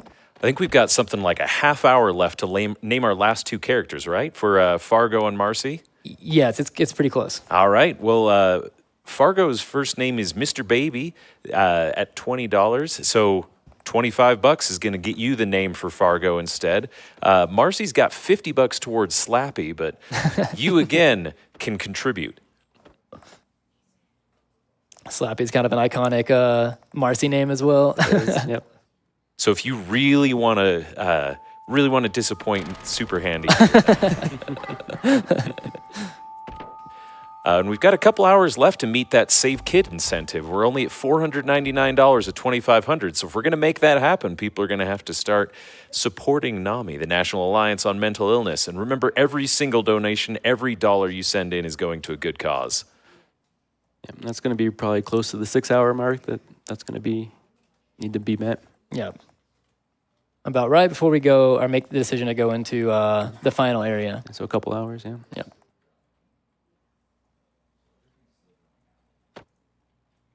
All right, so as we get, we have another cutscene here, but after this, I'm probably gonna try to focus on the dodging here. Because once again, there is about 3 or 4 screens of complicated dodging. I put links back in front on accident. Is this the important character you're talking about? Yeah. No, this one. Yeah. Just a second. Okay. There we go. Oh, yeah. Cha-cha-cha. All right, and here we go. Once again, usually for these dodging sections, you don't have to put Sprig in front. I do, just because, like I said, I like to see exactly kind of what the hitbox of the characters actually matches to. Yeah, so to get through this newer section, you got to pull some levers, turn some wheels, and they're all at the end of like these narrow hallways with these enemies that kind of, they don't track you, but they do randomly move around and randomly turn, as you see there. And as the screen scrolls as well, it's pretty difficult sometimes. They can just all of a sudden appear right in front of you. Yeah. And it's like, oh crap, I got turned around. And sometimes they walk like they have the flu status effect. Yeah, You got to just really like, watch out. Yeah. Just got to push these barrels here out of the way. Pick up this chest. It's free. Why not? Don't necessarily need the items in there, but it's nice to have. So pull this lever or this wheel up here, I believe. So we stop the flow of the water so we can cross to the other side that we need to get to. Yeah, coming up here at the top of the screen when we go to exit is actually kind of the most dangerous part. That guy's stuck down there, though, I think, so you might be okay. Oh, hello. Yeah, I gotta guess. Okay, 2 of them are there. 1 is here. I'm gonna go ahead and try to go here. Okay, Oh, we'll here see. it comes. Yeah. All right. So as soon as this one passes, though, that should be the last one we just go. Yeah. You got to keep a count on how many there are, because if you do what I just did there, but say there is another one on the other side there, and you can't see them until the screen pans, you can get trapped between 2 enemies.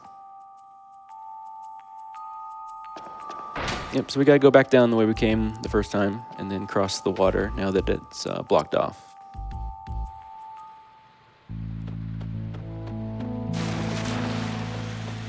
All right. So here's where some of the really tight hallways get. Oh, lovely. Oh boy, you got 2 of them. I actually gotta just do this and then go. Okay. Yeah. If they turn at any point there, you get caught. Like you can barely fit through, but kind of felt like I had to take that chance.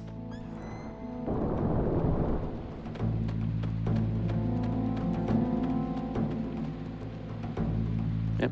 And there's also a chest there at the top that has a really good magic item, a magic seal, but we are not going to need that. Yeah, and unfortunately, you actually have to fight an enemy to get to it, and these enemies are actually really quick in terms of their AP. Yeah. Nice, he's kind of waddling in the corner. Yep.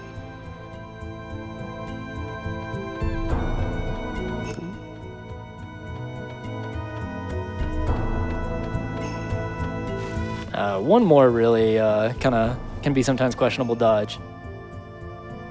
There are 2 more enemies, but usually the other one's out of the way. Okay, he's nice. All right, so now that we're through that section, we got a bit of a kind of a boss gauntlet here to finish off the rest of the manor. The first is going to be good old Rochester. Yeah, everybody's favorite boss. Yeah. Yeah. Not usually a super threatening boss, but if you miss too much or you just take too long, Yeah, it's one of those. the damage just adds up. Yeah, it's one of those fights where, and honestly, Chrono Cross has a few of them where it's like when it goes smooth, it looks like it's a really easy fight, but then you're a couple turns out from seeing some very dangerous stuff.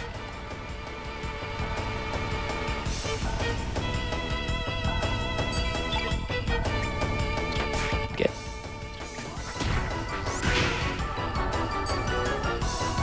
What do I want to do here? I'll probably get the 1 for the strengthen. Yep, same deal here. We're going to transform Sprig and then buff up White Knight. 2. So I'll do 3 turn red, 4 strengthen. Okay, so I'm actually going to do the turn red first.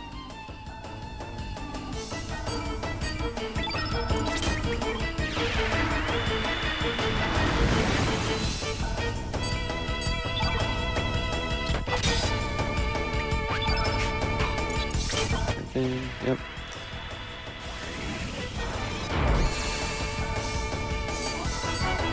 That's the other nice thing about Strengthen is it's the color element we want, so we do more damage. This blue innate. Is that on? I think that's going to kill the highway. Oh, no. It's everyone. Okay, he barely lives. Yeah. I was making sure that he lived. Yeah, this is one of the things that can matter for Sprig is, like I said earlier, that the doppelganger inherits Sprig's HP. So if Sprig doesn't get much HP, which she didn't get too much this time, you can get into trouble sometimes. Yep.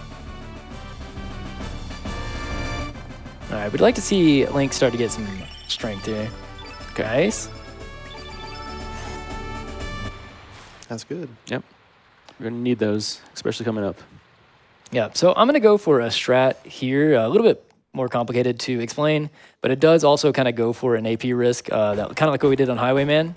There's just a couple of hurdles that we go through to make sure we get a good start, or I guess a good fight, including, did we get a good start? And then if yes, did Harl miss? We're going to throw a 2-3, and I will change based off whether or not she hits those. And then if yes, on the next turn, I'm going to go for the plus AP risk and try to not see any Fire Pillar at all. If any of those don't happen, the normal fight does see Fire Pillar, so it's not a big deal.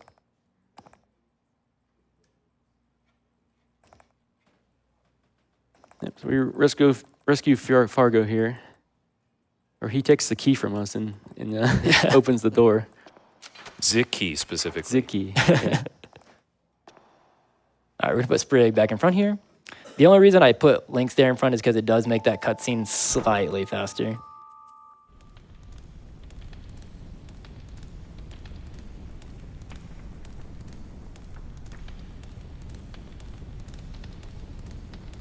All right, so we're in the dungeon now. Here's our Riddell, who's we're trying to rescue. But we also got this other new character. Yeah, the same character that apparently, I guess, is kind of like a sleeper agent when he hears the bell. Yeah. Starts control, or gets under their control.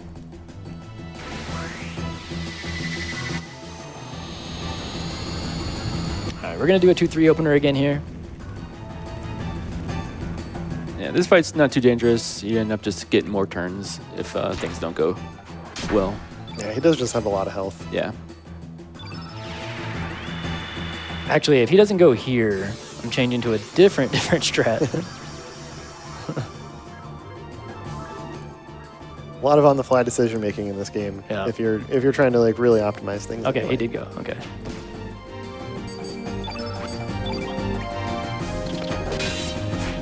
That's okay. So here we need her to hit.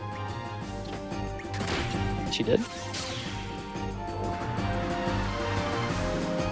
So this is where we're going to take the AP risk.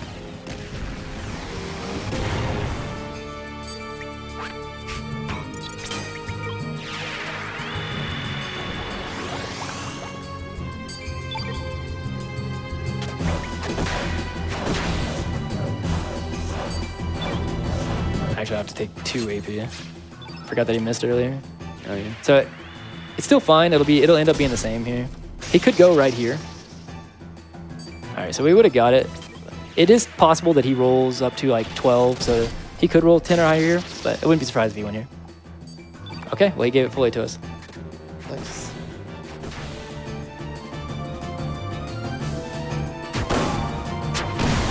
Ow. Oh, it ate my... Oh, he didn't have it. Okay, let's do this. I think we do need the damage. I want to see the 3-3. Or you could crit. I could have went for a crit, yeah. All right, good fight.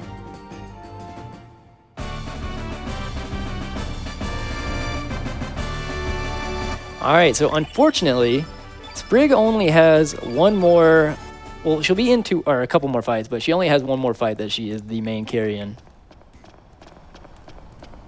Good news, we did get the strength up there though, so we're kind of fighting our way back into where we want to be. Yep.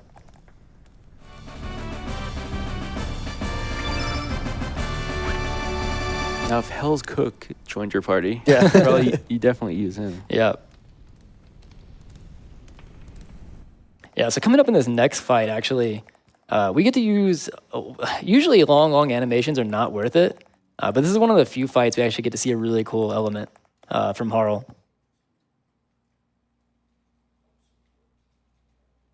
Yeah, there's not too many fights you can see it in because she doesn't learn it until a certain SAR level. Yep. And she hits that star level and we stop using her. Yeah. Yep.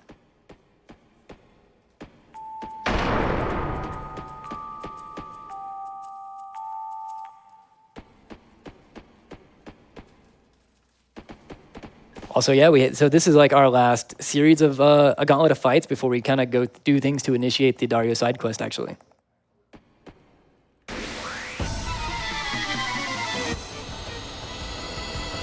Got time for a couple quick donations during these fights? Absolutely. Great.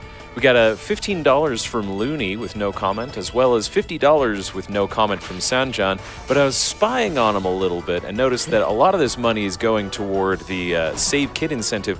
However, $25 in here is mysteriously shown up to name Fargo Skibbity. I wonder who did Could have that. done that. Yeah, it's a mystery. So if you want to see that name, clear the ranks and get guaranteed, or if you want to make something a little more of your own, feel free to donate. Oh no, I see someone laughing back there. It might have been the culprit. It seems to have come from the tech pit area somewhere.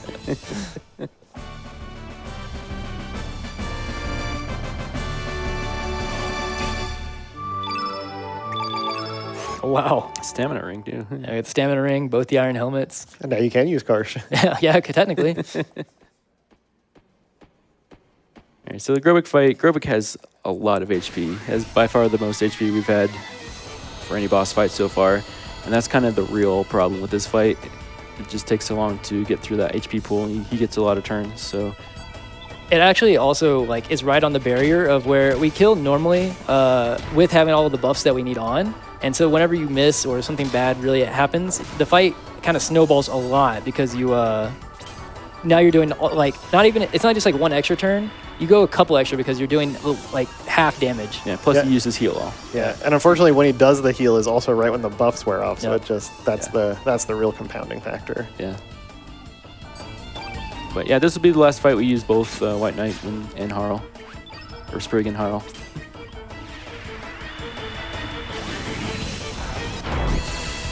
Or no, we have one more Harl. Yes. Yes. Forgot about that. But it'll really be Link's damage carrying it. Yeah. So Yeah.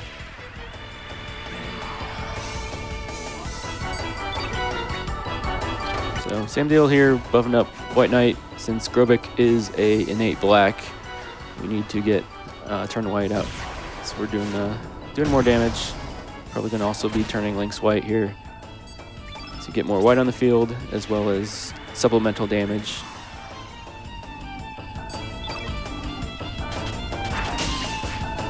All right, we'll get the meteorite on the backside of this turn then. I actually still need to defend though.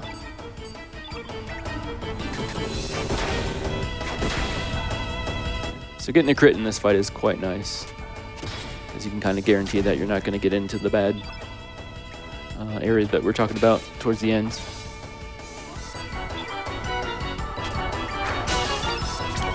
yeah, fortunately, delaying the meteorite doesn't really impact many things because it doesn't change the overall state of the field very much. We still have the same number. Yeah, it's a fast element, and it keeps the white up there. Yeah, so this is kind of the dangerous move if Grobik has been solo targeting somebody up to this point. I think everybody should live. Yeah, everybody should live.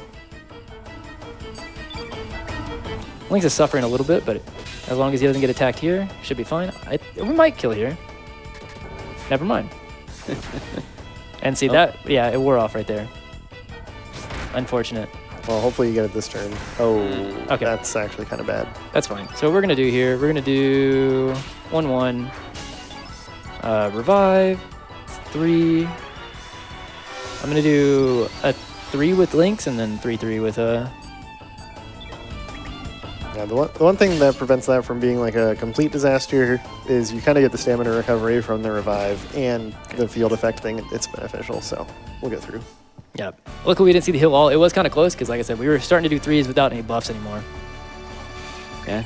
So we didn't actually need to heal revive links there, but we wanted to for that strength Yeah, we just got. Yep. Good thing we did. Yes, it's a very good thing we did. Yeah, so coming up right here is actually the enemy we were talking about, the Stone Swallow. You will immediately know if you didn't catch it beforehand, you would know here that you didn't have the Stone Swallow on or you forgot it.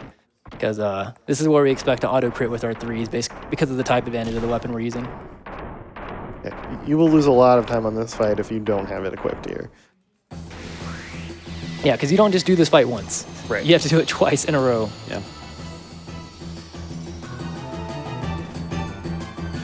All right, who wants some drama stirring donations? I'm ready for it. Beautiful. We got KG the Jerk has sent in $5. Says, love you, Handy. Izala and Ash, great to see everyone coming together for a good cause. Let's get that that kid save incentive. Also, some people say that there are 45 characters in the game, but I'm pretty sure there's only 44. Hashtag ban Korcha. I guess you can donate to prove me wrong. Thanks so much for your message, KG the Thank you, Jerk. KG. Jesse Lockhart's also sent in $50, says, haven't really experienced Chrono Cross since playing it back when it came out and forgot how beautiful the game looks for the time, even if I didn't understand what was going on. Loving the run, though. GL, SuperHandi, and let's get that incentive to save Kid. Bramhall V has also sent in a beautiful $12 with the message simply, Skibbity Larpus. Skibbity has climbed ahead to $35 with a Neargo appearing at $25. So Fargo's name is still anybody's race, and we've got, what, 10 minutes left on that? We got a little bit of time. Yeah, you did the side quest first. Yeah. It's coming up, though. It is coming up. The race is on. Marcy's not feeling the love, though. Still only Slappy for $50. Eli also sent in $25 simply saying, thank you for all you do. No, Eli, thank you for what you've done to support mental health.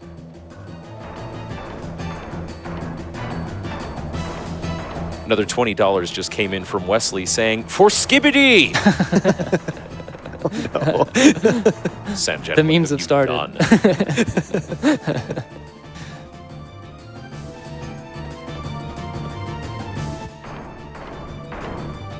right, yeah, so we have to do this fight one more time.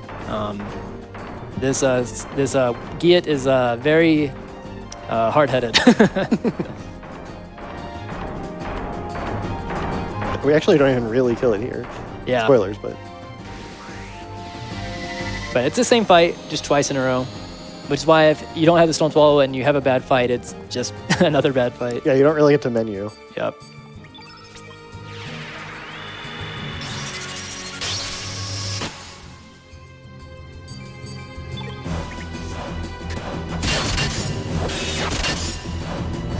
Okay. All right, so this is a pretty normal fight. Went right after the 3-3. We're going to try to get Harl up to level 6. She did not. So I'm probably going to see the other turn anyways, so I'm just going to throw 3-3. Yeah, not going to kill. Hopefully we don't see hot edge. Okay, well. It's just like a couple seconds slower. Yeah, it's a pretty slow one. Everybody 07 Link. I mean, Sprig. Yep. This is actually the last fight that Sprig is in the party. Well, yes. Yeah, that should be correct. I know that we have to put Sprig technically in the party to get one of the frames, but last fight. Oh, right.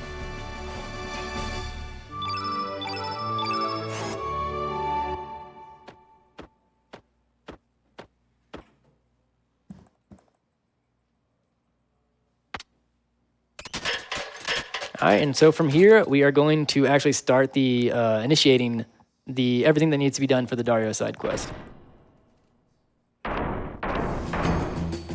Also, for anybody wondering why we are doing the Dario side quest, in any percent, in RTA, it is just faster. Like because we kind of manip Dario, and are able to beat him at this early of a junction in the game, getting what we get from him, it ends up actually outweighing and being more good than bad in terms of time. Yeah, because it takes about 20 minutes or so to get the master arena and do the whole side quest. Yep. So we make that back up and more. Yeah, the main nice thing about the master arena is it just auto crits the majority of the enemies that we're going to be fighting throughout the rest of the game, and it's hard to beat the value of the automatic crits. Yep.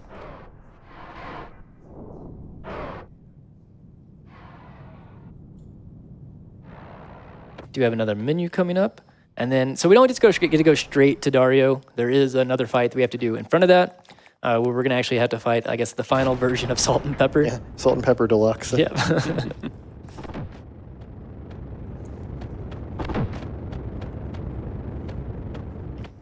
Yeah, here we actually see another party member who's gonna join. We found out that Grobik, who we just fought, really only cares about whoever's strong or whoever's stronger. So because we beat Grobik's like, okay, I'm going to follow you. Now, I don't know if you know this, but his name is actually just the word cyborg spelled backwards. Oh my goodness. Mind blown. Right, so we're putting Karsh in our party here because he's actually required to initiate this side quest that we have to do for Dario. He's also at 31, which is pretty good for, I mean, it's average, but we also have 3 gauntlets on him, or we will have 3 gauntlets on him, so he'll be pretty strong. He's no 36 like the other day at practice run. Yeah. No. That means we could see Thundersnake. You did call it. If I see Thundersnake in the marathon run, I'm banning you from my chat. Not again. All right. Yeah, Thundersnake is actually, I mean, I guess it could be kind of dangerous. This fight is usually not too bad. Really, it's just kind of how long it takes. Or it has varying amount of time it can take. All right, so we need to do a menu here. Yeah, we're going to do it this way.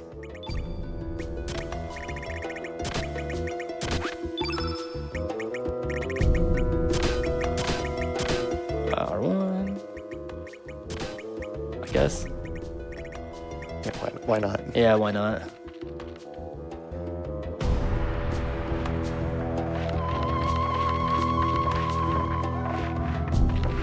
That was just as trolly as it was when you were leaving here. Yeah.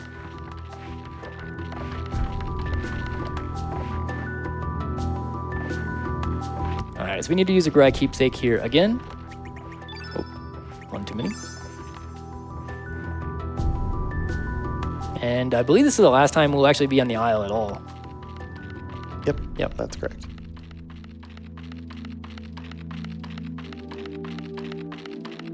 All right, so we're going to get a good amount of text here. If the host has anything for us. You better believe I've got things for you. I actually got $25 that just came in from Wife. She says, I'm thoroughly enjoying this run. Even though I've never played Chrono Cross, I've played Chrono Trigger, and I'm loving the lore references, musical echoes, and other parallels to that game. Also, let's see that Morrowind Any % run. And that's referencing, of course, the Morrowind Any % run during the Skyrim run that's coming up next. That does sound like a cool incentive. Yeah. So if you're not interested in making sure that Skibbity stays as the top Fargo name for the next 20 minutes, that's another one that we can incentive that we can donate toward. Save Kid is also slowly climbing up on there. It's up to $604, the $2,500 required. I'm pretty sure that we can make that. So We definitely still have plenty of time to make that one happen. Yeah. And if naming characters isn't your thing, we have a huge slew of prizes. We're actually just coming up on the end of a prize block right at the end of Skyrim, the next run. Things like the Chrono Cross music box provided by Shuffy, the Chrono Cross piano sheet music provided by Alicel, Surge and Kid Perlers handcrafted by our own Red Silvers. So many things. Each of those is just for a minimum of $5 donation between now and the end of the Skyrim run. So get your things in. You'll be automatically entered into that raffle. Yep, so here you'll see we're getting kind of like a little bit of backstory as all the Acacia Dragoons that we know and Riddell as kids. We see Glenn here, we see Dario, and we see Karsh. We can see that there's a little bit of a love triangle between Dario, Riddell, and Karsh, kind of, because it's really just that Karsh is in love with Riddell, but the other two are in love with each other. But Karsh kind of accepts it. But the reason that this is kind of explained is because what we're about to see is there's a little bit of betrayal that happens with the corrupted sword that we saw from earlier. And it starts making Karsh question whether or not he was actually corrupted by the sword or if he actually held on to these negative feelings and that's what caused him to do what he did. This is one of my favorite like funny moments from the run where it's just because of how they named the Isle. When they talk about getting married, they're like, "Oh yeah, we're gonna get married on the Isle of the Damned." Yeah, that sounds like a great idea. Yeah, so here is kind of what we were just talking about. Dario kind of walks really slow and coolly up here.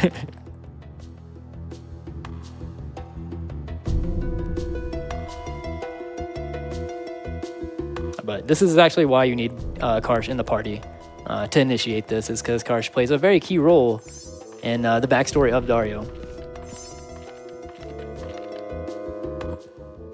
Yep.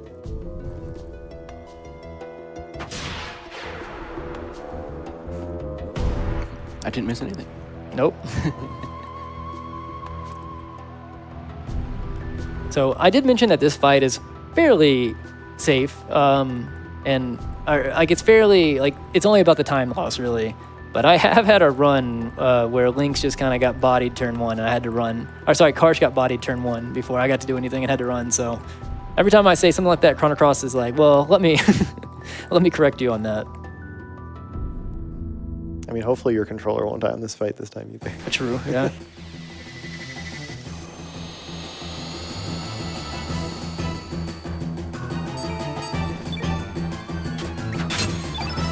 Okay, well.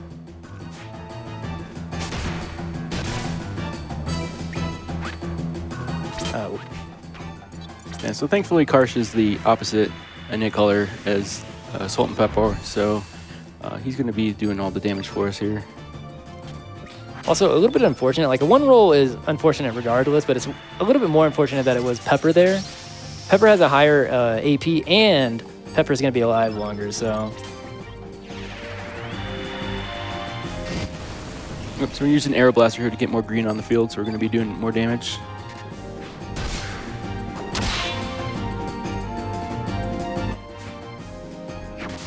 I think we'll be back on track here if, as long as after this Axial Axe, Pepper doesn't go, I can throw 3s with Harl and kind of be back on a regular fight track.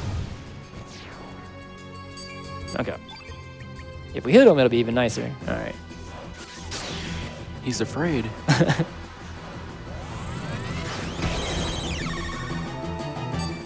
All right, so we're gonna do 2, 2, 3, and have Karsh finish off here. Nice.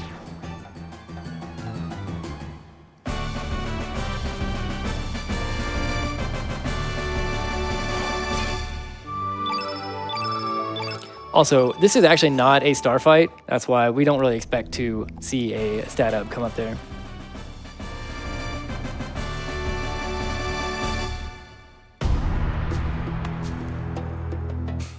Yeah, so we also got, I believe, Karsh's level 7 tech. What's it called? Axiomatic? Is that what it is? Yeah, Axiomatic. Yeah. You get a lot of those through these side quests that involve the characters that don't naturally learn them. But unfortunately, this is the end of Karsh for us because we only are going to be using him as he's required for this one. All right, we're coming up to a couple of incentives. We're coming up to the Fargo one. We're coming up to the Marcy one. We also are about to be getting the Valencian frame as well. And then actually also Dario. Got a bunch of things coming up. And that Fargo naming incentive is still hot. Neargo has actually just pulled in to tie with Skibbity so far, $35. There's a battle going on. Wow. I might have to donate right now just to beat Skibbity. The text box frame bid war is still getting a little stagnant. So if we're getting tired of that monster's mouth one, we're gonna have a new option coming up right now. Our favorite Martian is still in the lead, but we still got an hour or so until we can unlock that one. So you got all the chances in the world to change it for your own preference. In fact, another $10 just came in from Jay. No comment was provided, but that was to name Fargo Nirgo. It's gonna be a close race right up to the end here. Get ready with those last-minute snipes. I'm a fan of Nirgo. It's pretty good. Yeah. That's funny. We're also about to get another recruitment to our party. And unfortunately, she's not used too much, but we are going to use her for the Dario fight. And she will serve a key purpose in the same sense as Pierre did earlier. You gonna rename? I know it's Oh, not a yeah. naming incentive, but yeah, we're gonna Yeah. rename her. I'll do- 07. We're gonna rename her. It might be a hint of what's to come. Yeah. I think we've decided we're going to do, well, I'll do it here.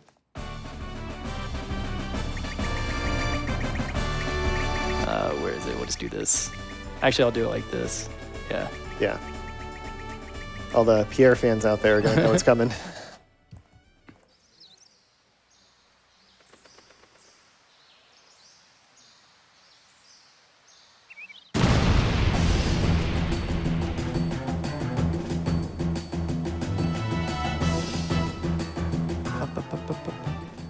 Yeah, so this part isn't part of the Dario side quest, but it is part of the main story. We do have to go through this to get the rest of the characters and advance to the dragon section of the story. Yeah, and we're actually about to increase our party size by a good bit. Yeah. Hey, look, who's that? Also, we did kind of touch on this a little bit earlier. It might seem very out of character for what's happening for Kid right now, but we touched on it earlier with Radical Dreamers about the concept of like Kid kind of being okay when she shouldn't be, and then waking up kind of forgetting her memories and being a little bit confused. So like that's kind of what's going on here is she's being a little bit manipulated by what we know as Dark Surge, but just Surge to her.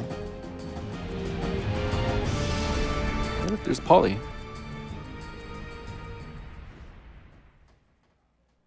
Polly's a friend now. Yeah. All right, so Ash did mention earlier that there are a couple of cutscenes that we definitely try to avoid mashing in because we have seen a soft lock or two.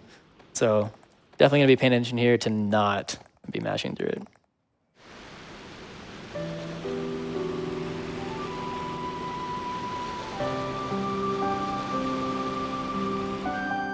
Oh, we're thinking about that kid girl again. Who in the speedrun we've not known very long at all. No. In fact, we've been pretty mean to her. Yep.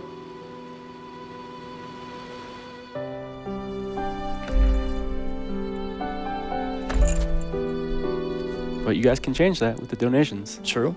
True. Can redeem ourselves at the end.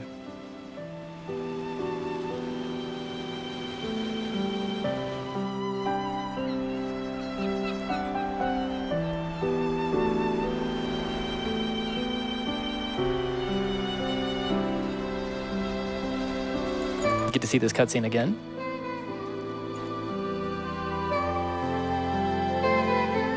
Not the whole thing though. Yep.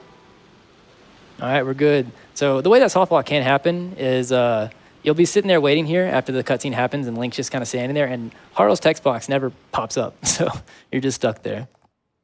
And we don't have a good way to recover from this one because there's no recent save, so Yeah. it's really good to not get it. Yeah, that's why we don't. That's why we're really careful about not mashing in the cutscene. All right, here we go for the naming. Fargo and Marcy. Let's see who has it last second. We've actually gotten some last-minute snipes right here. Well, just the one. Marcy's bored. But Fargo is indeed going to be named Nirgo with Nirgo, $50 right at the last moment. Very nice. And Marcy will, of course, be named Slappy, also with $50. I might have had something to do with that one. Looks like the donation that pushed it over was from My Hero Zero for $25. No comment? I'm assuming like is this capitalization correct? Correct. Okay. Yes. And also that went $16 of that went toward making infrared vision our Oh, okay. our top one. Oh, Behind nice. Martian that we don't have yet, but infrared vision will be our next one once it's unlocked.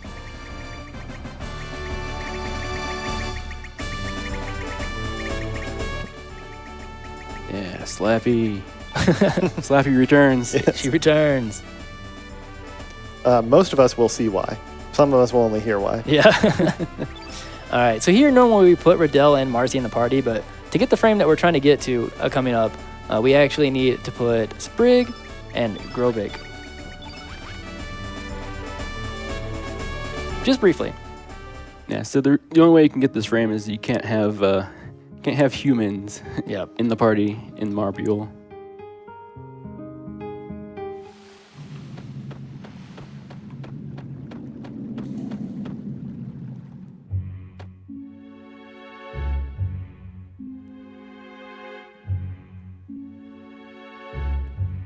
Yeah, so here we just have a little bit of text from Harl. Honestly, the last bit of text will really get with her. Mostly telling us about in the other world we had unlocked the Dead Sea, and here we kind of have to figure out how to get into the Sea of Eden, which is this world's version of, well, not exactly the same thing, but it's in the same place. Yep. In order to do that, though, we will first have to go through all of the Dragon Rush, which will begin after Dario.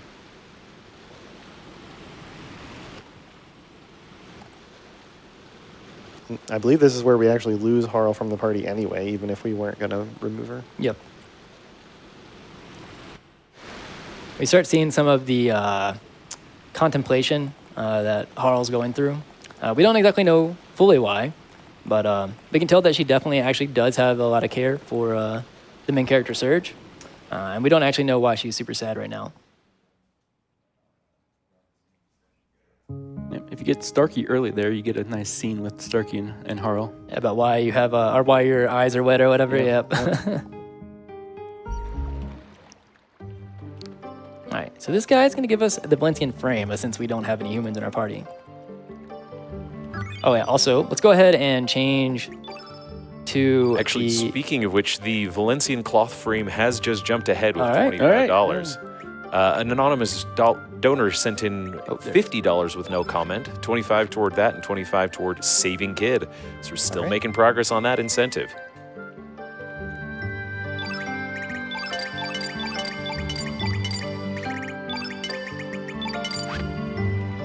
All right, so this is our last shopping trip here in the game.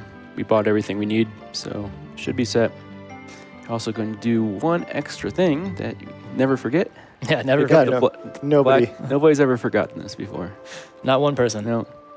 Is the black relic. So the black dragon here is sleeping, and we will walk up to it and talk to it.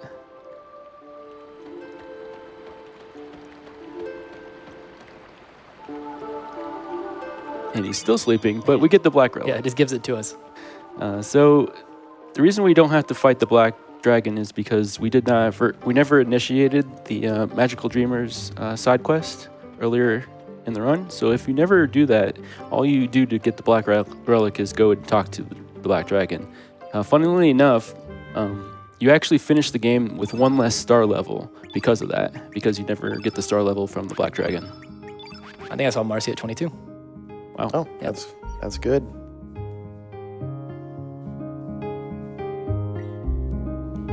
Now, you said that no runner has ever forgotten the black relic. What runner would that be named after then? Oh, and that was definitely me. Yeah, that one was Izala. That definitely happened in a big community race. I've avoided this one. For now. Yep. So it's not the handy relic. Good. No.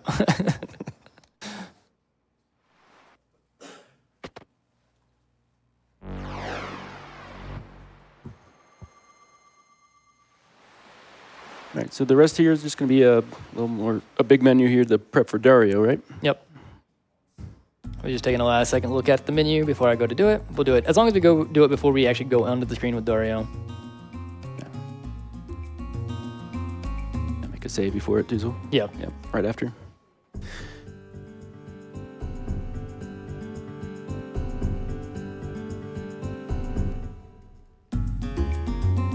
So Dario here is on this little tiny island that you can only get to from the world map there. I believe we do actually have Inferno. Yeah. So I should have sorted it. Yep. We can use Fire Pillar there. The only real difference with Inferno is we have a better chance of inflicting a burn status, which is just going to increase the amount of damage we're going to do. Yep. So the Inferno is a 50% rate on inflicting burns, where Fire Pillar is only 20. That's right. Okay. So Handy needs to make sure he gets these menus correct and all the elements in the correct spot. We're gonna load up Marcy with Frog Prince and a bunch of Ice Blasts. We're gonna be seeing those, but he's not. Yeah. He's gonna be hearing them. Yeah, actually, because I'm not going to be seeing, I want to make sure. Okay. Just double sure. I was going to trust it, but... Yep. Yeah, you can do some of the menus pretty quick when you exit out of them, so it doesn't actually show that the element was equipped, even though it was. There it is. Yep, so we're going to load up Marcy with as much magic power as we can. Marcy at 22 magic is on the high side, so it's quite nice.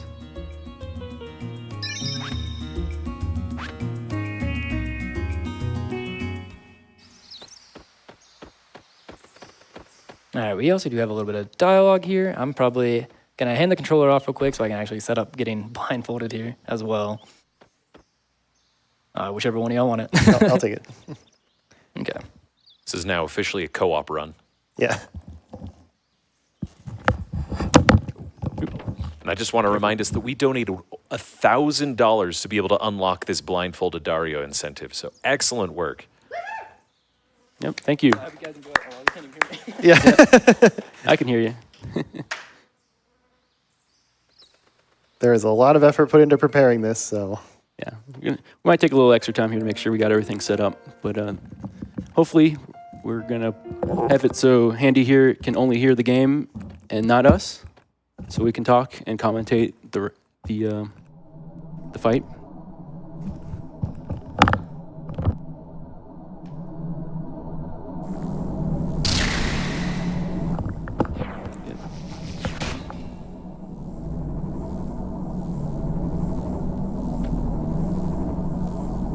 I can't hear. Can you Say hear me? something, Izala? Can you hear me? Okay, we're good. You can hear me. Okay. We can hear you. Yeah. Okay. Yeah, I'll probably just be mumbling about what's going on, so you guys can try to explain exactly, I guess, why we're doing the things that we're doing, even though they might look a little bit strange. We'll try. If you have ever seen the Dario boss fight in a Chrono Cross speedrun before, you're already familiar with the general concept of the fight, where normally Dario is a very dangerous enemy, but he has some kind of specific programming that he will respond in set ways to set element colors when they're used against him. That kind of general approach does not change in this fight. We're still going to be doing mostly the same thing, where we're going to be setting up some buffs and things, getting out the Frog Prince, and then going into a cycle of Ice Blasts over and over again. So that's still going to happen. Some of the fight has been slightly rearranged to accommodate more consistent inputs, since we won't be able to, we will be able to see the screen, but Handy will be blindfolded. So we just move around some things to make that just a little bit easier. There's definitely still going to be some things he's going to have to keep track of, specifically around like stamina element level for Lynx, and also we'll need to keep in mind where the cursor is at all points in time, because there's no way to tell without looking what character you have selected or what element.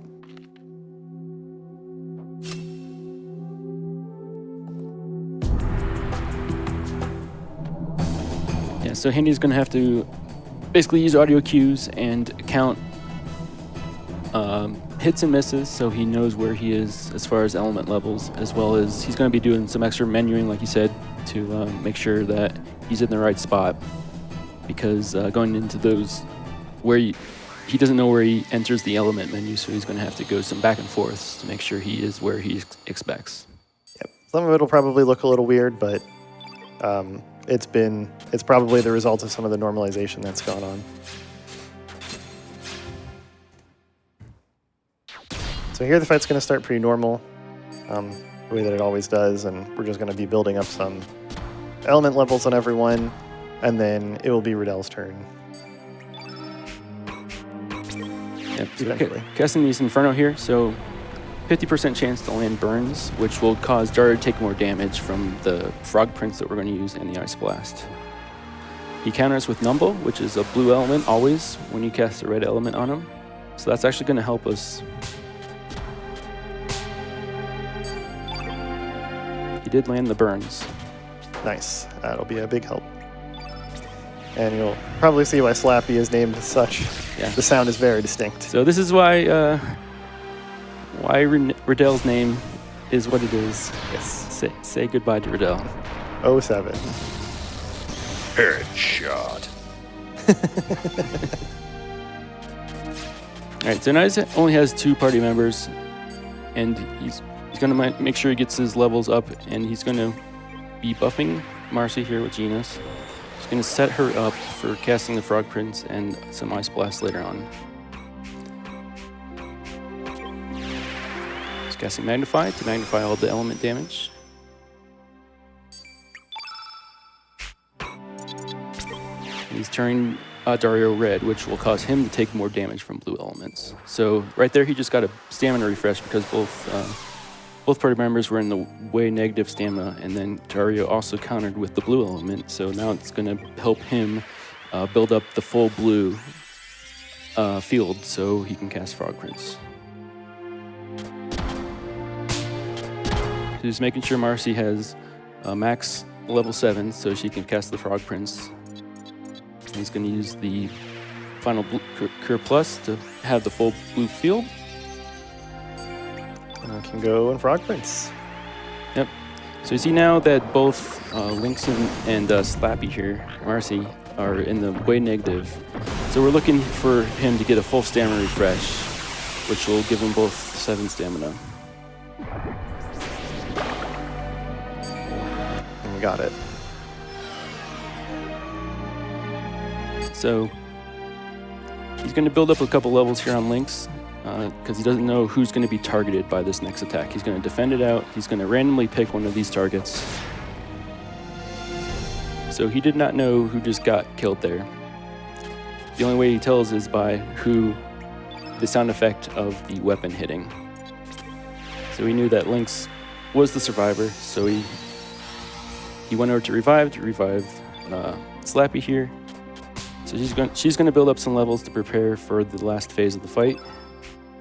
And she's going to cast Weak Minded with Lynx, so this is going to kill Lynx off.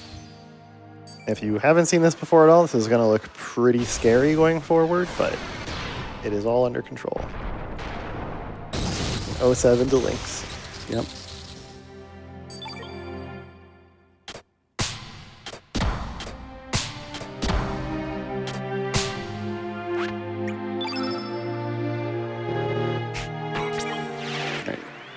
So now we're going to be repeating this Ice Blast, and then Dario's going to counter with Weaken, and Slappy here is going to get a full stamina refresh each time. So he's going to basically repeat this, build their levels all the way up, spend 6 stamina, and then use the last one to cast the Ice Blast.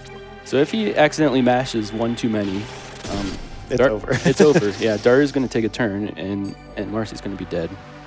So he just has to be careful that he only mashes it exactly 6 times.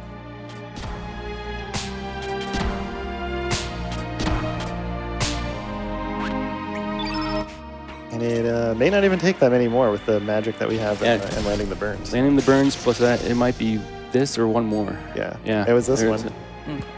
Nice job.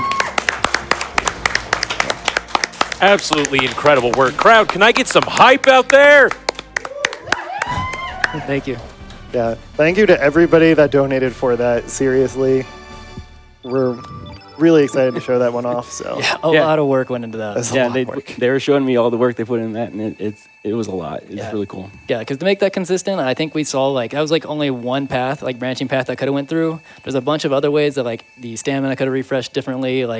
We also could have, if we would have got Marcy on, we actually got a little bit of the harder one because if Marcy's the one that's alive after the 50-50, we could just immediately start doing the Ice Blast cycle. So No, you landed burns, and then it was pretty much Yeah, it was so much GG. damage. Yeah. Yeah, because of how quickly, because I was like only the level 6 ones, right? So I was like, Yeah. we had to have done burns. All right, so now we get the Master Mutants, which is the whole reason why we did this side quest. And it is strong, very strong.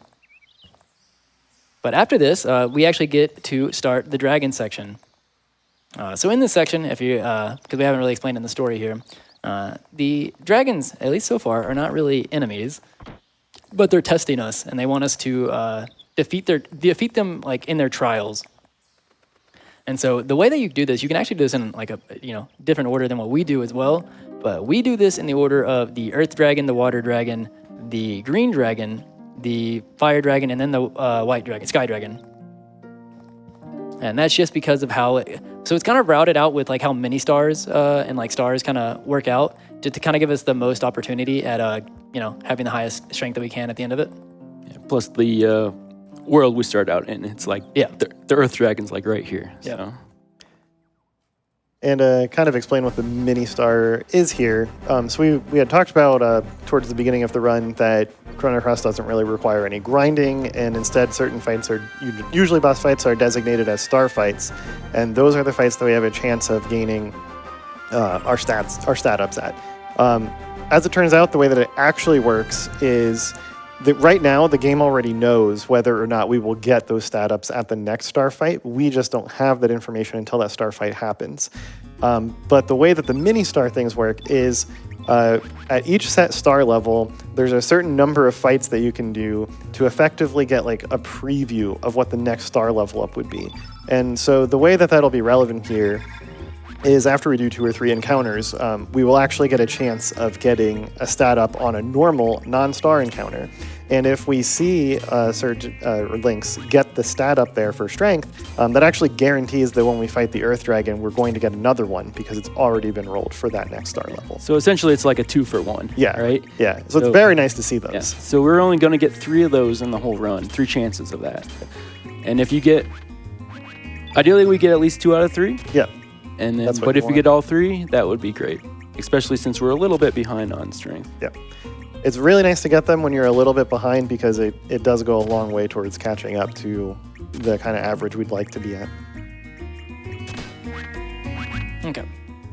A little bit of a lengthy menu there, but we are set up for a good bit. We also, this is where we kind of, Lynx or Surge, whatever you want to call them, it starts kind of taking the lead again here on doing our most damage. So this is where we're going to get a little bit of a benefit of having the 3 gauntlets for not too long, because we are kind of getting close to getting the power seal, but at least for the next few sections. Yep, and so this is going to be our team for a good couple hours here. Yeah, this is basically our second to last team. Yep. And what we'll kind of see here with these dragon fights is each of them basically has this kind of like short, not really necessarily mini game section, but there's usually some like short objective that you need to do before you can gain access to the room with the dragon in it. And so in this case, it involves doing just a couple normal fights, which are the ones we'll hopefully see the mini star on. Yeah, so it's actually very easy to lose time here, more than you would kind of expect. The rock roaches that we're gonna fight, their what's it called? The spinning move is really slow. I keep forgetting what it's called right now. Spin off. Spin off. Yeah, well, that would mean stands for spinning move. But yeah, they're really slow, plus they put the wrong element on the field when you're doing physical damage to them. So you're going to be doing less damage after they use their element as well. So it's kind of doubly bad. Yeah, Chrono Cross has a lot of that, where it's like things kind of go really well, or occasionally something bad will happen and it can just snowball. But if you get spun off and it like not only is it slow, and like Ash was saying, it puts the wrong color in the field, so you do less damage, meaning that you're less likely to kill the other one before it gets to go as well. So you got to do a little bit of story thing, go in and out, and report to the guy. Yeah, and now we can kind of just go down here and progress the story here. I like how you're climbing the ladder down the sand pit. Why not reuse the animation? Yeah. Yeah, so this time we're going to go down the left side just because it is slightly faster.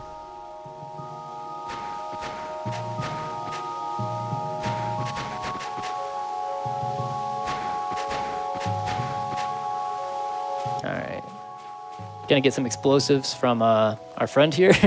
And a fanfare. It's very important, explosives.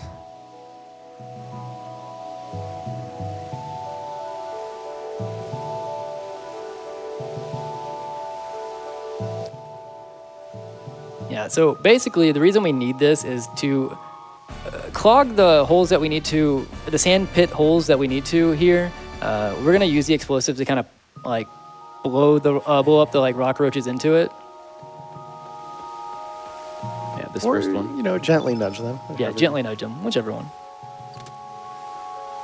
Yeah, they're fine. Yeah, it doesn't seem like it's too harmful. Just a little tickle. Yeah. All right, so this one right here, you actually have to wait for him to get perfectly in position. If you go early and you fight it, it won't let you push it, and you actually have to wait for it to come, like, put its legs back out, and you have to refight the fight again. All right, so we're hoping to not see 3 here. Okay, no, I thought I saw a third one. Yep, so we're going to see this same pattern here quite a bit, is Eli strengthen, but in this case we're just going to use turn green instead of strengthen because it makes the field full green instead of putting a red on the field, so Lynx is going to be doing a lot more damage here. Unfortunately, we did say that the Master Immune auto crits most enemies. Unfortunately, these are not one of them. So you can still get natural crits with it when you're swinging the 3, but we won't be doing the massive amount of damage here. Yeah, we'll start seeing the big benefit of it after when we go to fight the actual dragon. Yeah, see, we would have killed there, but that's the actual difference between having the yellow on the field. Yeah. It may not seem like that big of a deal just having the 1 yellow, but the thing is it cancels out one of the greens completely. Yep. So Yeah.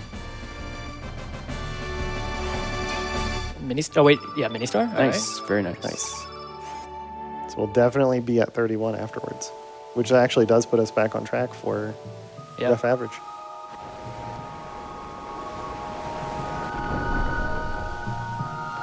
All right, so that's not too bad of a fight. I'd say that's fairly... You're not too mad if you see that. Yeah, it's pretty standard, yeah. Yeah, one spin off you should expect. For Yeah. sure. Do we have some time for some messages during this last round of crab golf? Go for it. Excellent. Well, we've got a bunch of donations coming in, and a lot of these are going toward the Save Kid incentive. We're sitting at $679 out of the $2,500 required to save our poor friend Kid from Radical Dreamers and near the end of this run. So we've got just a little over an hour left on that, right? Let's see. We got a little bit. Yeah, probably Okay. a little bit more than that. All right, so you got a little bit of time left, guys. Let's make this happen. We've got some help toward that from some donations, such as from Sirenari, from 2 anonymous donors, 3 anonymous donors, donating $25, $50, $50, another $25, all helping out toward these incredible incentives. We also have $50 from Grumpy Tiger that says, "Gotta save Kid." And I agree, we need to save Kid. I agree. Yep. Thank you, guys. Yeah, thanks for Keep thanks it for the going. help. Yeah, keep it rolling.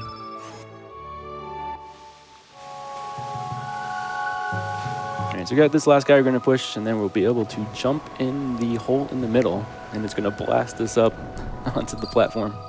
Also, very, very minor thing there. I do approach this rock roach from a very specific angle.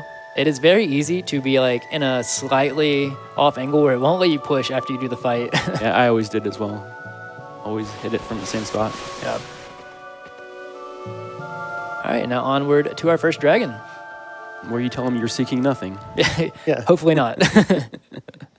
So the default option when you talk to these dragons is actually that you seek nothing instead of the option that advances the dialogue and starts the fight. But so if you're caught mashing in these text boxes, you can do that a couple times. Yeah, it's become a kind of a meme within the community because there's been several runners who kind of know the text is here, a lot of mashing, and they're not paying attention to the screen. And they look back and they're like, they're not even sure how many iterations of I Seek Nothing they've gone through.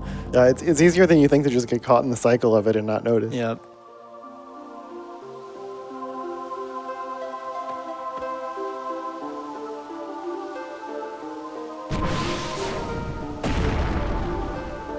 Yeah, but here's where that is going to pop up. We get a little bit of dialogue before, and then it's like, I forget what they're even asking. Oh yeah, what is it that you seek it? Yeah, and we want the dragon's blessing. So the Earth Dragon is kind of I'd say the easiest of the bunch as far as the dragon fights go. So it also is nice to do this one early just so you can get through it, no problems. So it's pretty standard strats here. We're just going to buff up Lynx and show off the Master Mune. Shiny new Master Mune.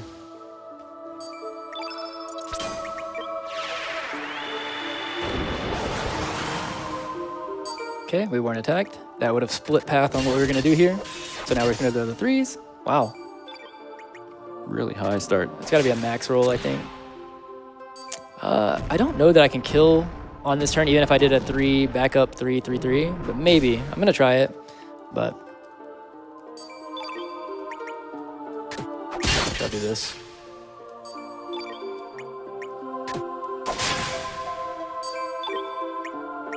Maybe.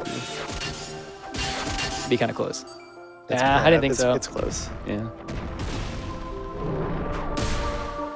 We might actually have Slappy or Nirgo finish. Yeah. The only downside is the animations are pretty slow. Yeah. Yeah, Yep, there we go. there it was. Nice job, Nirgo.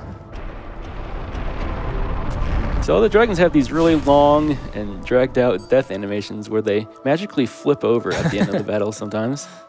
One of them is very exaggerated, and we'll see it whenever it pops up. Yeah. Ooh, there's a +2. That's 5 from each of us. $5. All right. Nice. First nice. one. Not only was it the mini star, but a +2. Yeah, was not expecting that. That is huge. Yeah, so that means in this single section, I swung 3 strength. Yeah. Yeah, so that's, sometimes you start low and you kind of keep having to play. That's why it's good to learn how to mitigate the RNG in the game, because Chrono Cross can start being a little bit kind, but there's still much to see before I say that, actually. But I mean, and demonstrate how swingy it is. That basically completely cancels out all the ones that we missed. Yep. So that's it for the Earth Dragon. We are actually going to move on to the Water Dragon, which is just south of here. Yep, and the Water Dragon only has one encounter that we have to clear before we get to it. However, it does have formations that we for sure run from. And that's where kind of the RNG check comes right there, because if we get any kind of formation of 3, especially if it's 2 Lagunates, we run from the fight. You want the most common formation, which is going to be just 1 sidestepper. And if it is, then usually it's a pretty quick fight.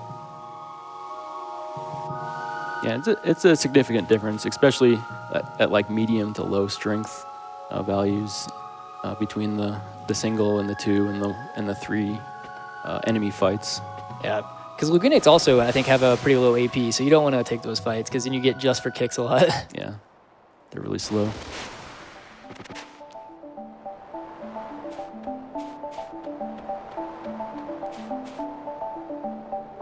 Unfortunately, we do have to traverse all the way back out. Yep.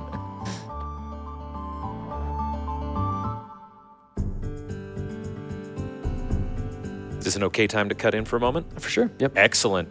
Well, we're going to actually get ourselves a donation train started so we can hit that Save Kid incentive. At the 5-hour, 5-minute mark, let's start up a $5 donation train. Donate $5 toward the Save Kid incentive and tell me either your favorite music track or your favorite character in Chrono Cross. Let's get that incentive met. Let's do Or it. if you're feeling a little more adventurous, donate $6 for one of the 6 dragons and tell us which dragon is your favorite. Ooh. So again, that is at the 5-hour, 5-minute mark. Let's see that donation train rolling in, my friends. So yeah, here we're about to get some sad music again. We find out that actually the Lagunates here have kind of wiped out all of the fairies here. What fairies? We never saw any We fairies. didn't see any fairies, but the game expects to us have known that there are fairies here. I don't see fairies, but I do see a Cyclops Dragon Quest slime. Oh, well, this guy's blocking the ladder. Yeah, the game kind of expects you to do that whole Water Dragon sequence before we went into the first fort section. Yeah, so that you could freeze the lava, and so we can it through Mount Pyre, so we can get to the fort. Mount Pyre, yeah. So that's kind of where this is feeding into. But since we never did it, thankfully you can dodge all the enemies except for the last one here. Yep. And as long as you're on static, like you have the same movement when you walk in here, you can just kind of go in front of this one, and it's fine always.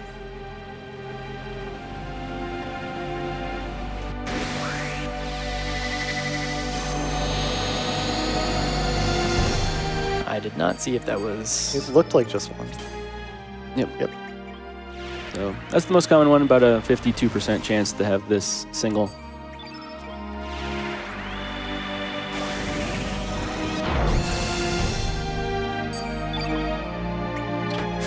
Lovely.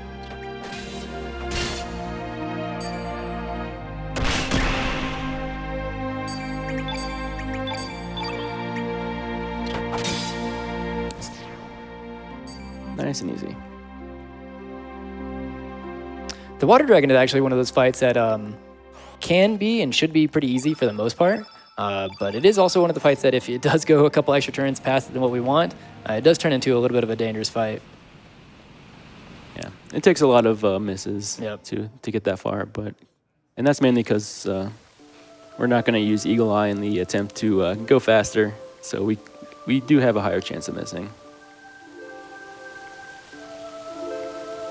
All right, let me make sure I don't seek nothing here. All right, there we go. 2 for 2 so far. Yeah.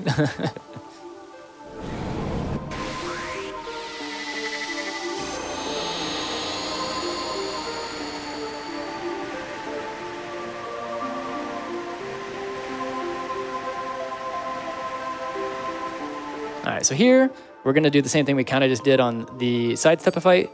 We're gonna do turn red and strengthen. And actually, in some of these rooms, you got to be careful with your inputs because it does start eating them if it's kind of an intensive, I guess, background. Yeah, some of these battle scenes are a little bit more laggy than others, and especially during these like dragon fights and leading up to the dragon fights on Guy's navel that will be coming up to next. I ate that one too, so I'm just gonna do the ones. So we'll do 1. I'm gonna go for 3-3 again. Yeah, the only reason we didn't kill there is because we missed one of the earlier 3s, but that's fine. We'll see one more attack. Oh, okay. As long as we don't see the next one, it's fine. I think you can get flu from this, but we have the antidote. I mean, not the antidote. It's the medicine. Medicine, Yeah, there it is. Yeah, it was close. We need to not miss one more or hit one more than we did. So that's kind of where it becomes unfortunate, right? Because it makes it double bad because now we have to menu after the fight as well. All right, 2 dragons down. And unfortunately, the next dragon, honestly, I don't think the next dragon itself is that big of a deal, but the section before it is a lot of RNG. And it's long compared to the other ones. Yeah.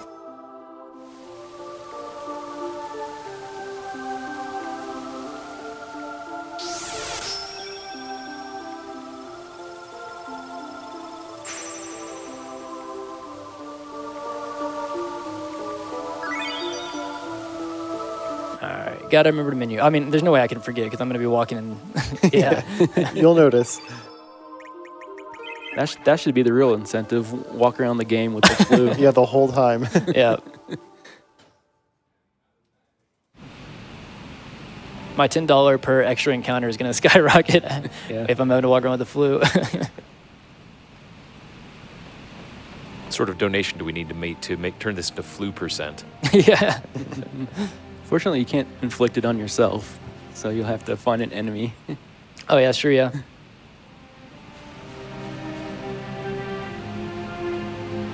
No ladder glitch. No ladder glitch, not yet. All right. Well, we're just gonna be walking over towards the green dragon isle or the guy's navel, so we got some time. Alrighty, well, we do have $50 that came in from Naz.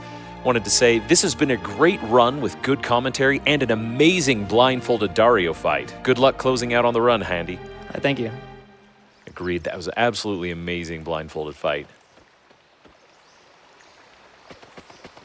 Still creeping up both on the Save Kid incentive as well as the bonus Morrowind any percent run. That one's at $835 out of 1,000. So many good incentives we can donate toward, as well as just donating toward a good cause. Kaylor also has sent in $10 saying, can't decide between Frog's theme or Magus's theme. So here's 2 tickets. Hype, hype! Hype, hype.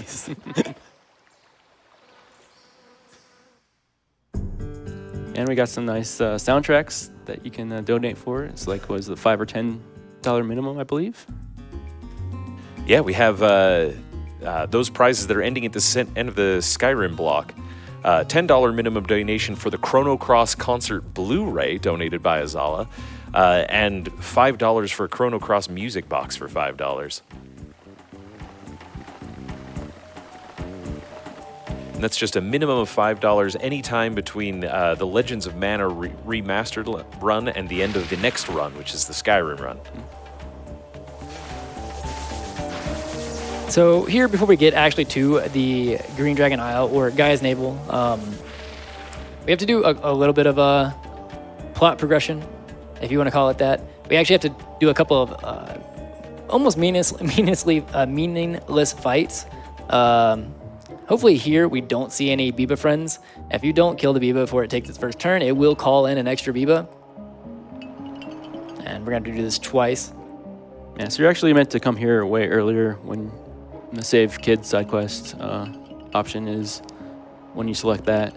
So these enemies here are quite a bit easier. So we just have to advance it, and then once we do get to the island, then it will be a little harder. Looks like Gaia needs to clean some of the lint out of her navel. It's getting out of control. It really is.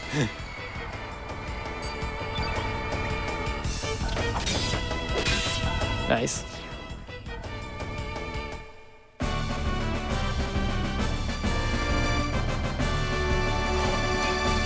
No, upcoming though, you might have a pretty formidable boss. Yeah. Probably the hardest boss in the entire game. Oh, yeah, I forgot about that. I wonder why we didn't route in blindfolded Wingipede. All right, small little thing here you might not notice unless you've done it casually is we're going to actually grab this chest and hold kind of like specifically away from a specific spot because we want to avoid some dialogue. Yeah, there's a dialogue trigger right on top of that chest, so just a few lines of text. Yeah, not too bad.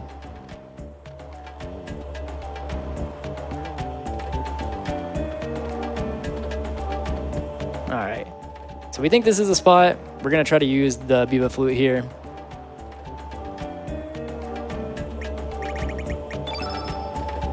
And now for the hardest encounter in the game.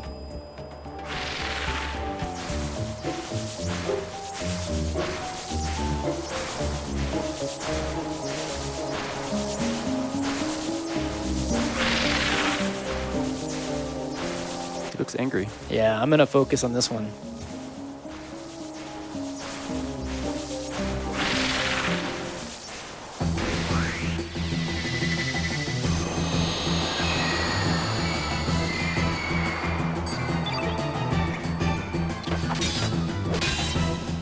Ooh, barely got through that Oh, one. man. It was close.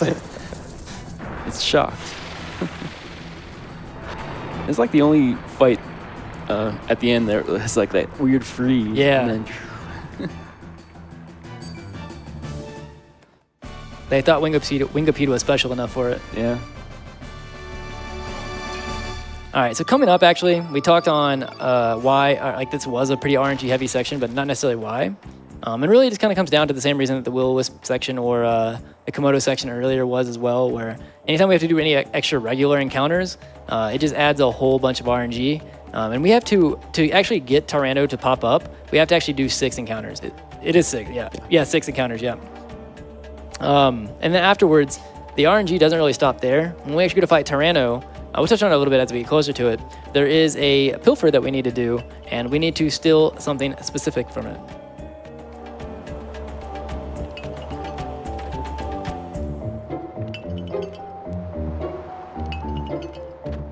Biba.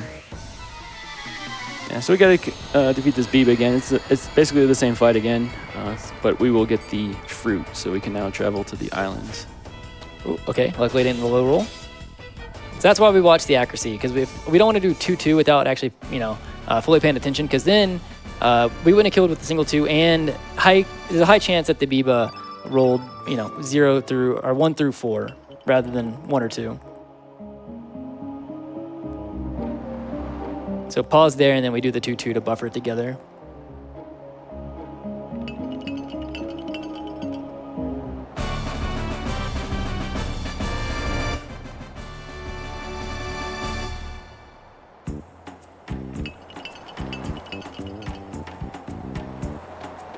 Alrighty, so now we got everything that we need to actually head to Gaia's Navel.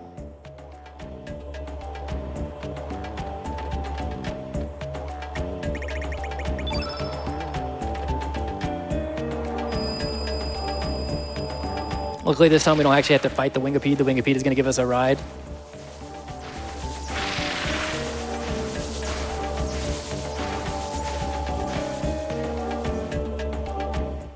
So yeah, in these fights that we're gonna have to do here, there's a lot of RNG. Ideally, we want the most common formation, which is the one praying mantis. Those are usually pretty nice and easy to kill. There are two formations that we will run from, and that is any of the formations that have 3 enemies in it, especially the ones that have the prehistorics in it. Additionally, on our second fight that we do here is where we'll actually see if we get the mini star for Chrono.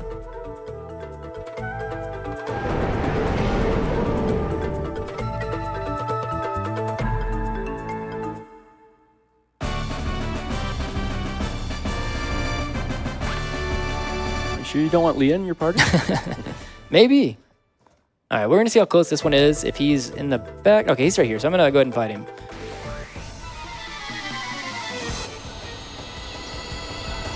Good start.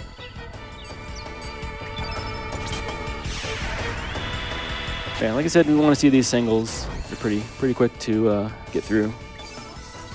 But given that there's 6 battles we have to go through, there's a good chance we will not see only signals. So that's a little bit unfortunate because we just did turn yellow. So that means our damage is going to be 12.5% less than what we expect. So I'm going to do a 2-2-3 here. Okay. Luckily, the praying mantises have such high AP that really it's just going to be slow in terms of having to run up. All right, not too bad. If that's how all the fights are, we're pretty happy because I promise you, like if you watch enough CC runs, this place can be a nightmare.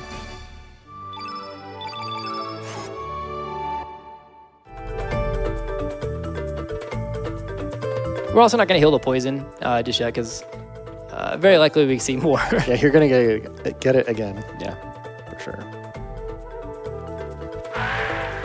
Just embrace the poison. Yeah, we'll be embracing it for a while. Oh, nice. Very nice. All right, so after this fight is our second chance at a mini star. So like I said before, if we get this one, that means we will get the next one as the full star as well. So it's a 2-for-1 on strength up chances. Also magic. Yeah, that happens, which is even better. It's a great fight. If you want magic, but magic stack doesn't matter as much.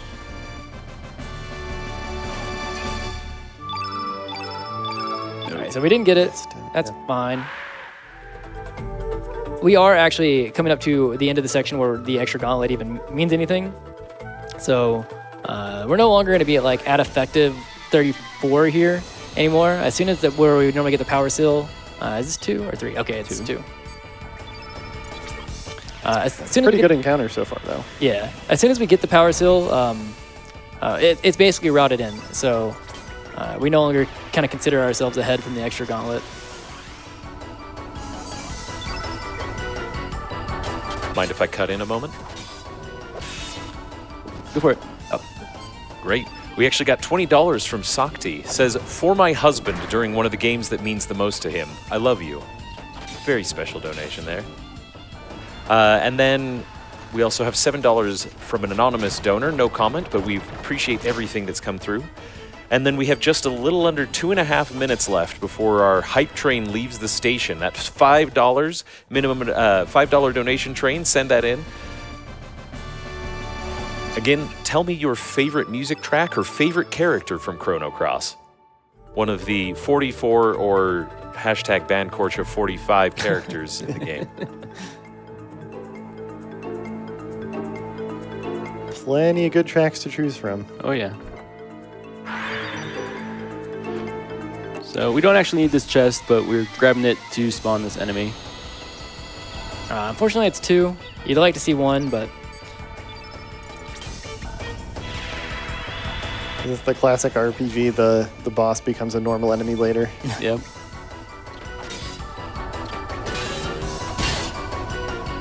And you don't actually see it that much in this game. Not much. The only other time I can think of is on Isle of the Damned, you could run into the Deadhead if you get a really bad formation. Yep. I threw a single 3 there because I was like, I'm expecting him to go anyways, and if I throw a 3-3, I won't kill.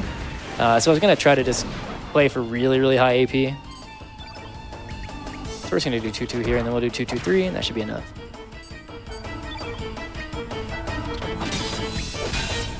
Nice. So 2 more.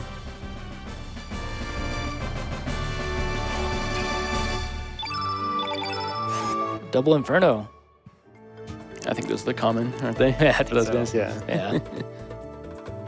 The joke is that'll be useful your next Dario. Yeah, next Dario. Next Dario.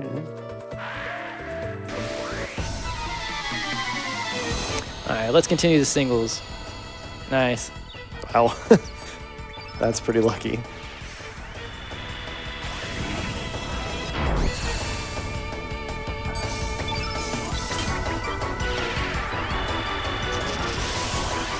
All right, so do 1-1-2-3, or well, now it's going to be a 2-2-3.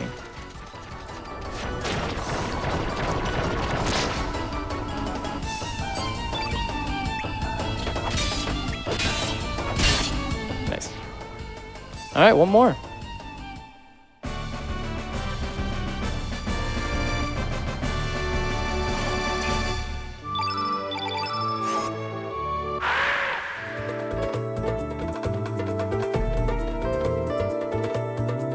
So we're going to wait for this one here. It's faster than trying to chase it. We can't keep up with it.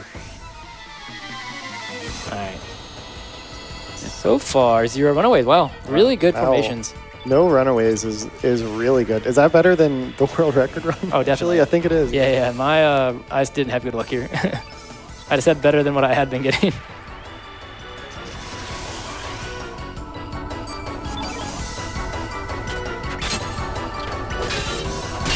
Good fight. All right, now we're not out of the woods yet on RNG. It could all be like built up for the Chrono fight here. Yeah, that is true. It can be a bit of a troll if you keep stealing the wrong item. Yep. Yeah. So coming up here, we have been talking about getting a power seal. The way we're going to get it is we're actually going to do a pilfer on Chrono, and it is the common power, steal from the Chrono. What can happen though is because your pilfer accuracy is set off of your heavy attack, you can miss. I think after we do the 1-2, I think it's like 87% or something. So you have like a 13% chance of just missing. And then additionally, you have a 90-10 split on common rare. We don't want the rare, we want the common.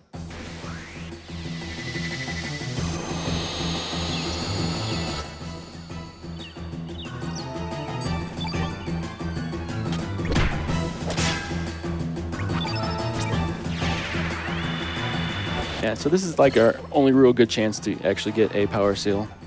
And we got it. Nice. First try. So the rest of this is set up to kind of finish the rest of this fight. It all kind of hinges on the pterodact here who will use flap, but we want to actually set up a frog prince. We just don't want to get flapped right here on this turn. Yeah. Ooh, I wouldn't say it. Okay. Okay. So really good starting RNG there. Yep. This probably won't kill Tyranno, but we have Lynx at full stamina, and yeah, so it should be fine to walk up and just tap and kill. Yep, nice. Good fight. Doesn't get any better than that. Yeah. Yeah, that's an extremely good Green Dragon Isle. Yeah, so we knew we weren't getting that one because we didn't get the mini star. But that does not have any bearing on whether or not we're going to get the one on Green Dragon. Speaking of Green Dragon is the fastest enemy that we are going to fight. A lot of the fights that we've been saying have fast enemies have an AP of 6. Green Dragon has an AP of 5. And that is actually quite a big difference. It doesn't seem like it, but going from 6 to 5 means that you can't do a lot of the things that you would normally do. Yeah, it becomes impossible to set up the 3 3s in one cycle anyway. So we're going to actually do something only for this fight, is equip a Pendragon Sigil, as well as the new Power Seal we just picked up. And what the Pendragon Sigil does is it does two things. It, number one, will turn whenever you have it and you have a normal type attack element cast against you, you actually will, number one, become the color of that element. So in this case, we're actually going to manipulate the Green Dragon to cast Carnivore by making the field fully green with that Eagle Eye.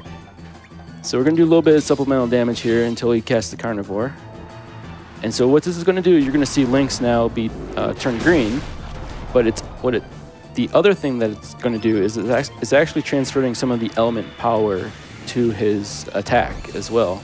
So now Lynx is also buffed up his attack by doing that. So we're going to counter it, the green, by turning him back to yellow. So he'll be the opposite color of the Green Dragon, and we'll be able to do a ton of damage.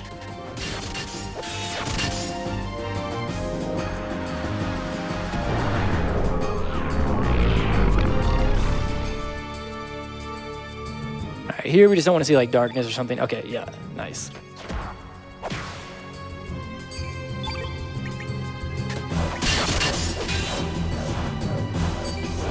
We did see the heal plus, we're just a little bit weak. That's fine. We'll just do a 2-2 here again, and then 2-2, and that should be it. Just a 3, actually. Yeah. That's good enough. Nice. 3 dragons down. Yep. This be our right time to kick in? Absolutely. Perfect. Well, the hype train is rolling out. The $5 donation train's going. We've got a bunch of people purchasing tickets. $5 from Pouch saying, favorite song in this masterpiece of an OST? Almost impossible to pick. I've listened to the 20th anniversary live concert more than 50 times by now. So if I must, I'll go for Chronomatic, as the closing in that show never fails to tear me up. Let's save Kid.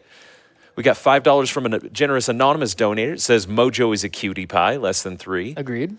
Keanu has sent in $5 saying the hype train keeps a rolling. My favorite character is Pip, and we didn't save him today, so at least maybe we can save Kid. Thanks so much, Keanu. We have $25. That's 5 tickets to this donation train from the Indie Geek saying, my favorite track is Shore of Dreams, Another World. Loving the run, keep up the good work. My anxiety-ridden brain has really been enjoying the runs this week. Hashtag save Kid. Thanks so much for all your generous donations toward that incentive. We're rolling on up on it. Once again, $5, roll it, send it in, and put it toward that Save Kid incentive while telling me your favorite character or your favorite music track from the game. Yeah, thank you all. Thank you for all the donations. Yeah. Thanks. And if you do donate $10 as part of that, you can get a copy, or get a chance of getting a copy of that concert Blu-ray that was mentioned in one of those donations. So coming up here, we're actually going to change worlds before we go to the Fire Dragon. I would kind of consider the Fire Dragon the most dangerous of all the dragons. We should be fine. We are actually falling a little bit behind again on strength. We kind of got the big boost from Earth Dragon, and then we missed every single stat up that we could get on the Green Dragon Isle. So It's back very and forth. swingy. Yeah. Very swingy. But there's a lot of marathon safety type stuff that we can do, as long as you kind of understand the fight and understand kind of like some counters that we can force on purpose. We will make a safety save before we go into Mount Pyre, just in case anything goes really wrong. Yeah, it's been a while since we've saved as well. Yeah. So. Yeah.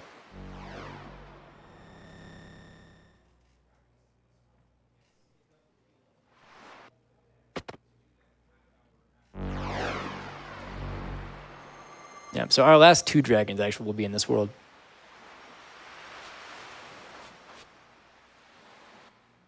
Yep, 4 down, 2 to go.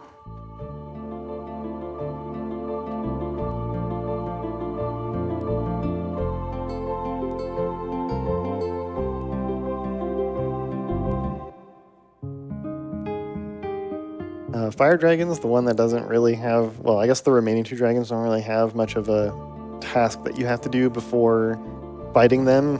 For Fire Dragon's really just a matter of getting to him, which you have to go through the lava again. I guess Sky, you have to do the other ones Yeah. to get that. Yeah, that's his trick, but Yeah. then you kind of just walk up. Yep. So we got to make a short distance through Mount Par here. We have to go a different path to where the Fire Dragon is, where we fought him earlier. Yeah, so we had to go run through the lava again. That's why I didn't heal. Got a couple of dodges we need to do here. Ideally, we should run anything. Have we run anything yet? Any extra encounters? No, not that I recall. Nope. So far on a good track record. That one looks scarier than what it is. Yeah. Just a little stroll through the lava.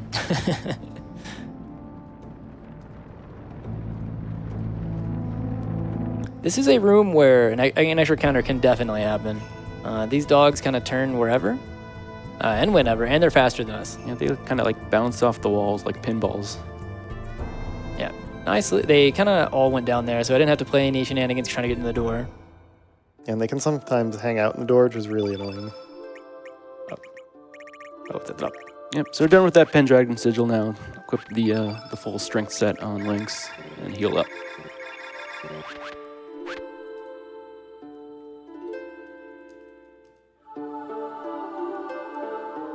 All right, so the real reason that this fight is kind of dangerous is I think this is our second fight only that we have seen a second phase in a fight, right? We have Bunyip, Bunyip. and then I think there's this. Yeah. Yeah.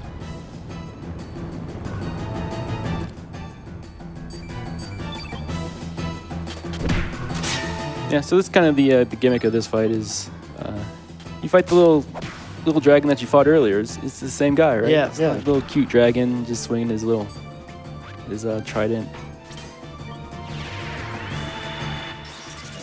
But we're going to find out there's a second phase. So we're actually doing a bunch of setup here in this first phase to make the second phase go very quickly. All right. So we're about to get Fire Breath. We kind of just want to not have it be Lynx. It's okay if it is. It's just obviously more safe if it's not.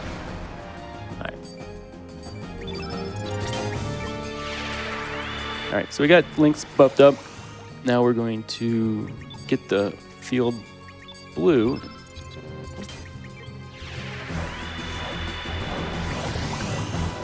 Casting the turn blues on Lynx as well. And then we're going to use Marcy's Cat's Cradle to make a full blue field, and this should also transition the phase. Yep. And we also have Lynx at full stamina, so we want that going into phase 2 as well. Yep. So this transition is like really cool because like when he roars, it like actually like affects the UI. Yeah.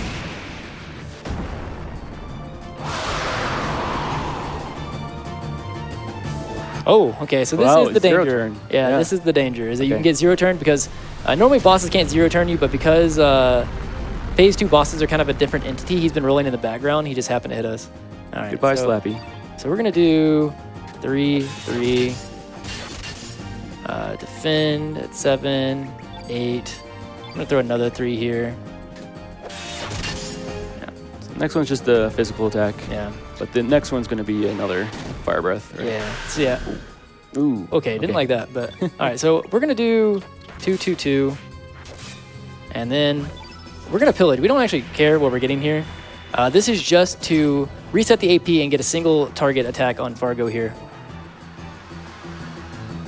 Is it a magic ring? I actually didn't see what it was. All right, so we're gonna do 2, 2, 3. Okay, well, Bend and dash and slash. Yeah. yeah, that's what I think I'm gonna do. Our glide hook. Yeah. Just a little scary here. Yeah. Yeah, a little bit. Yeah, there we go. Wouldn't be nearly as worried if we didn't get crit. Yeah. Yeah. That was, yeah. Yeah. So the reason he uses the pillage there is because it's just like when we fought Dario, the Fire Dragon auto counters with that Fire Breath. So it's actually a way weaker version. So we know Fargo or Nirgo will survive it, and we can use that to reset his AP. So we won't use his big one. Yeah, we just didn't want to see Immediately. the next attack that he would on script use. Yeah. Still missed another one. Your magic, though, 23, Yeah. which is definitely high enough for Yeah. later. I'll start trading it for strength. Yeah. Can we respec? Yeah, reallocate the points. Oh, we got two of them. Oh, and now I gotta guess like the corner. Okay. Oh boy. All right. Okay. All right. That's why the dogs can be kind of rude. Yeah. All right. Well, nicely done. Got one more to go. We also are getting kind of close to getting our favorite Martian text box. Now the question is, that one has still tied with the Valencian cloth, but it did hit $25 first, so... So does that mean Valencian or does that mean... Well, that and means it- Martian, probably? Yeah, it hasn't been on screen yet. Valencian's been on screen a while. Yeah. I, I'll I probably, think the real answer is that someone needs to send in $5 and make it happen one way or the other. yeah. I agree. Right. Short walk here to the Sky Dragon. Would you like a couple of Hype Train donations on the way? Absolutely. Sure. We've got Country Fried Chocobo sending in $10. It's 2 tickets to the Hype Train, saying, "Save kid. Good luck, Handy." Hey, thank you. Yeti has sent in $25 with no comment, but thank you so much. Siswiv has said with their $5 ticket to the train, "My favorite characters are the bats in the Bat Cave in Fort Dragonia. Good luck on the run, Super Handy." Jesse Lockhart has also purchased a ticket, and it says, "Jumping on the donation train. Favorite CC song has to be Scars of Time. Gives me all the feels every time I hear it." That's Less a very than good one. 3.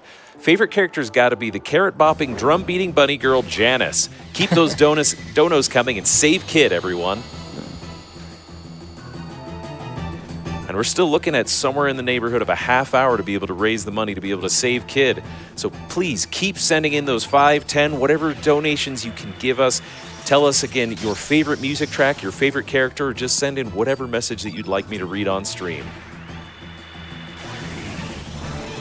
So similar setup here for the Sky Dragon. Since Lynx is naturally a black innate, he's going to be doing a lot more damage to the white innate dragon. Yeah. Also, probably gonna see an extra turn here, just because we're so weak. I'm pretty far below the else. Yeah. Well, that's nice. So we're gonna do this on purpose to proc the Holy Healing.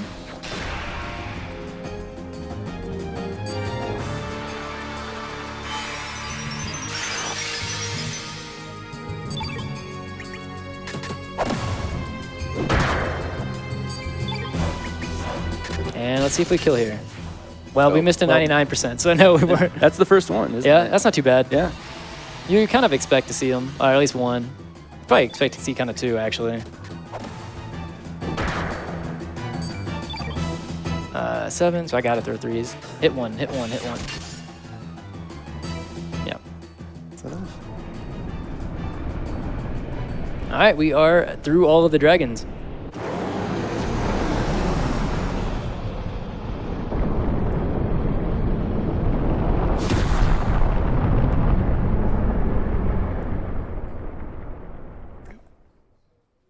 Oh, I wasn't even, I was so worried about the Fire Dragon 2 part, I forgot to call it out. I did too. But see, the dragon had flipped over there. Yeah. Oh, we made 33, let's go. Okay. Fargo, once again, is kind of a powerhouse. Yeah. Yeah. All right, so that the Sky Dragon is done. We, like you said, wrapped up the dragon section. We do have a couple more things we have to do to get back Surge's body. But also, in the meantime, we're actually going to take care of a couple other things, which is get Starkey. Yep. So, believe it or not, Starkey's actually kind of a required character for the story. Yep. He kind of, it seems like he maybe would be a side fun character, but he plays an integral part in actually progressing the plot. All right, so here we're going to go to Goldove. We're going to show our tier of hate and then change worlds and go and, well, then we had to do a couple of things, but we're going to bring the dragon emblem that we get and show it to the shaman on the other side. However, We're going to make a little bit of a stop there to finally do the fish dance.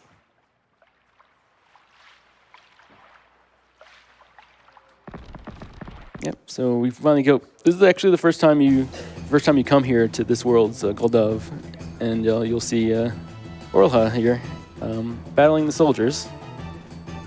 It's also one of my favorite parts in the run here, where Orla is going to do a roundhouse kick on one of these guys, and he's going to become from 3D to 2D. Yeah. Watch this. Bam. He's now a texture on the pier. Yeah. And so Orla sees us. She sees us as Lynx, you know, the leader of the soldiers here, so she's not too happy with us. And so she challenges us to a fight.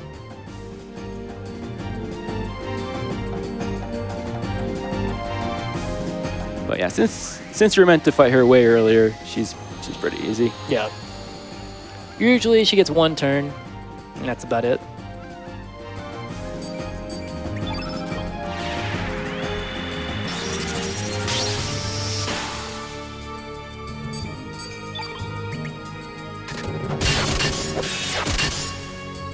Yep.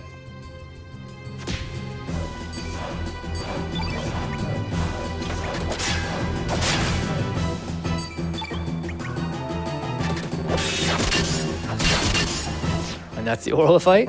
Yep. Well, we didn't miss, but just a fun note, he's one of the highest evade enemies that we end up fighting in the run. So that 88% there was real with Eagle Eye.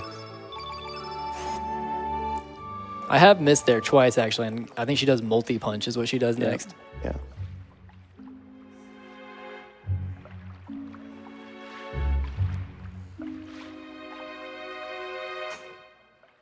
All right, so here we're going to get a little bit more dialogue, and then we're going to go talk to the shaman, and then we're going to change worlds, and then we're going to go do fish dance.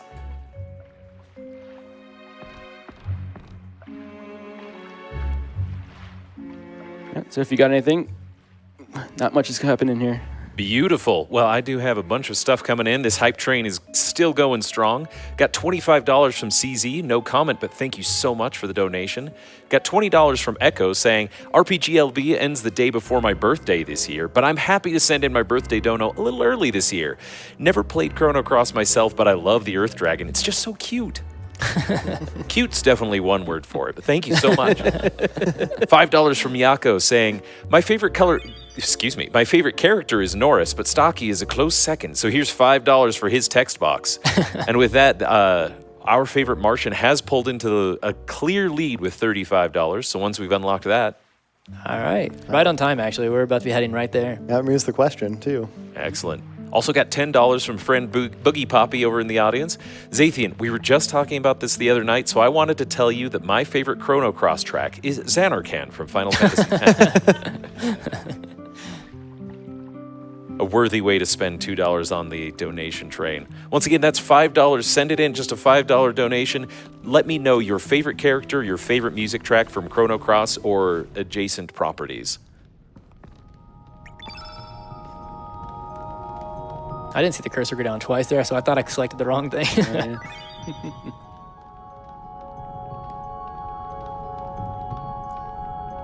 All right. Yeah, so basically she tells us make haste to the other world. We are going to change the other world, but before we go directly to the other shaman, I've mentioned we're about to do fish dance, but for anybody who doesn't know what fish dance is, it's the name of not really a skip, but like a specific way of dodging some enemies that are normally blocking a chest that we are trying to get. Normally, in like a casual run, you probably fight most of them, if not all of them, to kind of clear your path. Obviously, that's really slow for a speed run. We would like to not do that, if possible.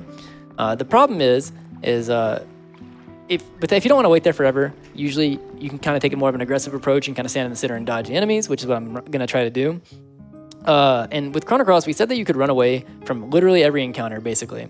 The only issue is whenever you run from an encounter, you get iframes or invincibility frames to not get immediately pulled back into that specific encounter, but not like universal ones. So if two enemies are stacked up on top of you, when you run from one enemy, you'll get stuck and get pulled into the other fight, and then when you try to run from that one, back and forth. So you usually have to fight your way out of at least one of them. So if these enemies swarm on top of us and we get, like, say, 3 enemies on top of us, we have to fight at least 2 of them and run from the third. So we're going to try to avoid it. It's very easy to fail. honestly, it's a big reset point for a lot of top times as well. It's tough to have a reset point 5.5 hours into a run. Well, this is actually why. So in the like world record attempts, I do this right after Miguel. So at least it's like 3.5. 3.5 instead of Yeah. 5.5. Yeah. It's a proper savings right there. All right. I'm going to focus real quick. So if you guys have anything or you guys want to explain what's going on, feel free. Yeah, so this first screen, the fish can be a little trolly, but they generally are fairly easy to get around.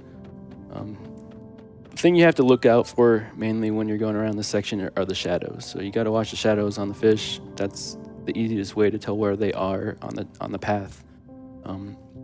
It's kind of hard to tell where the path is and how much room you have. So like in this little tight section right here, it's very narrow, and only in some spots can you actually pass by it.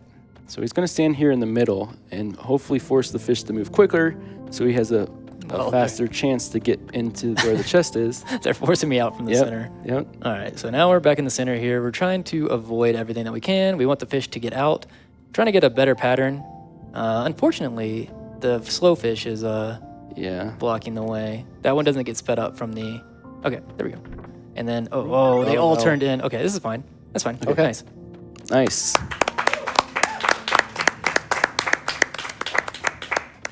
Now you just gotta get out. Yeah, that fish can turn at any point, so I was trying to... let's see. We're going to hold right immediately as we come out of the screen to not immediately run into this fish. Yeah. All right, good. Nice, successful fish dance. Yeah, very fast too. All right, and that was the last enemy, so we're clear out of here. Now to Starkey. Yep, the item we picked up there is the star fragment, so get to recruit our favorite Martian. Oh, yeah. Yeah. Starkey is actually one of my favorite characters. I think the last time I played this casually, it was Surge, Starkey, and Draggy. Nice. Fortunately, we don't even see Draggy at all in the speedrun or anything like that, but there is an all characters percent that's pretty fun.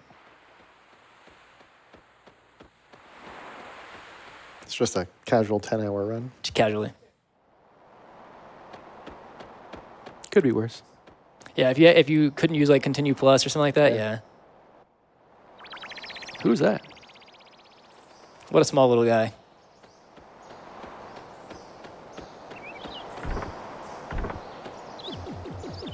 Ah!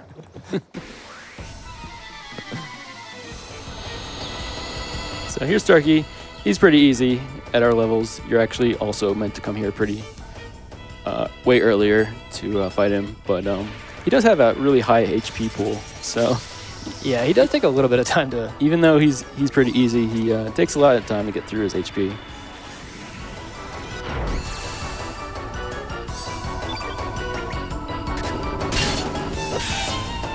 And I don't believe he has a type, so we don't auto-crit him. Yes. Right.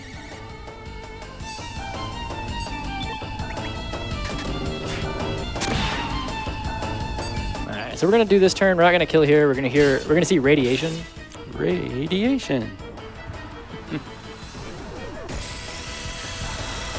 Does like no damage.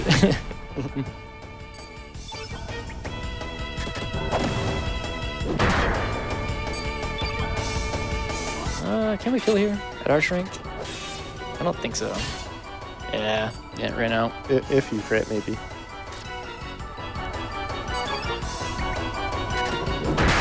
Wow. Nice. Well, get him, Let's go, Slappy. Slappy. Yeah.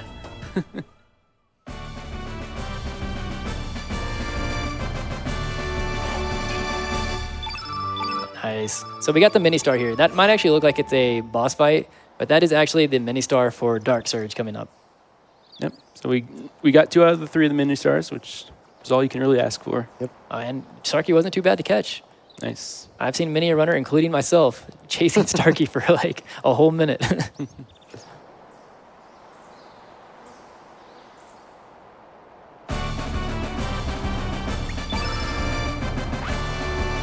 right. So we don't actually need Starkey right now. We do need him to get to the last dungeon in the game. Yeah, we're gonna actually enter the screen again. This is just to get our favorite Martian text box. There's now this guy that's here, and he's gonna give it to us. All right, we'll go ahead and change it.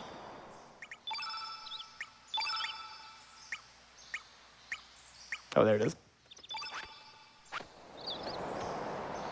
There you go. We got to see a lot of the text boxes. We did, yeah. I think the only one we didn't see is Shellfish.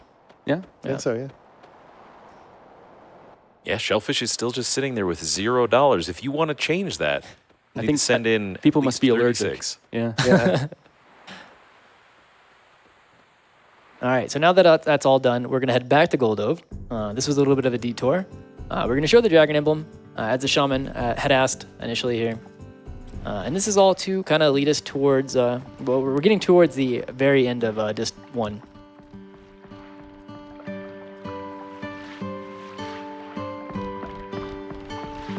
I've got one more boss fight in Disc 1, actually. Yep.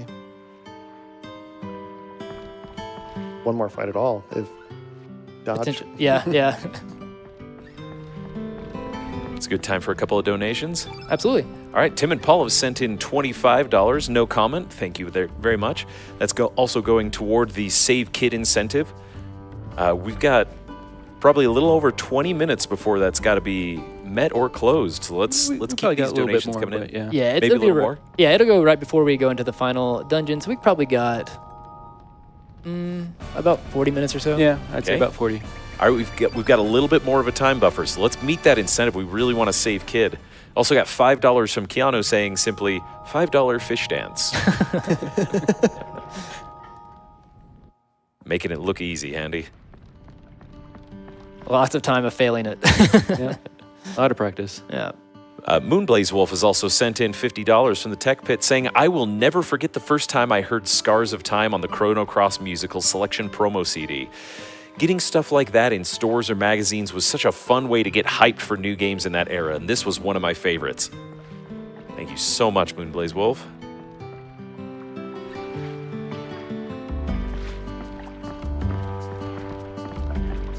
All right, so yeah, we're gonna go make our, I guess you could say second or third, depending on how you look at the very beginning, trip to Fort Dragonia. Well, our final one. Our final one is a good way to put it, yeah. Yeah. Fortunately, we do have to go through Mount Pyre again. Actually, I think for me, one of the harder dodges is in here. I think Yeah. this bull is kind of, I definitely agree with that. he kind of just dashes in a direction that he pleases at any point. And it's very tight. Once you think you're safe, you're not. All right, actually, well, that one he kind of gave for free. That was a free. He made us look wrong.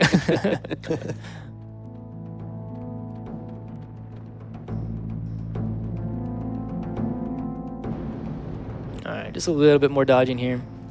Kind of want this enemy to kind of be up here at the top to show off that you can actually just run behind it. Yeah, maybe. Looks like he's gonna stay down there. Yeah, but if you hold against the wall up here, even if he's jumping up or blocking the path, you can run right behind him.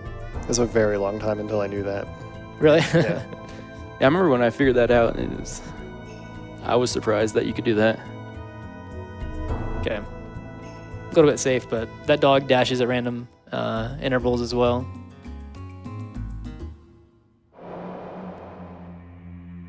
Well, thankfully, this time we don't have to go through the whole fort and open up all the pillars. We just have to go right to the top.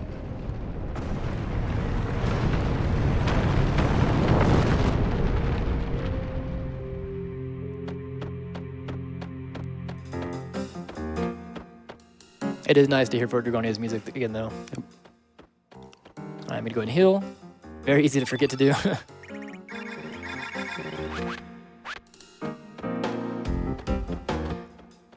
So Dark Surge can be a little bit risky, or a little bit dangerous if you're low strength, so we're going to try to play a little bit safe. We're definitely going to see Feral Cats, but I believe after Feral Cats, he has a physical attack, and then he does Volcano, I believe.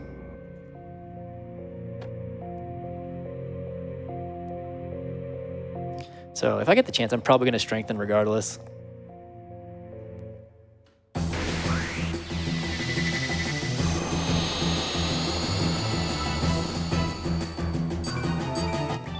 So similar setup. Eagle Eye, probably going to strengthen. Going to turn white on Lynx. Yeah, I'm going to do the turn white first here. And And hope for at least a 3 AP roll. Nice, that's good. Wow. Okay, now we should be pretty safe. Yep, we got a really high starting AP roll. So we were able to get like 14 attacks. 14 AP spent.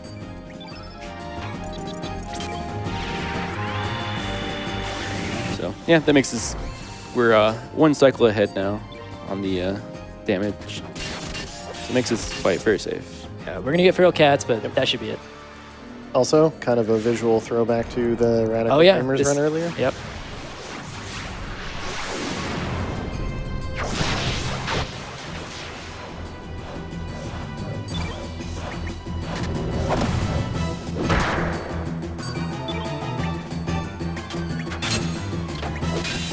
Yeah, nice. Lynx have like low magic defense. It seems like he's taking a lot of damage to that. Must. I think he just has bad armor right now. Okay. It is pretty low magic res Yeah, actually. it is also the lowest I've ever Yeah. run. But because normally we have an extra armor, but because we have that gauntlet that was missed, Oh right. yeah. You just leave that on him. Yeah, so the gauntlet is nice to have, but it is in the place of an armor that we have routed in. Gotcha. You don't have any mithril metal for him. We're about to, yeah. We're about to take one from Viper here. All right, so that's the only boss fight here. We got to go up to the top, and we'll have our iconic cutscene. Yeah, I'm probably going to also take from someone else as well, just so I have one for Glenn and Lynx. Oh yeah, since we're missing one, yeah. Yeah. Karsh is a good target. Yep. Because because right now we're only going to use these 3, and then we're going to throw Glenn in, and then that's it. Yeah, those are the ones we use for the rest of the game. Yep.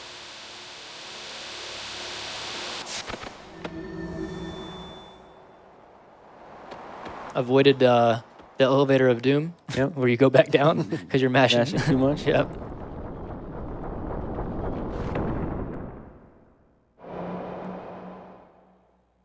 Tina. Yeah, I did that even in practice. Trying to get out of the menu too quick.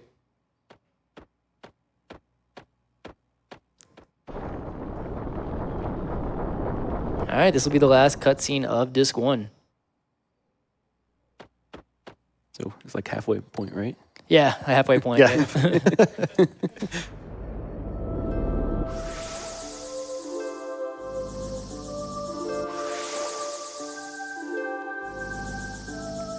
Basically, what this text here is kind of just giving a giant backstory of like Lavos and a lot of Chrono Cross lore. I haven't actually gone through it in a long time and read all of it, but it's basically just kind of giving you an introduction, as well as like the Muriel on the back about how Lavos came to be and like how the history of the Reptites. This is the point where they're like, oh, well, there's not much game content left. We better dump all the lore. And they seem to infer that Lavos had a hand at creating humans. Yep.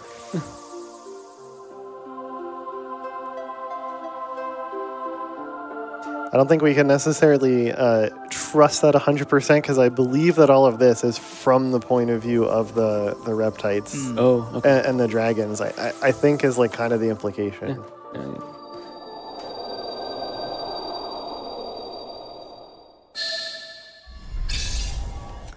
And this is kind of a weird cutscene. You can interpret it how you like. Yep.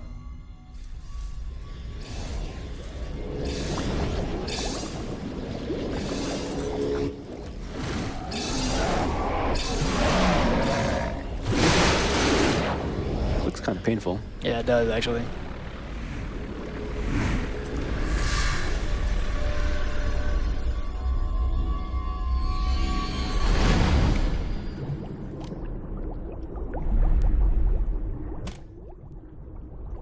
This is just the Nirvana album cover, right? Yeah. Yeah.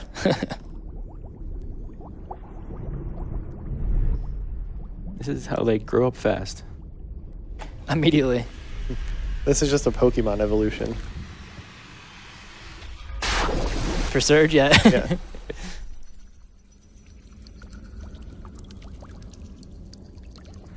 since we will be coming up on it fairly shortly, worth mentioning there is actually a bit of a disk swap tech involved here.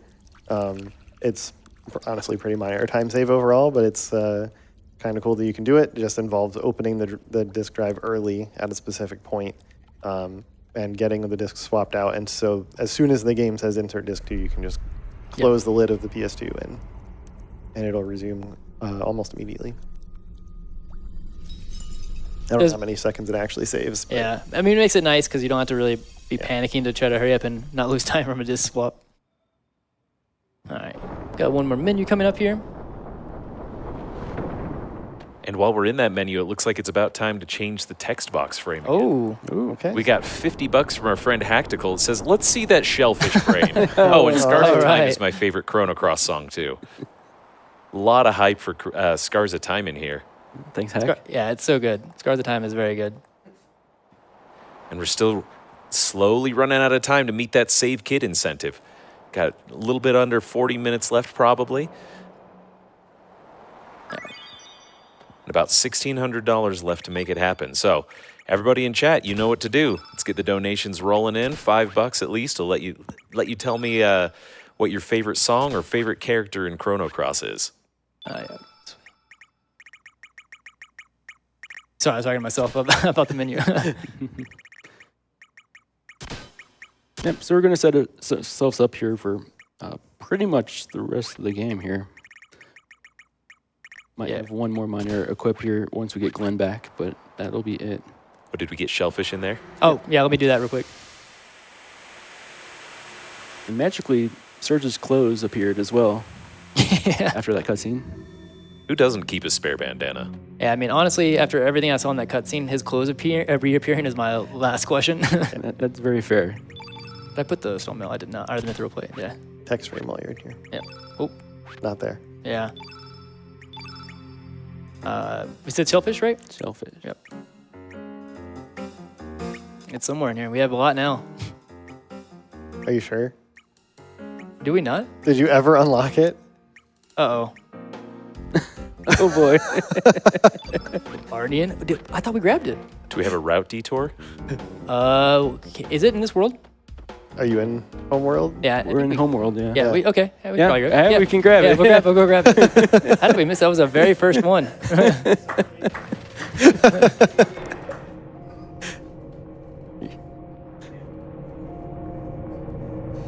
You found us out. Yeah. They didn't think you were going to do Shellfish. Well, in the meantime, Mega Man X306 has sent in $25 saying 5 tickets to Save Kid. Also, Magical Dreamers easily for one of the best tracks of the game. It's a stacked tier list. There's so many good songs in this OST. Yeah. Fantastic music.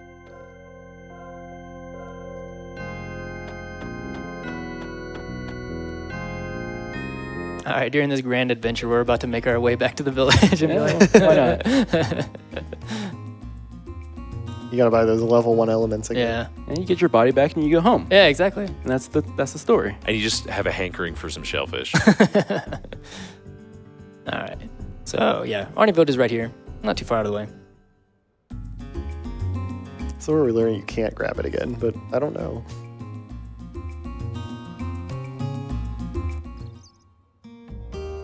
Oh. See? I told you. It does happen. It's almost like that was planned. There we go. Wow. Okay. Now we'll put the shellfish on. Not sure exactly. There it is. All that tech skip. It was all building up for that.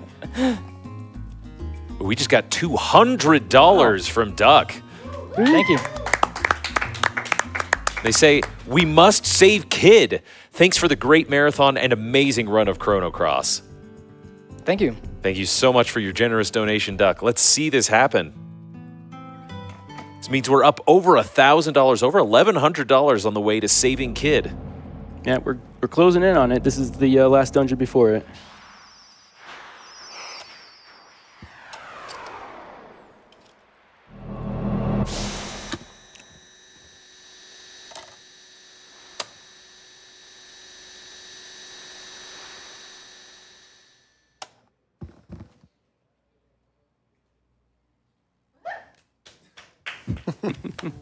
Yeah, it's nice to have very little delay there on the swapping the discs.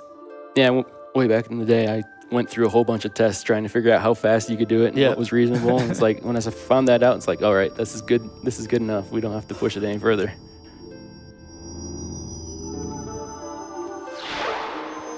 All right, so we got to go through these 3 little islands here, and we have to actually do them in a very specific order, actually. Yes. It depends on the order.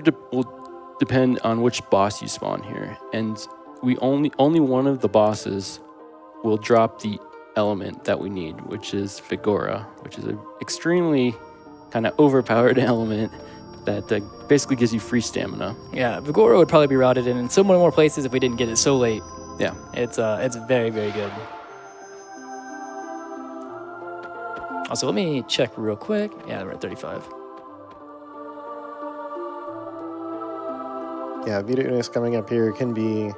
It can be a dangerous boss if you're unprepared.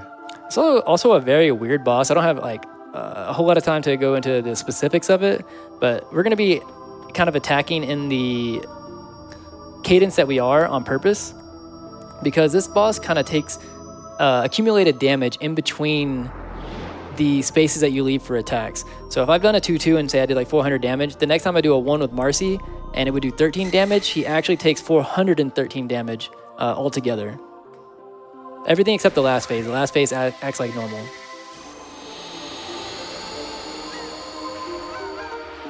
Yeah, so you're going to see Handy pause between a few attacks. So what it's doing is it's kind of like adding up the damage. So you do 400 damage, you do a little tap that adds like 13 to the 400, and then you do another tap, and then it does that 413 again plus the new amount.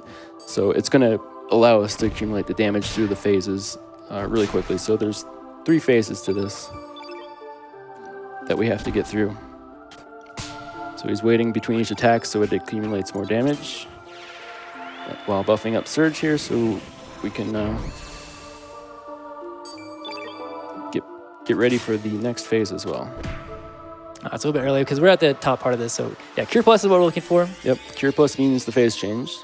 I will have to actually risk 1 AP here because I'm going to have to defend to give, Eagle Eye. Yeah, and then we'll do 2, 2, and then, 1 and 3.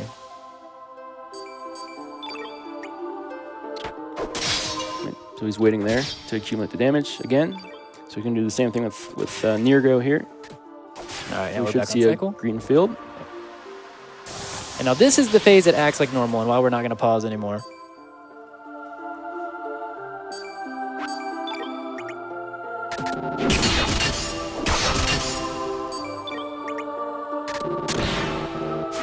Well, while we murder this corrupted Tiki mask, can I pop in? Absolutely. Great. $50 from Kaboink has come in saying, had to donate during the run of one of my favorite games of all time. My favorite song is Unstolen Jewel because it's hard as heck to play on the guitar, and it's where I cut my teeth learning finger picking that song when I was a teenager. We're still getting little bits at a time toward that Save Kid incentive, and I wanted to mention that we're actually closing in real fast on $50,000 raised for the event so far. Saving Kid will put us a huge chunk of the way toward that, so whatever we can do, let's get that hype going. Let's get this incentive met. Yep, we have up until the end of, I guess, like what we'd consider this dungeon. Yep, there's a few cutscenes at the end, and then that'll be it. So we got the Vigora drop there. So we're going to do one little menu here to change some elements around and equip that Vigora. And obviously, Surge here has no elements. So whenever you change the bodies, it'll unequip all his elements as well. So we're also going to be equipping Saints. We'll be seeing that later on. Oh, wrong person. Or wrong way. And then Magnify. Yep, the Magnify and the Vigora.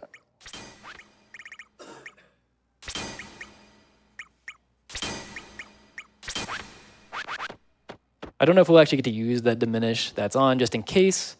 For Fate, if we get the strength for it somehow, we can do a kind of like a physical backup instead of what we would normally do. We'll see if we decide to go for it or not. But Fate might kind of force our hand. So yeah, Ash kind of talked on a little bit about how strong Vigora is, and we're about to immediately see the effects of it and this coming up fight.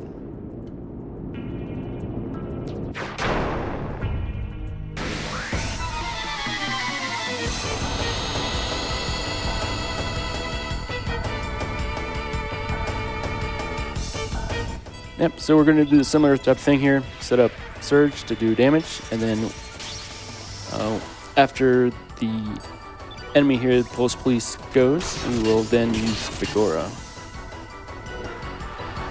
All right, so Fargo's probably going to take like 390 or something here. 379.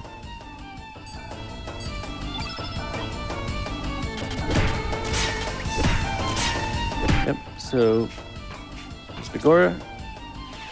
So what this is going to allow Surge to do is basically use a whole bunch of free stamina. That's not going to deplete his meter at all. I believe it's, what, 12 or so? I forget the exact amount. So he's actually spending it to strengthen himself. And then we're going to use a dash and slash. You see, you still not spent any stamina. Then we're going to throw a 3 here to kind of take up the AP of the boss by doing like a trigger like of the next phase. Yep, and now we get to have fun. Yep, now we mash the 3s. And we're a little bit weak, so. Yep. Bye, Marcy. Yep, goodbye, Marcy. This is a killing blow. But we don't really need her anymore, so it doesn't matter that she doesn't get levels. That's fine. We really probably just need a tap here. We just need to hit. Hit 1. Yeah, there we go.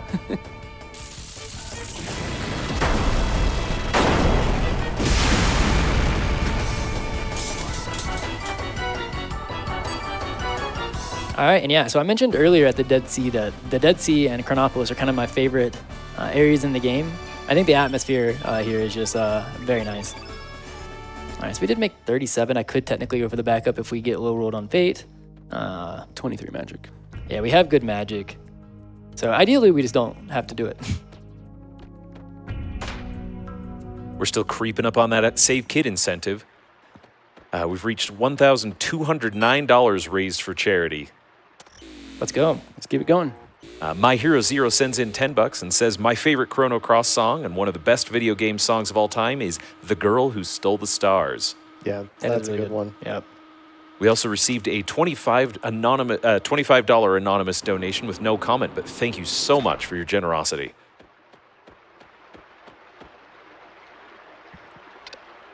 Come on, my friends in chat, we're running low on time. Yeah, we got a little bit of running around to do here before we go to Fate. But yeah, right after here is where we have to make a decision whether or not we're going to save Kid. And kind of wanting to. We've been kind of mean to Kid throughout the entirety of the game. Yeah. Yep, it's like a 7-8 minute long cutscene. You get to see some of the old Chrono Trigger stuff. It's pretty cool. Oh, gotta wait here. I think I can go behind. Okay.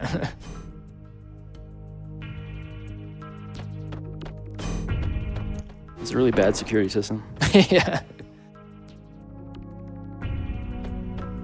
So the dodging in here is usually not too bad.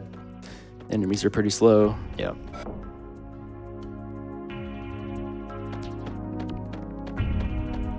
All right, so we need to unlock or get the lock released so we can go back. We're gonna go back up to the fourth floor, go into the right door, the one that we were opposite across here. We'll go into the left door a little bit later for a chest that we need to get, but for now we need to kind of progress the story here. We just got a fat $150 donation from Agox. Let's go. Once again, no comment provided, but that's going toward the Save Kid run incentive. Excuse me. We're over halfway toward that incentive. Let's keep it up. Let's meet it. We got time.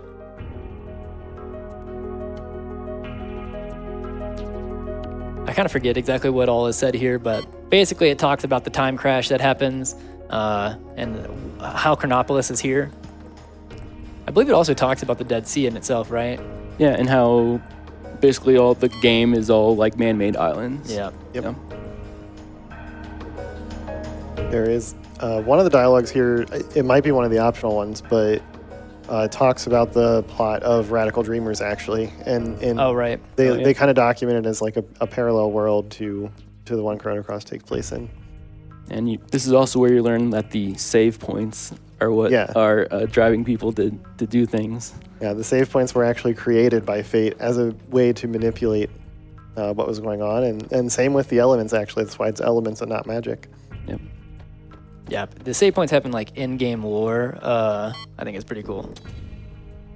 Yeah, I always like that kind of thing. All right, we have 2 more plot things that we need to do before we go fight Fate. One of them here is going to talk to this ghost on the pier here. And then we're going to get a chest up that's guarded by an enemy where there's a little bit more movement tech that's going to come into play. We're going to run into him twice, ideally. If you do the movement right, you don't get the 2 extra encounters on the way out. You just get the 2 on the way in. And it's faster in 99% of cases to run away twice than have to try to fight it. There is, I guess, a little bit of a weight that you could potentially try to fight it if you were at like really high strength, like 40 or something, 44, 42 or something really crazy here. And the thing is I think even if you did that and you hit Vigora, I think that you have to get the AP rule for it to be worth as well, because if not, you get, what is it called? The element that the Cybots do. Oh, the Gunner Getcha? Gunner Getcha. Yeah. It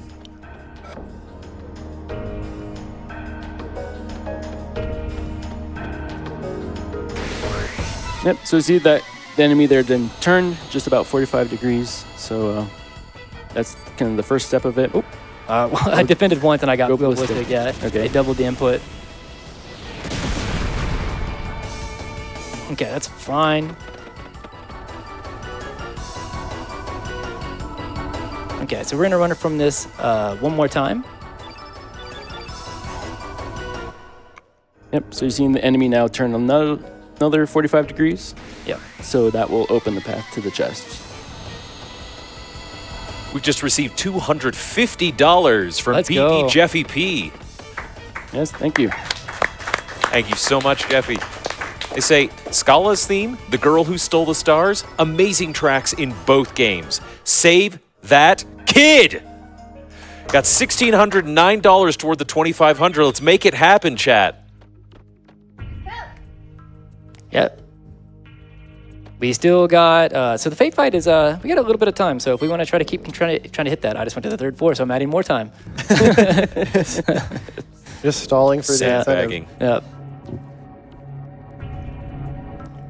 The Fate fight is really neat. This is where we talked a little bit earlier about kind of the way that Diminish and Magnify work with each other.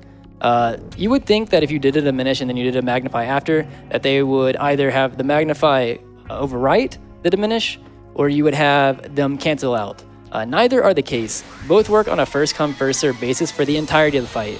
So because Fate does Diminish as Fate's first turn, we really want to go out of our way to try to get Magnify off before that happens so that we can get out of the fight quickly. And Yeah, it's just whichever one is cast first, that's what's going to happen for the whole fight. Yep. And unfortunately, as I was mentioning, Fate does go do Diminish turn 1.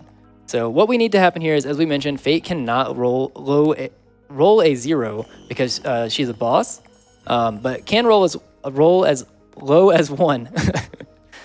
We want Fate to roll at least a 3 or higher, assuming that we don't miss. The higher the better, though.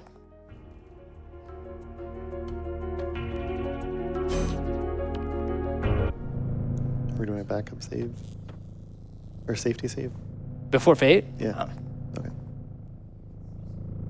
For the most part, like Fate doesn't have any like AoE stuff that you have to really worry about. So there's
a boss battle or as a boss theme. I'm gonna focus. If you guys want to explain what's going on. Also, goodbye, Robo. Yeah, goodbye, Yeah. Robo.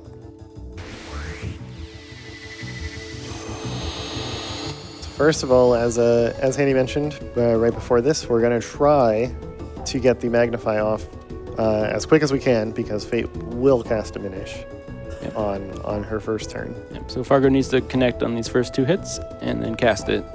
And we need a high enough AP roll. I And- could go for the backup here, but I'm gonna run for this one. Yep. It makes sense. Like the magic is super high that it's probably faster to actually not do the backup because Saints may actually outright kill at this Yeah, I agree. at this level. And we're like right on the threshold to where we can even do the backup. Right. So like if we miss it all, it becomes a lot more dangerous and tight. So Yep, it's unfortunate. The loading into the screen is a little long. Yeah. But, before the backup even existed, this was the life of every Chrono Cross runner is Yeah. you get here and hope that you don't get low rolled by Fate. yeah, I mean, you actually had good chances, better Yeah. chances than not to start this fight well.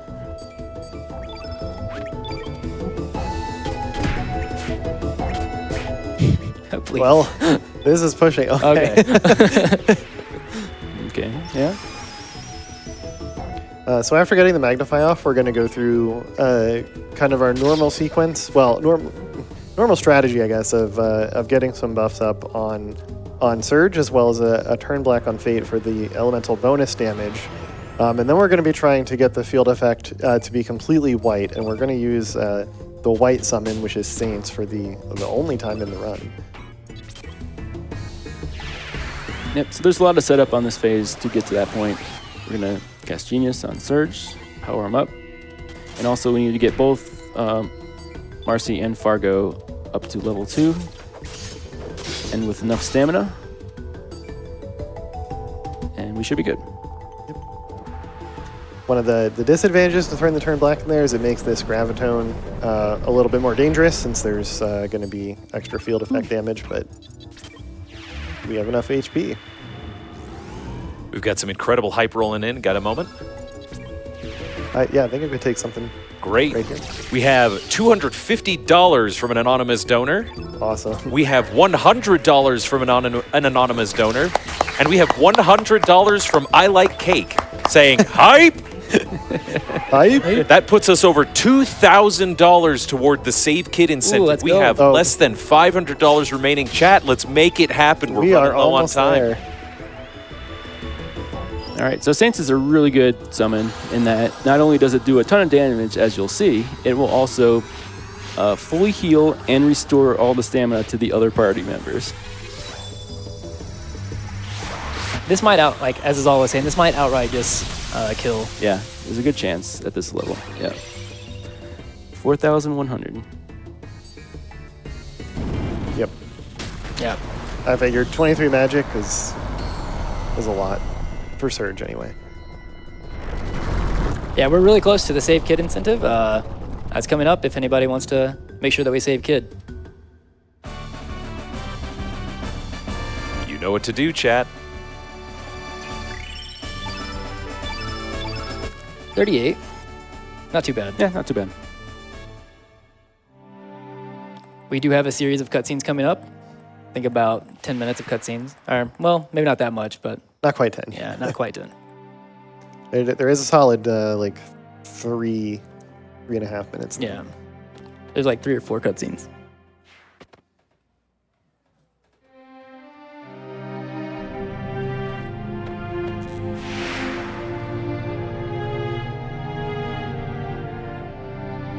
We've received $100 from Gestalt. Let's go. They say Chrono Cross's soundtrack is simply magical, maybe even radical.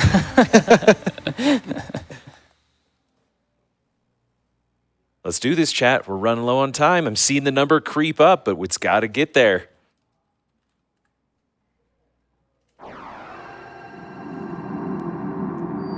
And since we've got some cutscenes here, I just want to remind everybody that these donations aren't just for fun. These are donations toward the National Alliance on Mental Illness. which serves as the preeminent resource for people searching for life-changing guidance, information, and support as they navigate their mental health conditions. Their website alone, which is NAMI.org, serves over 12 million unique visitors annually. And each dollar of these donations goes toward that, as well as towards saving Kid.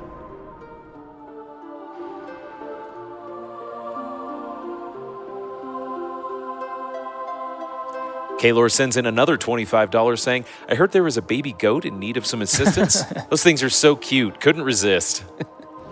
Wonderful, Kaylor. Thank you. We're over $2,300 toward the incentive. Less than Very $200 close. to Like go. right there. Yeah, we're right there. Right there, yeah. Boogie Poppy sends in another $10 saying, fine, let's save her. $100 from an anonymous donor let's with go. no comment. Let's go. Thank $10 you. from Yatos saying, thanks for this heroic, epic, one-of-a-kind run. Let's save Kid. Oh, and we have just met the incentive. I'm going to wait Let's to go. see which donations have put it over. $5 another $5 from Keanu saying, it's the final countdown. $200 from Kaboink saying bump for Kid, and another $250 from BD Jeffy P. No comment. Thank y'all. Wow. Wow. Thank you These so are much. the things that have finally pushed us over that incentive. There We we are go. saving Kid.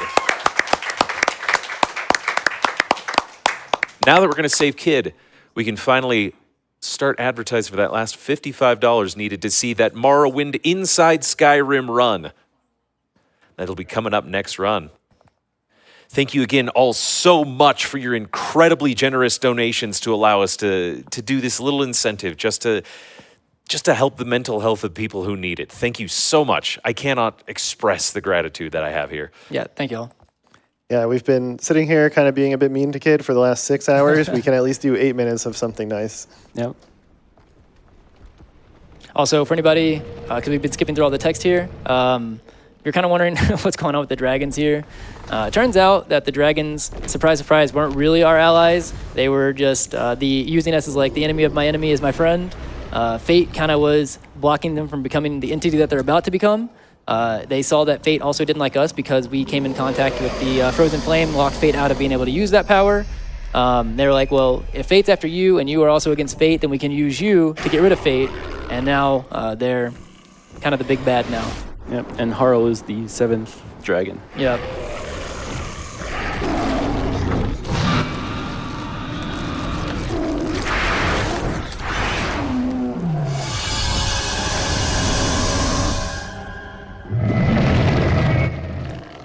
He's wiggling. He is wiggling. Is that one of the dragons from How to Train Your Dragon?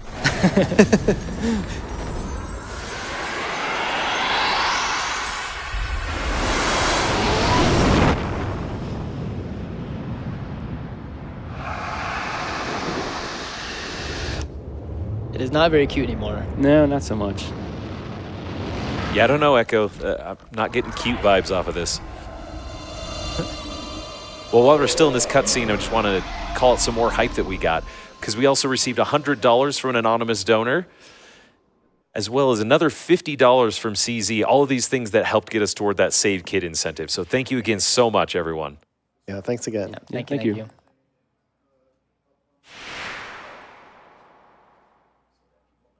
All right, we have, I believe, one more cutscene here, and then we have one more real menu, and then we'll go Save Kid.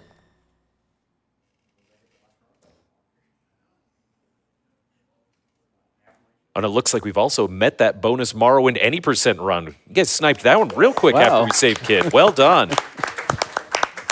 Train keeps going. Hype train don't stop.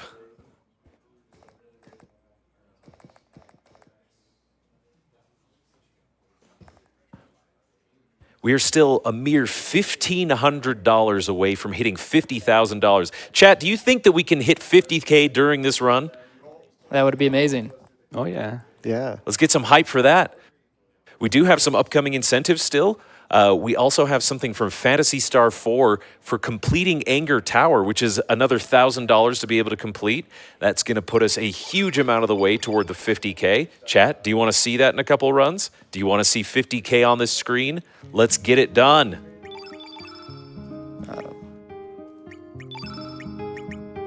right, so now we got Glenn back in the party. We got to get him some elements for the end of the game here and some equipment, including the Einlanzer. Need to make sure about that one. Again, something that nobody here has ever forgotten to do. Never. Yep, it's going to remove one of these Dreamer's scarves off of Fargo and put it on Glenn. Yeah. So I don't know if we even mentioned what it does, but it gives you one element level to start the fight with. So it's really good for casting, Strengthen Eagle Eye right at the beginning of the fight. Also, additionally, we actually do get a little bit more of a use case out of the extra gauntlet we have here. We actually get to put it on Glenn here because we can't use it on Surge. True. All right, so let's go save Kid. Now, while we're saving Kid, we still have that text box frame bid war open. So if you want to troll Handy, make him keep switching between all of these text frames, and maybe even discover one that we've missed, you can put your donations toward that as well. All right, so the requirement to do this is just have Master Immune. I believe something else you can, if you have the Chrono Cross, I believe you can do this as well. Yeah, it says something about just needing some kind of powerful object, and those are the only two that I know that work. Yep. So to help out Kid here, we actually get transported back into kind of like one of her memories.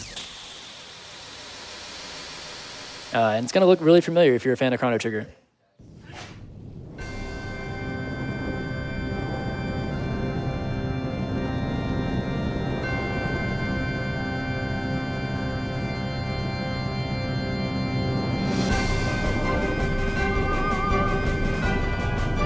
Okay, I'm getting door. Door. The house is burning. Hurry.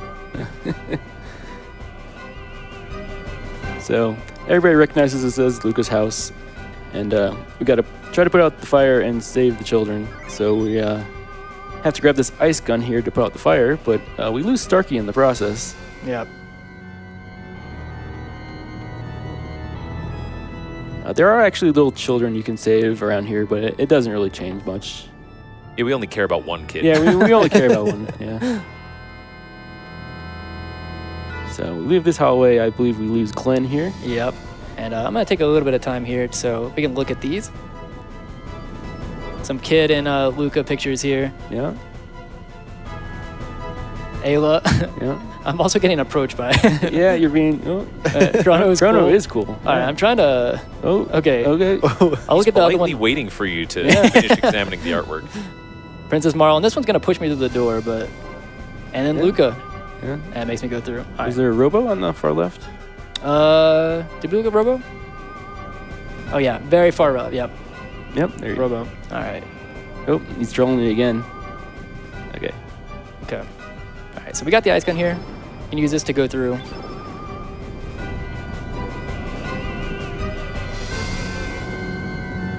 We get kind of a heartbreaking scene here with Kid as well. We find out kind of a little bit more of the backstory that's been alluded to as to why Kid really hates Lynx.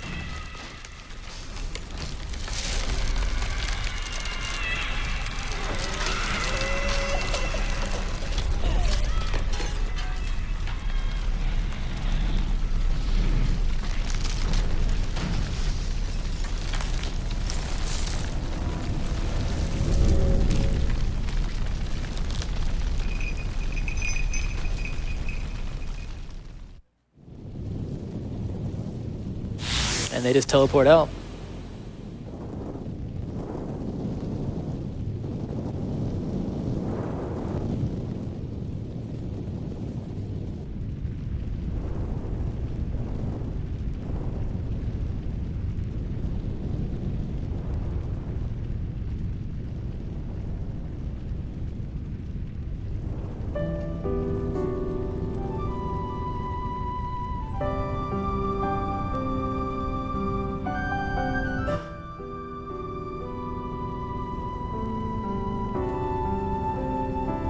Yeah, and here we get Kid basically just after losing Luke and them, or Kid at least in this memory, begging Surge to not go because she doesn't want to be alone. And this ends up, helping her wake up from the nap or sleep that she's in.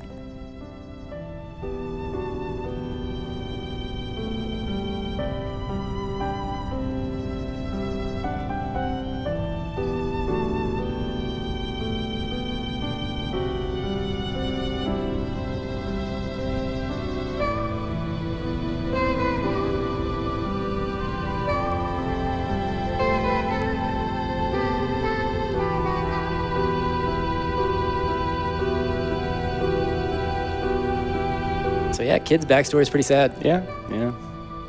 It is another kind of thing similar to Radical Dreamers here, where Surge ends up being the one to wake Kid up from, like, her memories, basically. Yeah.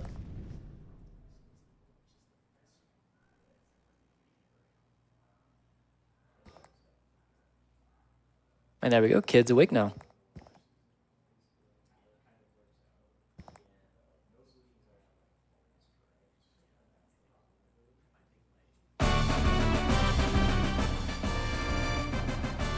Yeah, so actually, earlier in the game, when she actually was in our party, she wasn't actually in our party officially. Right. All characters actually has to do this to get her in the party permanently. Yep. So besides just rescuing her here and then getting, going and doing the side quest here, what this will do is actually add Kid to a bunch of cutscenes that she would not normally be in. One that we're going to see here is before we go to Terra Tower. We're going to get some extra text for Kid's, a little bit of what Kid has to say. And since we already did the menu, we can kind of go ahead and head down to Starkey's ship. Starkey's ship is going to be our plot device to actually get into the floating Terra Tower. And Terra Tower will be the last dungeon of the game. Yep. Will be a lot of boss fights, though. And a lot of dodging. And a lot of dodging. Yep. All right, you heard him. Sounds like we've got about an hour left to meet that $50,000 milestone by the end of this run. What do you think, chat? Can we do it? Those fish were not in very kind places. I think chat can pull through. Got bonus fish dance percent. Well, to help toward that, we got $55 from My Hero Zero saying, did somebody say Morrowind? We also got a $20 anonymous donation with no comment, but we thank you so much for your donations. All right, so for this enemy, you actually can't do damage to it outside of red elements, but luckily, we have Glenn and Surge, and you know what that means. We have access to X-Strike. Unfortunately, I'm going to have to do a little bit more because he missed. So I'm probably going to see the first turn by the Jelly here because I'm going to have to do a 2-3. That's fine, actually. Yeah. So we'll solve this either way. So I'm just going to run up and do a 1 with Surge because we need both of them to be a level 3 again. I think I saw that Glenn was also at 38. I believe so.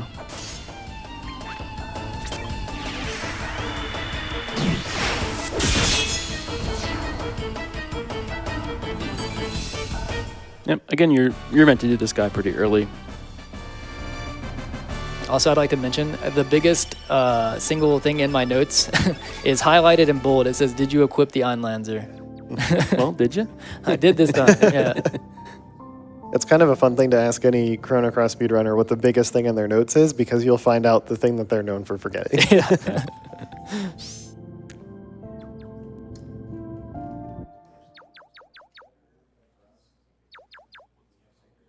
Yeah, Starkey makes noises when he walks around too. You're gonna replace those as well? I don't know that I can.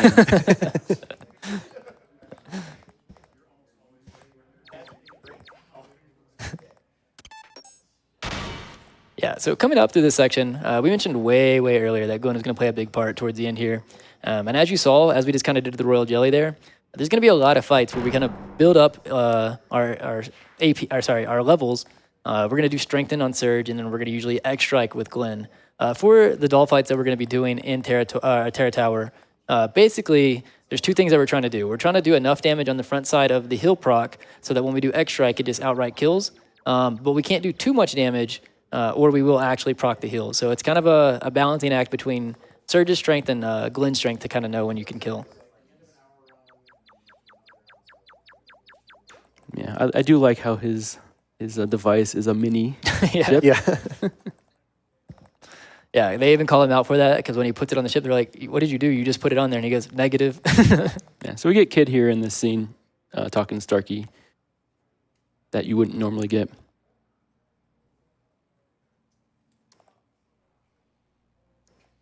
Yeah, so this is extra. In this as well.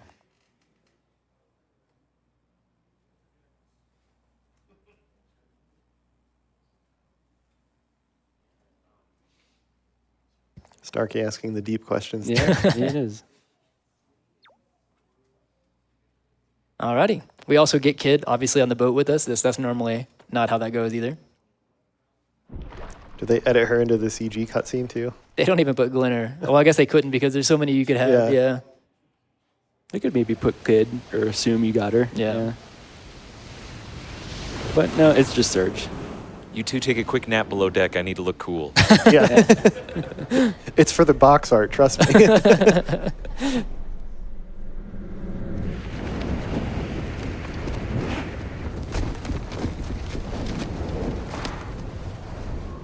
I do actually really like the scene, though. Yeah. It's really cool. Yeah. It's also during the opening as well. Yep. Yeah.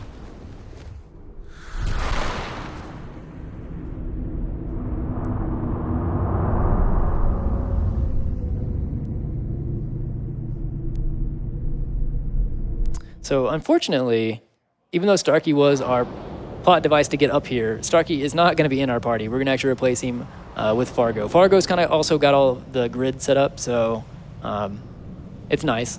Mainly, he's just there supplementary. I can't use words right now are hard. He's there to help. Yeah, he's there to help. Yeah, and the main reason is we need a blue innate Yep. for the end game here because only blue innates can use Frigora. Yep. And we'll be using him for the last fight in this dungeon. He's actually also the strongest one on our team, technically. Again, Again. just like Yeah. just like the practice run. Yeah, so here's the first of the doll fights, Territor. He's also got a very fast, I believe 5 AP. Yep, it's fine. Yep. Yep. So he's tied with the Green Dragon as the fastest enemy. Like Kenny was saying, these fights are very structured around triggering and not triggering HP thresholds. Or on chrono the enemy. triggering. Yeah. All right. So this is normal. Yep.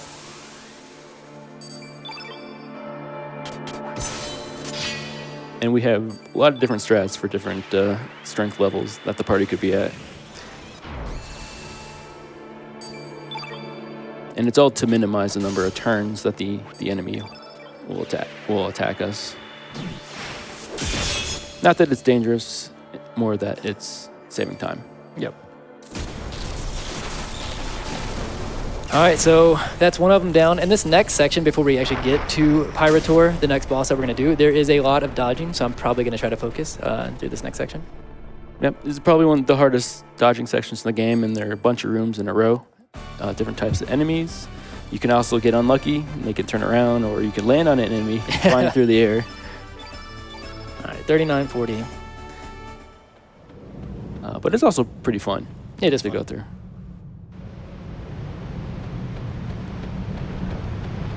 So this guy's the first troll.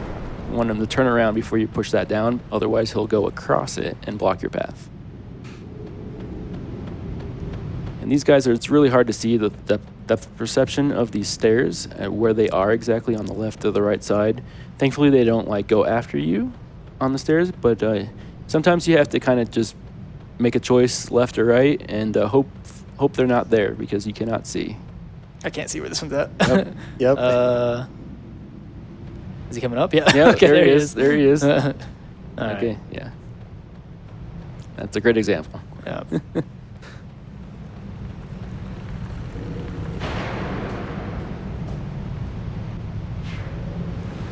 So now we got a kind of a coral bridge area that we got to go across a bunch of these, and these guys are kind of going back and forth.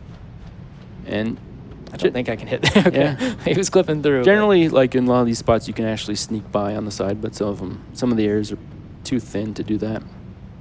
All right. Okay. I was trying to see where that other one was before I fully committed. Yeah. So the worst thing you can do here is get trapped between two enemies and kind of get into the infinite where you have to fight one of them. This room can be difficult just because it's hard to tell what is behind what. Like you'll notice that you're just going behind that one thing right there, but not necessarily obvious unless you already know.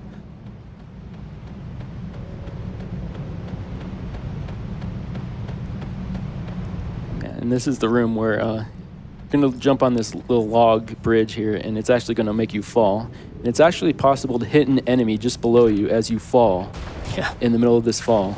Oh, we didn't get it. No, we did not get it. It's pretty hard to get. All right. Through a lot of it, but we still have a couple more screens that we have to dodge things on.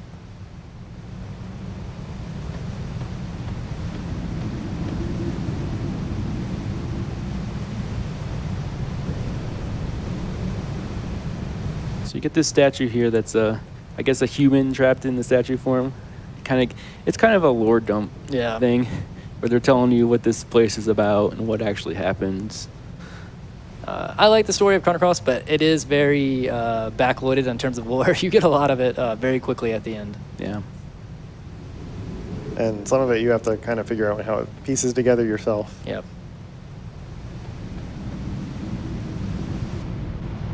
Oh, would you like a quick message during these lore dumps?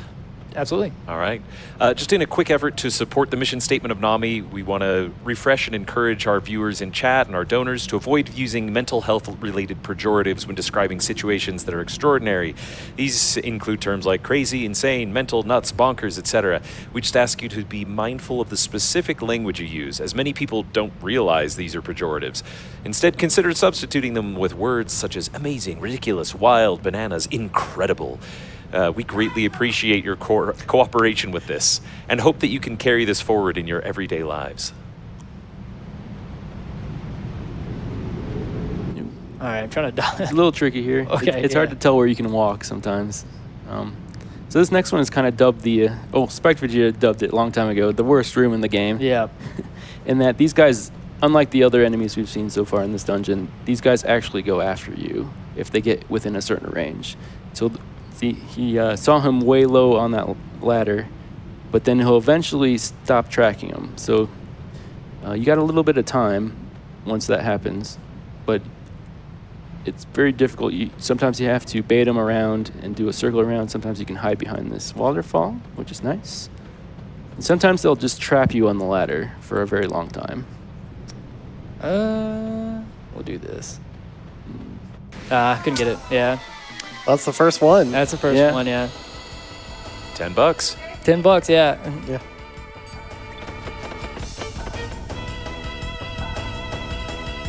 The other option there is you kind of get on the ladder and just hope that he never, that he goes away eventually, but... Yeah. Just one more here to get by. And remember, my friends, we've still got time to change the text box. With your donations, you can make him inconveniently stop in the middle of his dodging and swap the text box out. Speaking of which, we did receive $100 from Old Man Bao. Let's go. Nice. Says, love the work and all these games. Thanks, everyone. Didn't change the text box, but I spooked you for a moment, didn't I? All right, so now we did that big, long dodging section. These little bridges are actually bridging back to where we just started that section. So you can actually go back and save if you want, but we're just going to keep moving forward.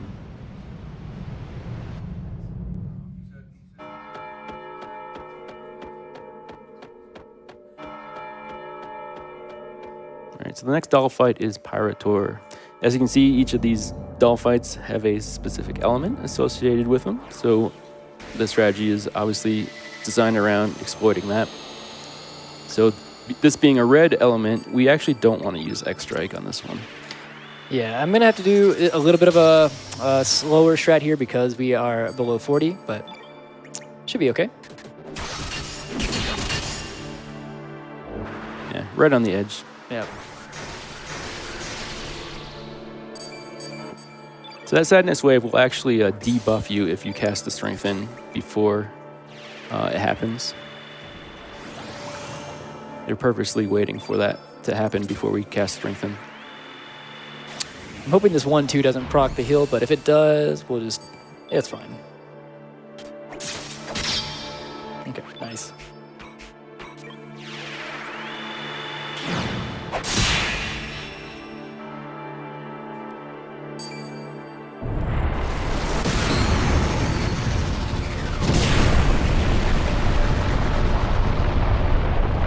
Second doll fight down. Yep. So you got one more, a couple more screens of dodging here, and that'll be it. Well, there's still a little bit of dodging, but not nearly as difficult as the rest. All right, made 40 there, at least. So ideally, we get 44 strength before the Dragon God, but even if we don't, we do have strategies Yeah. to, 40, to 40 deal with it. 44 is just kind of like the baseline for like what the fight is. That was okay. I'm gonna go down. It was kind of Yeah. 40 is not even the slowest one though, so Yeah. we're kind of already in an okay place. Yeah. All right. Well, he's blocking like dead center of the path. Yeah. So that was pretty troll. Nice ladder ladder glitch. glitch. Yep. Yeah. Woo! They fly through the air. At least Got we a got moment one for of another them. donation here. Yep. We have received $500 from a generous anonymous donor. Thank you so much. They say, always love seeing Chrono Cross. And by my mathematics, down there in that bottom right corner, we have less than $1,000 to reach the giant 50K. Come on, let's get that We're hype almost going. there. Let's go. see that by the end of the run.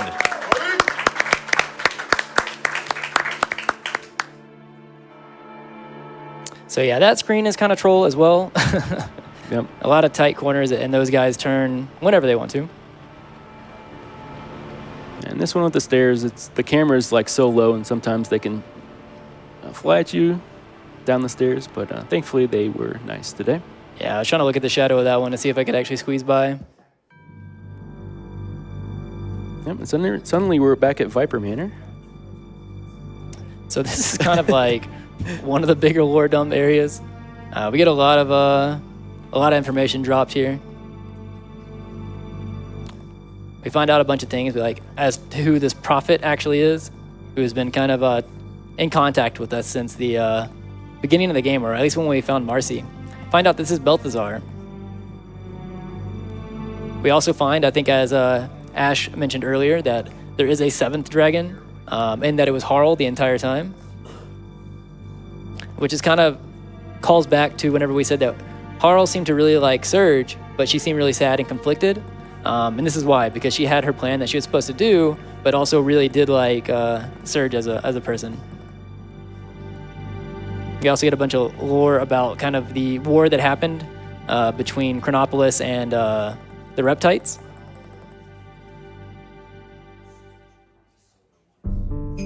Which kind of explains why they weren't really your friends when they learned they were kind of just taking advantage of you to take out Fate. Right.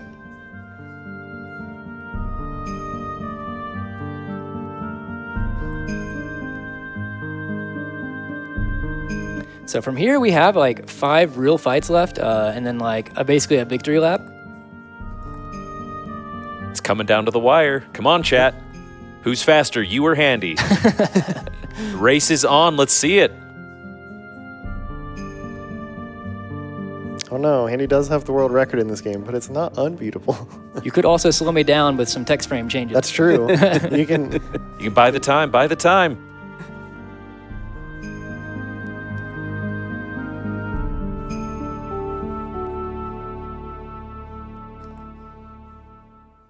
Yeah, so here's where he mentions the Dark Moon Dragon, who we find out to be Harl.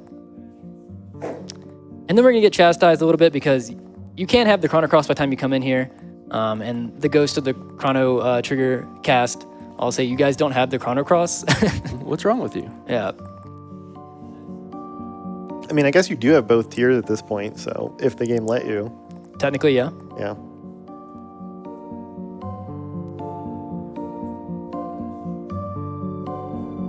So yeah, that is like the last forced lore dump. You can get a little bit more Yeah, at the right very end. before, Yep. yeah, Time Devour, but I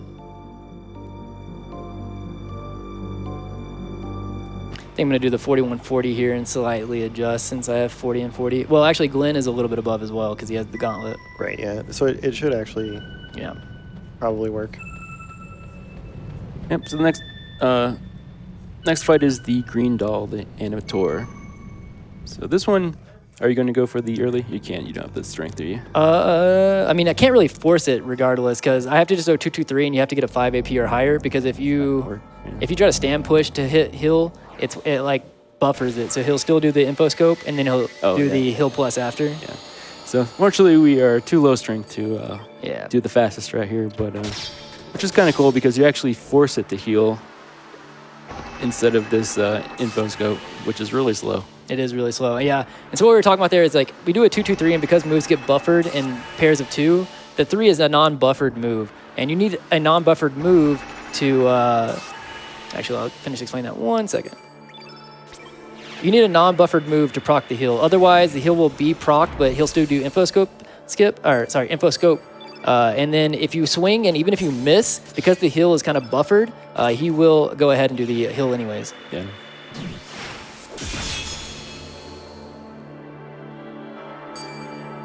Nice.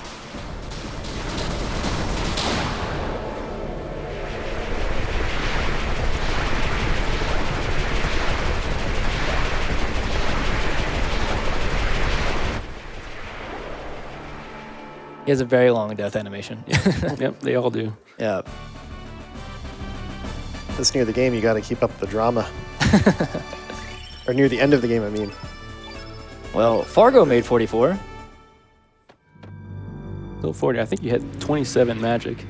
Wow. Yeah, it was something like that. Yeah, so if we got +1 from here on out, we'd be at 43, which is very manageable. I mean, even now, it's manageable, but any additional strength will make the Dragon God fight a little bit smoother. Yep. So here you actually have a choice of paths. You can go left or right. One is the black doll, and one is the white.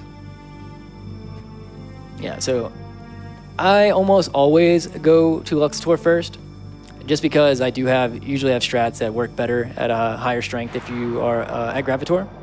So usually nice to get the extra star fight here. So this is the only real tricky last dodging section here. This wind is actually affecting him. He has to hold against it, and it slows you down. And every once in a while, one of these those enemies that were flying around can just fly right into you. Yeah, their kind of aggro boxes are much larger than it looks like they are there. So out of the two, most of the time, most of these fights go really smoothly, but out of the two, Luxator is kind of the more dangerous of the two tour fights here. Yeah, these three at the top are actually quite a bit more dangerous than the first three. Yep.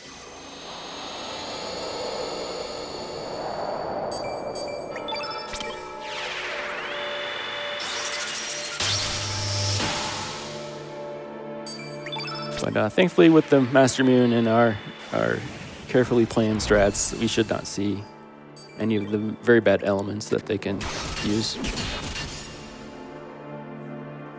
This turn right here is actually what made me start taking the mail off of Viper, which I used to not do after skipping the last blacksmith.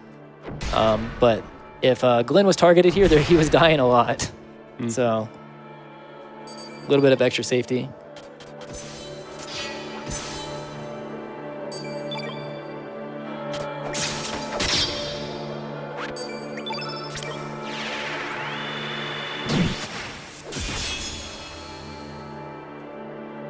Yeah, and X-Strike is just really powerful.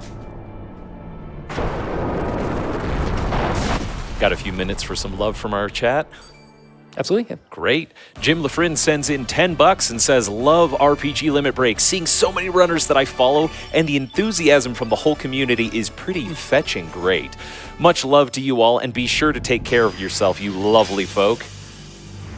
We also got $5 from Anonymous Dad. He says, so glad to see you guys showcasing these fantastic games. And remember, those who have nightmares about square roots are called radical dreamers. Thank you so much from Anonymous Dad. We also have a $10 anonymous donation with no comment, but thank you so much. We are under $800 left for that 50K, but we've only got maybe a half hour left before we hit the end of the run. Come on, let's see who's faster. All right, so we had to go back through this screen here. And unfortunately, like Ash said, the flying enemies, I don't know actually what their official name is, kind of just feel like they're unaffected a lot by the wind. So they can very easily run into you there. Yeah, so for Gravitor here, if we had a little bit more strength, I would probably try to go for the Omega Black element skip, but don't have the strength to do it. So what we're probably going to do is we're going to see that first turn from Gravitor, and hopefully it's not going to be Surge that gets hit. Everybody else should live. If he does get hit, it's fine. It's just slow. I noticed that we not only didn't get to the like 42 or whatever, 43 that I'd want for Gravitor, we haven't moved from 40 in a minute. Not at all.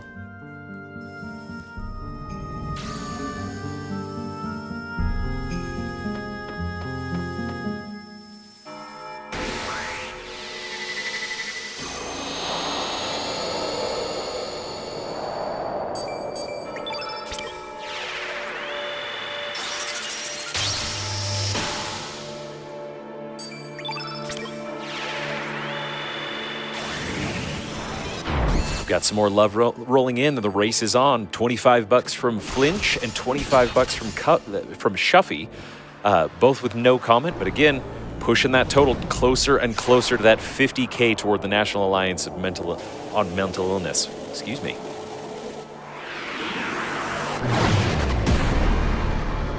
Nice, yeah. Glenn will live here.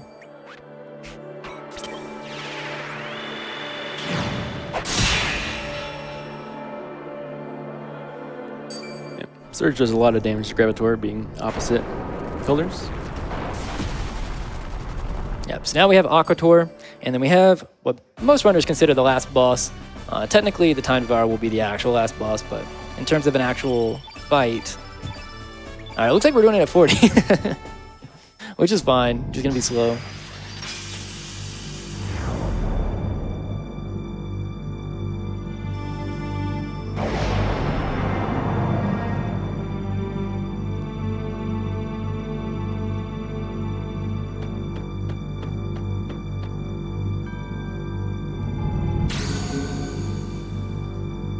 I think I got 40 off of Terrator, right?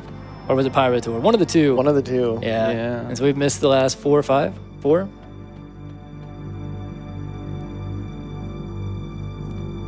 Just gonna have to lock in with 40. Yep.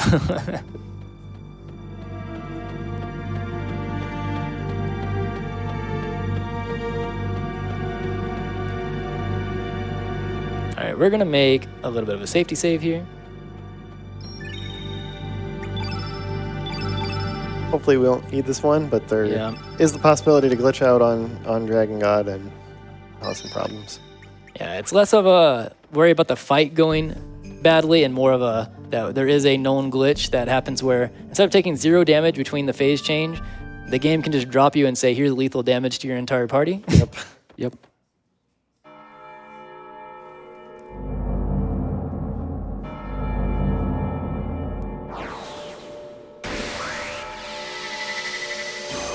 So the last one, Aquator, is the opposite color of our X-Strike, so take a guess what we're going to be using.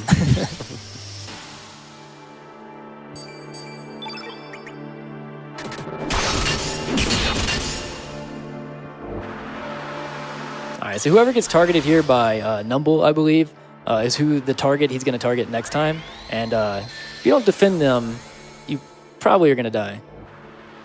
You see, he casted Vigora element on himself, so it's going to be doing a lot of attacks if he gets a turn, which he shouldn't.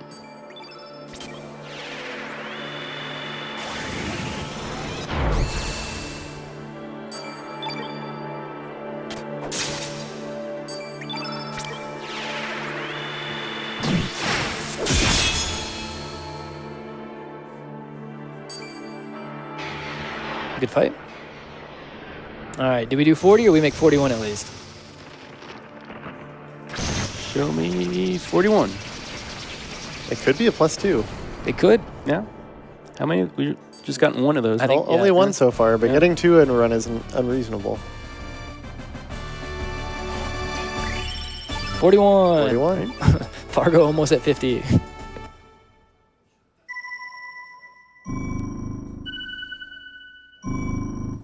All right, so yeah, coming up through Dragon God, I'm probably, when the fight actually starts, going to be focusing through it. It is a 7-phase fight where we kind of go through the Dragon God changing through in 8 colors. There are more dangerous phases than others. Usually we set up in phase 3 to make sure that we can kind of blow through phase 4, because phase 4 is very dangerous if you let it get a turn. Yep, and you saw how those lights lit up. It's also a clue towards the good end of the game, which we will be doing.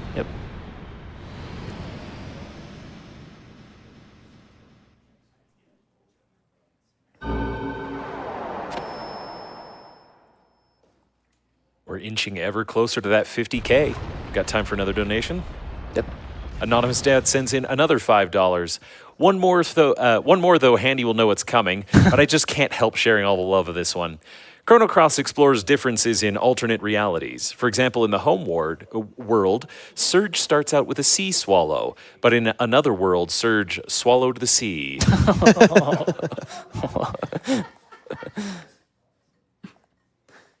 This is pretty cool. So when we were on this stairs before on the Dragon Island, these statues were actually covered up by... Cutscene can freeze here. Oh. This is a soft lock position. Yeah, I think it's not till here, or till it actually starts. Yeah. When you actually run up. Okay. Yeah, so what Izala was talking about is during the world record grind, like not too long ago, I finally got the soft lock here where the text box never popped up, assuming that it's just mashing through the text here, but I think that it's just, sometimes it happens. Yeah. I've ran out thousands of hours of this, and it finally got me, so... Yeah, I think this is where it was, like right after this. Oh, it was after this Yeah. one. Okay.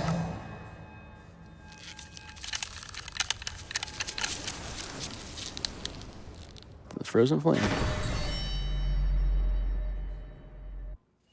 So we also get Kid here in this cutscene because we saved her. Yeah, basically every important event that can happen post-saving Kid, she is now there.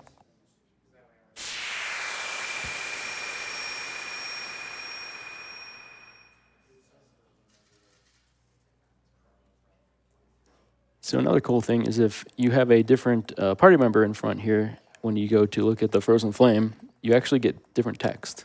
Oh, I actually was not aware of that. Yeah.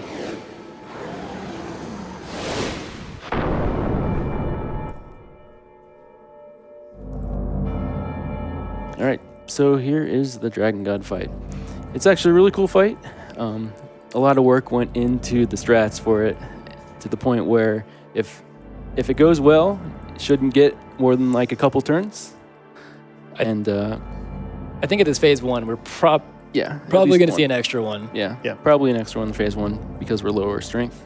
But the phase 1 is pretty safe. And enjoy the music.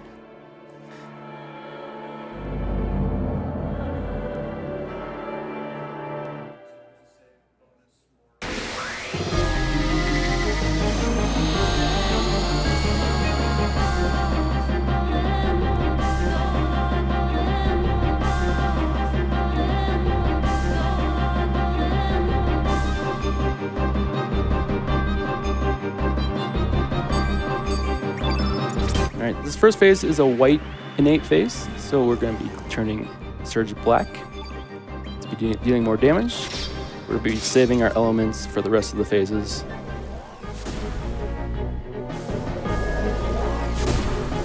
The Dragon God has 10 AP, so that's the minimum it can roll between turns. Pretty average start. So the other thing we want to do this phase is build some levels on both Glenn and Fargo. So we're ready to cast elements on the next phases.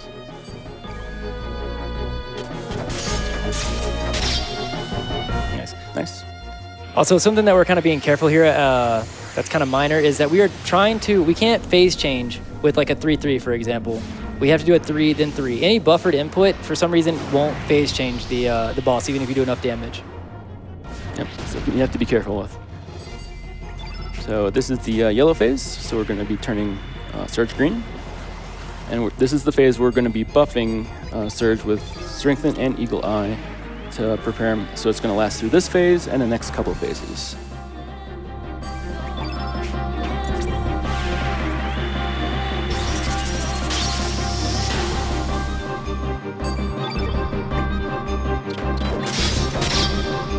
Twitch chat is blowing up over this music track. It's good.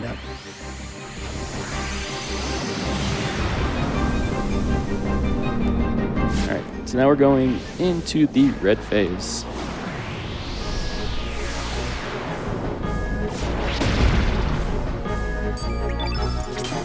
So we're turning Surge blue. We're going to see a lot of common elements here, but we're also going to be using Vigora this phase. So this isn't necessarily for this phase, it's actually for the next phase. But it also helps by putting an extra blue on the field.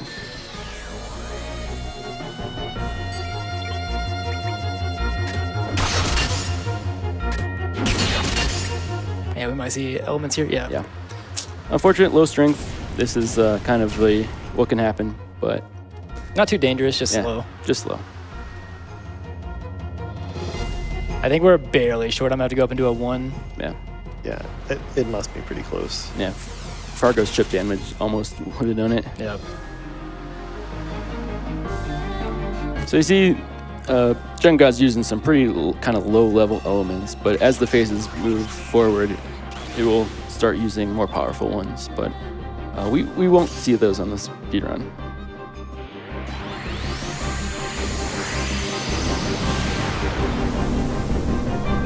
All right, so the next one is the 4th phase, the green phase. That Handy mentioned is the first real dangerous one. Yep.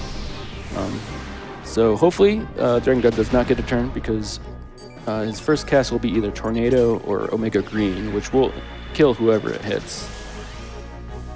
So he's going to use Turn Yellow on Search.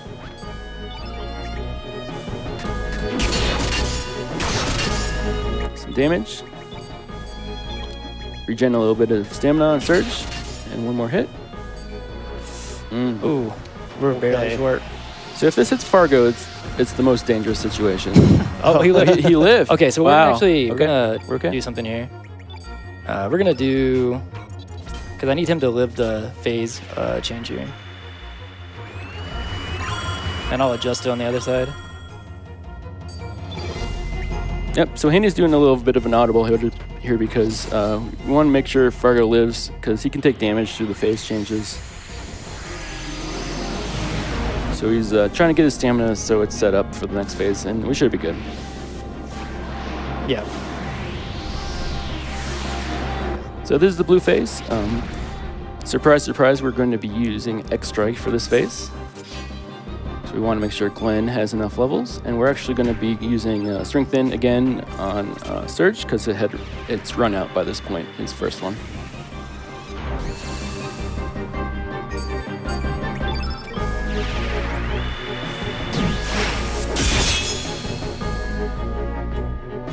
Yep. Dragon Get has 1,900 hit points each phase.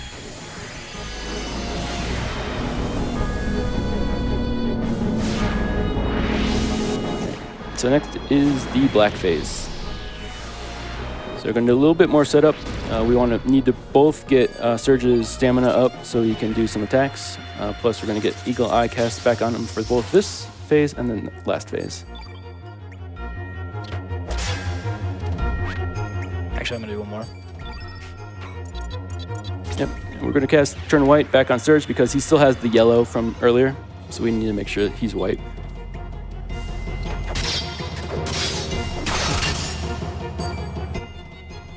Nice, so we're perfectly set up for this last phase here.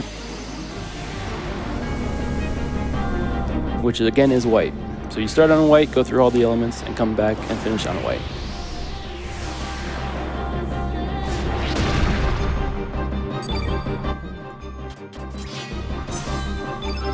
Yep, so we're gonna use Turn Black. We're casting this on the Dragon God because it doesn't matter. It doesn't change anything here. We just want the black on the field. And we're also going to be turning Surge Black here with Fargo.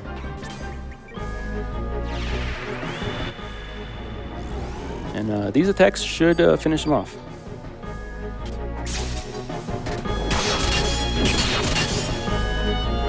Nice. Nice.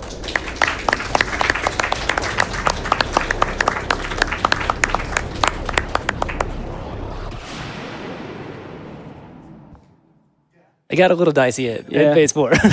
Yeah, we were like right on the edge of a strength value Yeah. being where you need to have another element for that phase 4. Yeah. But, Ended at 41.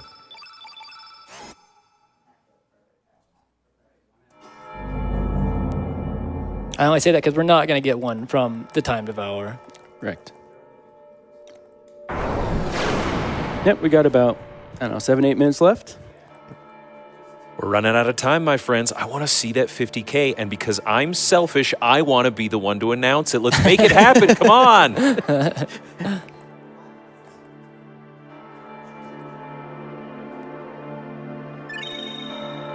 Yeah, so from here, we still don't have the Chrono Cross. We're going to have to make a little bit of a detour to go get the Chrono Cross. We need it to actually get the good ending. Truthfully, the main thing that we do differently for the good ending versus like the bad ending, as the good ending, we do all the elements in the order that we have been kind of hinted at throughout the entirety of the game to use the Chrono Cross. You can use the Chrono Cross, and I think it just gives you like it replenishes all of your elements and In battle, in battle. But it actually has a hidden use here for the good ending. That kind of makes the Time Devourer into more of like a puzzle boss than anything else. Yep, so we'll be picking that up since we haven't yet, and then we will be heading to the Time Devourer. Even when you do try the bad ending, the fastest way to do it is still cast the elements in order, because when you cast the elements in order, it actually locks out the AI for the Time Devourer, so it allows you to cast the Chrono Cross. Otherwise, since you have to cast 6 elements in order, that like takes all your stamina. So they want to make it so that the Time Devourer wouldn't take your turn and then ruin the whole setup. Yeah, it's funny. You see it a lot in all characters. All characters, you fight the Time Devourer, I don't know, 5 or 6 times, and 5 of the times you lock the AI out, and then you start swinging. Yep, you just beat it up.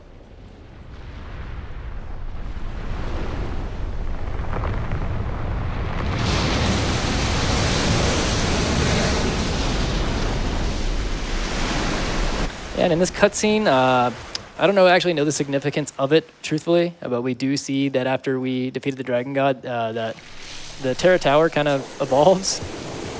It like falls to the ground. It's not floating anymore, and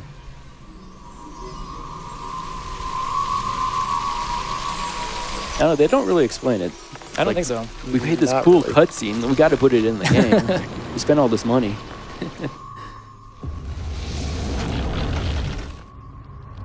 It does look pretty cool, though. Yeah, it is a very cool cutscene.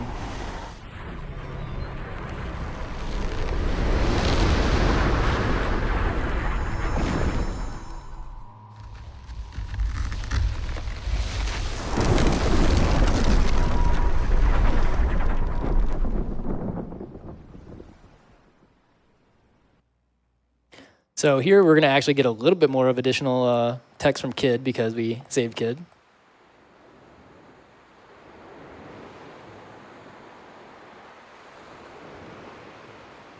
Basically just explaining everything that we just explained. Well, except for the fact that I don't think they say they don't know. They just talk about that Terra Tower did evolve, like this is its final form or its true form. Something along those lines. Yeah.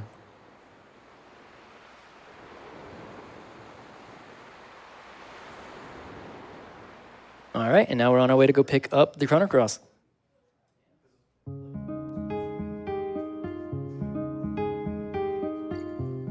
Turns out it was right next to the start of the game the whole time. Yeah. Yeah. 7 hours in, we're finally getting the title screen. Yeah. We got the prequel earlier. They made us wait for this one. So this is actually a hidden spot on the map, but they hint at it a lot where it is, and you actually see it in the cutscene with Garai and Right. Radius.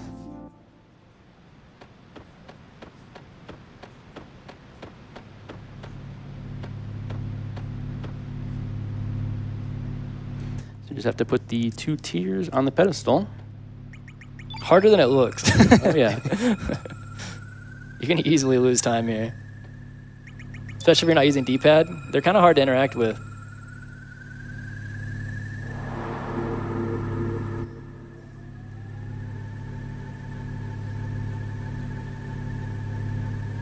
Got some spooky like dragon statue stuff in the background going on.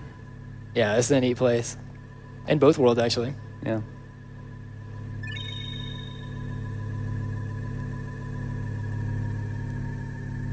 And oh my goodness, the title drop.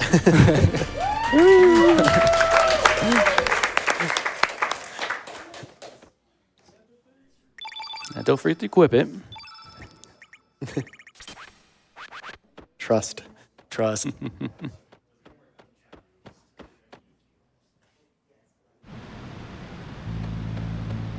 All right, one last thing to do. We just have to switch worlds and defeat the Time Devourer. All right, we got time for another donation to throw out then? Yep, Absolutely. now's the time. All right, Elcidian sends in $25 and says, Yasunori Mitsuda has been the composer for several of my most difficult War of Attrition type bosses. I wonder how you tell your employers, I want to be the guy that makes the soundtrack to people's nightmares, and they are going to love it. Thank you so much, Alcidian. Also, thank you for the pronunciation guide on your name. Yep. So when we get to this beach here, you actually see the three children, what we saw earlier in the game, that basically dump a lot of lore on you that was not explained in the game. You find out a lot of stuff by talking to them. That's how I find out all my stuff. Yeah. You find out that Lynx was your father all along. Also, just as a heads up, time will be when we actually select the Chrono Cross in this fight. It'll take a few seconds, but A few seconds, yeah. We got to do not too long. a couple of elements beforehand. Well, I'm going to hurry and do an anonymous dad donation for another $5. You should know by now that in that special cutscene, the Terra Tower becomes a pterodactyl. That is true. Thank you so much, as always, anonymous dad. All right. So like I said, we just had to cast the 6 elements and then the Chrono Cross. So we need to let the Time Devourer here take a turn so we have enough stamina and AP to get them all cast at once. So here's the order: yellow, red,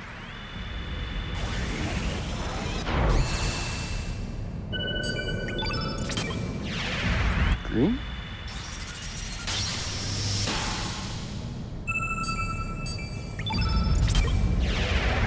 blue, Almost there. black. This last white element actually locks out his AI.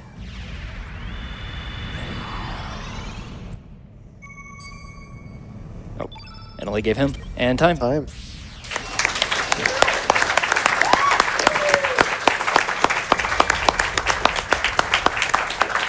What was it? 706. That's not bad. Blindfolded Dario included. Yeah. Yeah, all the incentives. Yeah. Yeah, this was a ton of fun. Once again, we put a lot of time into routing out the blindfolded Dario. That was a highlight for me to actually get done in the marathon. Also, thank you all for commentating. Yeah, no problem. It was No fun. problem. I had a great time. Yeah, thank you all for donating for all the names and the frames and the and the Saving Kid. Yeah, I thank y'all for donating for Saving Kid. Yeah, we hit that just in time. It was great. Yeah. Incredible. Last minute shout outs. Too many people in the Chrono community, but basically all of everybody in the Chrono Cross and Chrono Trigger speedrunning community, because combined Discord, you talk to a lot of people. It's a lot. I've ran Chrono Trigger as well. A lot of Chrono Trigger people have ran Chrono Cross and Radical Dreamers as well. So it's a pretty big community, and if you're interested in running any of the Chrono games, I think join it, ask questions. I've never seen anybody angry to be asked a question about a game that they love speedrunning. Yeah. If you need the invite to the Discord, I mean, honestly, just find any one of us and Yep. we'll hook you up with that. Yep. Yeah, thank you, Handy, for continuing the tradition of speedrunning this game in the marathon. Yeah, no, I was really glad that you joined me for commentary. Once again, your 2014 run with Spike is actually kind of one of the things that introduced me into running Chrono Cross, so... Yeah, hopefully this one introduces somebody else. Exactly. Continues it. But yeah, so this next section is like 4 minutes of this and then 7 minutes of credits. So I assume I think we're a little bit behind schedule. So that's all I have for shout outs. So at any point. Yeah, safe. All right, let's hear it once again for SuperHandi. Amazing work.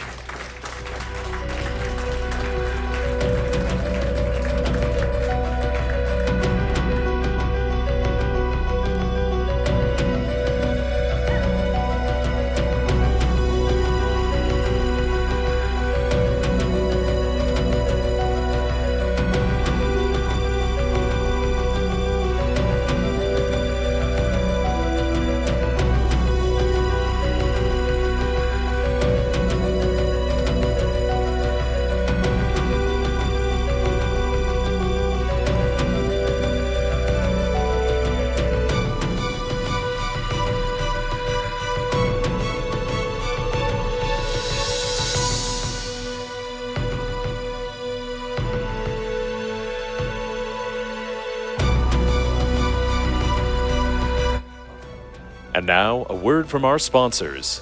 Tantrum Merch is excited to partner with RPG Limit Break for the first time to launch an exclusive merch collection supporting the National Alliance on Mental Illness, NAMI. This lineup includes 8 unique shirt designs, including a replica of this year's 10th anniversary attendee shirt, as well as a cozy blanket, a sleek journal, an enamel pin, a stainless steel water bottle, an RPGLB cap, and more, featuring bold graphics to heartfelt designs. $5 from every sale of these items goes directly to charity. Explore the full collection now at tantrummerch.com/RPGLimitBreak and help make a difference.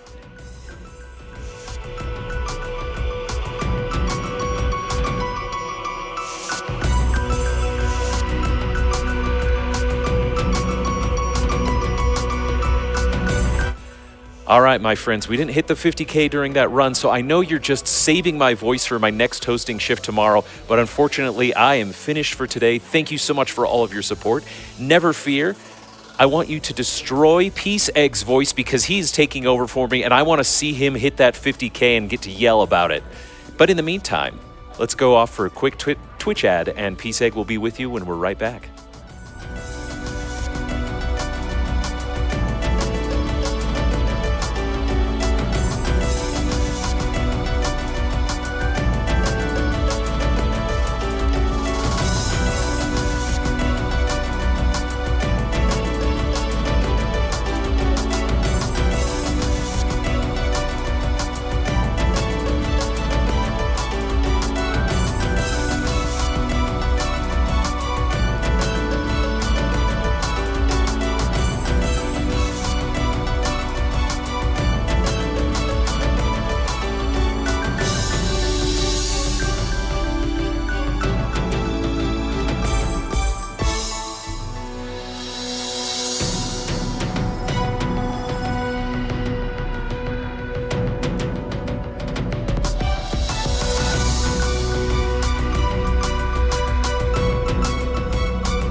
and welcome back to RPG Limit Break 2025, supporting Nami.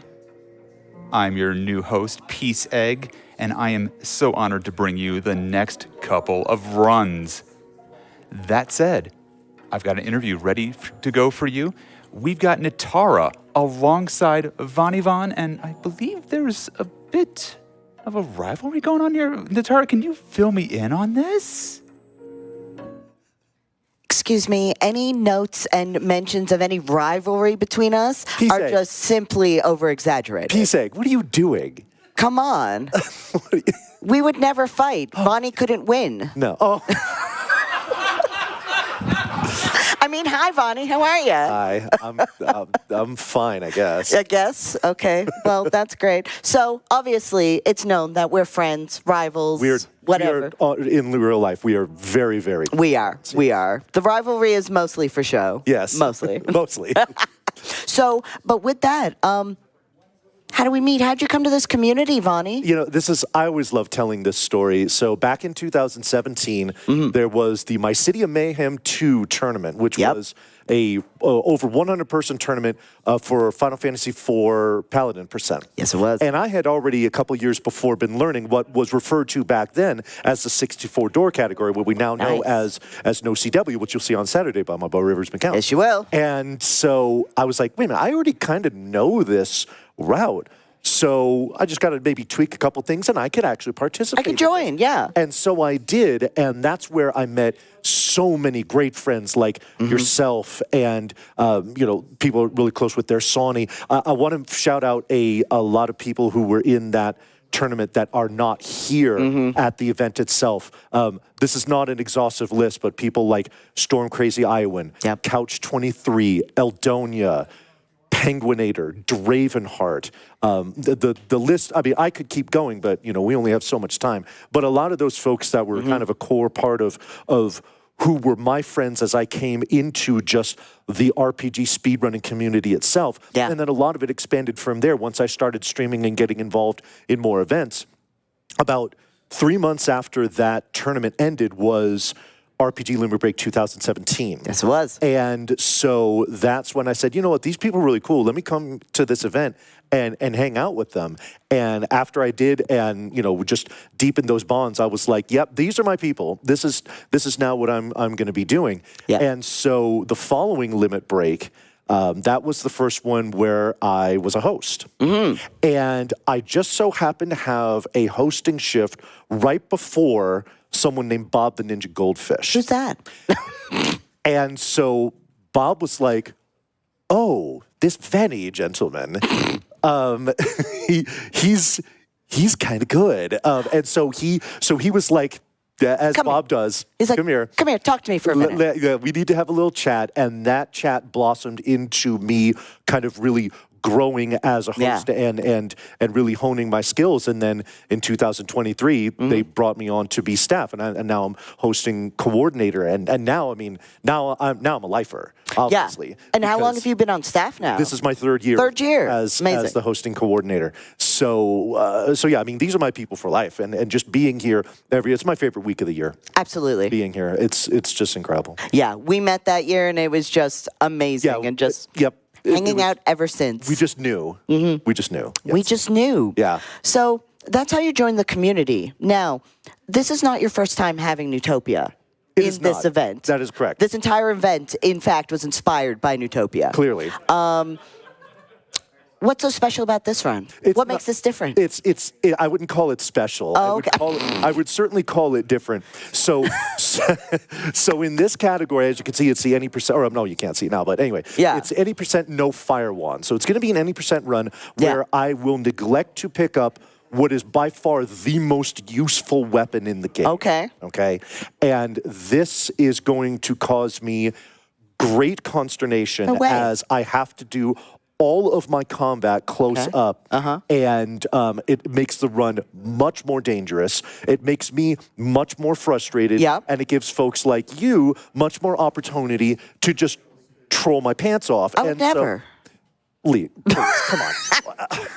So yeah, no, this run is going to be, it is going to be, especially on stage, it is going to be a test of my mettle because it is not easy.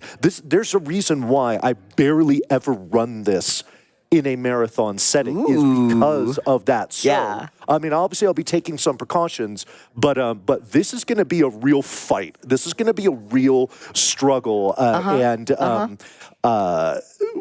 yeah, it's just, but it'll be a fun watch because, I know you're obviously going to, It'll be fine. bust my chops the entire time, which is great because I know people enjoy watching that. So, and also just maybe as a little intrigue here. Okay. As you know, in the last couple years for my runs, and you've been involved in these, I'll have a little whiteboard with me where I'm keeping track of things.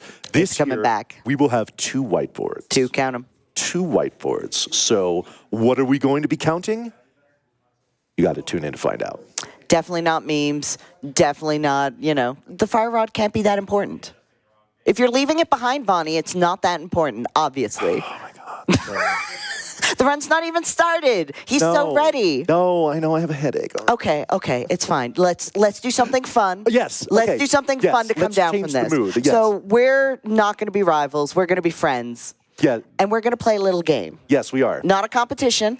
Yes. We're maybe not cooperative, but we're going to play a little game here. Yes. We, some of our lovely content team friends have put together a little game, which is we're going to look at some stock images, and we're going to try and determine what RPG class these people would be. Or objects. Or object. Yeah, Oh, they're there's not- object. they're Oh, not good. necessarily Oh, people, good. from Oh, what I good. understand. And I'm sure we will be in full agreement, and there'll be no problems. Naturally. Yeah, exactly. Naturally, Okay. yeah. Yep. Okay, we're ready Let's for go. our first image. Let's All do right, it. let's see. Okay, we're What do we ready. got? What do we got here? Okay. Obviously, white mage. Don't know what they're doing. I was going to say the exact same thing because she definitely gives mom vibes. Yep. So she's at least some sort of support class. Yep. Yeah. White mage. For And not that she doesn't know what she's doing. She's just like, no, you stepped in it. It's your problem. Yeah. Yeah. Heal yourself. Yeah. Heal yourself. I'm here to do DPS. That's what white mages are for, Yes, obviously. indeed. Okay, so Indeed. All right. we Next agreed. image. We got that one. Very good. All right. What do we got next? We're ready. Oh my God, black mage. Oh, why? They're whining about like, oh no, my ley lines. So yeah. Wah, we gotta move. I'm getting kicked out. Yeah. I'm gonna. Yeah, that's a good one. I'm thinking maybe Bard because it looks like it's they're singing singing. there. Yeah. It kind of has a singing a face. So yeah, Amazing. maybe Bard. Yeah. Okay, getting some good things from chat. Seeing Berserker, loved it. oh my goodness, ninja. Okay. Fancy moves. Fancy moves, but that skateboard is loud. Like it makes a lot of it makes a lot of rackets. Right. So I don't know. I don't know. Maybe like a mechanic or something like that. Oh, I like that. Yeah, because he's using an actual contraption that has that has wheels and trucks. And whatnot. Alternatively, they could be a warrior, and that's their temporary mount. Okay. Like yeah. in FF5, Sure. this is their mount. Don't worry, Yeah. they'll park it somewhere and they're not going to lose it. No one's going to break that skateboard. It'll be fine. Don't worry about it. Very good. Yeah, Very okay. good. All right, next image. Okay, we're ready. Oh, interesting. Does this dude have That's Sid. underwear on his...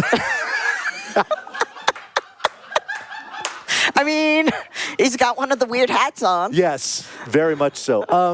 Gosh, what class would he be? I don't know. Mm-hmm. I feel like maybe like a blue mage because he's trying to. I Yeah. don't know. Maybe that headgear is like something. Is an experience that he's trying Yeah. to learn some new techniques or whatnot. That's a tough one, but Sid, that definitely gives Sid vibes. No question. Yeah, best No Sid. question. Chad, can you rank what level Sid this is for us? Yes, Out of our exactly. favorite Sids? Yes. Top to bottom, which Sid is this? Yes. Okay. All right. Next image. So ready. Okay. Oh, I mean, okay. Okay, I think the obvious answer here that we're all thinking is Time Mage. Yes, absolutely. Yeah. Maybe more like a, oh, geez. Yeah, maybe more like a hunter class or something like that. Okay, yeah, with their animal companion. Yes, absolutely. Yeah, Yes. absolutely. Yes, you know, he's got like a cat or something like that. Okay, or the pet is that's actually the Star Dragon sword. Yes. And that's their friend. Definitely not another series. Don't worry about it. All right, next image. Okay, got Let's it. go. Ready. Oh. Uh-huh. Okay. I mean, Yeah. there's an obvious choice here. Yeah, he definitely gives Sage. I feel like like that absolutely. that could be what we're looking at. But that's the here. obvious choice here. I know that. What would the not obvious choice be? I don't know, maybe like a monk or something? I don't know. I'm not feeling it. Yeah, like a black belt. You know, like thinking Final Fantasy 1. Lots of punching. The black, we'll give it to them. Okay, very good. Yeah, it's the Punch Mage. Punch Mage, yes. Yeah, we got from on the side, Punch Mage. Yes. My favorite mage. All right, next image. That's just a good friend. Oh my goodness. That's a good friend. Look at that one. That's absolutely the party leader, whatever class there are. Yes, yes. I will follow that good puppy anywhere. Yes. This is, oh my goodness. I say one of the summons. Okay. Oh, yeah. You summon your good boy to help. Yes, yes. That is I like that. I like that very much. But that is obviously the main character. Oh, they're the main character. No doubt in my That's mind. the main character. That no question doggo, about it. yeah. No question. Yeah. Very good. All right, next image. Okay. Okay, this is like a tinkerer or Okay. I know I said mechanic for the other one, but maybe like an engineer. Do you mean the log or the guy? It's a big distinction here, Yes, Bonnie. I understand. 'Kay. Yes. Yeah. So I'll go engineer with that one. Engineer? Okay, Yeah. got it. Yeah. Got it. Very good. Very good. Uh-huh. All right. Next one. Yeah. What do we got? Oh, no, okay. Well, no, this is obviously a thief because they stole the engineer's hat. That's right. No, I think it's a thief because they probably are stealing part of the engineer's money. That too. Yes. Yeah, this guy takes all the credit and does very little work. Exactly. Yeah, I mean, give me a break. Give me a break. Yeah, that person definitely has the guild toss ability. Absolutely. Yes. 100% they have the guild toss ability. No question. And they never use it. Because they're trying to say, if you're like, can you kill this monster, please? Yeah. They're like, no, I need that. You have so much money. No, I can't. I need it. Throw the money. All right, next up. What do we Okay, got? ready. Oh my God. They think they're a white mage, but actually they're a necromancer. Like, there's no one who's that happy. Yes, look at me. I'm eating all my vegetables and I'm dead inside. Yeah, exactly. They're like, no, I'm fooling you. I look like a cleric from like D&D, but all of my of my spells and stuff, necromancy. I have straight up. felt genuine joy in 6 years. This tomato, I don't even like tomatoes. Seriously. But if I eat another one, we're done. All right. Okay. Next image. What do we got? Ready. The salad. That's slightly The happier. salad itself. Uh-huh. Does that mean they're a zombie? I don't know. Well, I see the fork in there, so I immediately think of Queena. Oh yeah. So that's Blue Mage. That is. I mean, we're a Blue Mage class. Yeah. No gender has a fork. That's just straight up Quina. Settled. Next image. Easy. No debate. Very good. Very good. Oh, God. Goodness. Elixir. Mega elixir. Yeah. I was gonna say.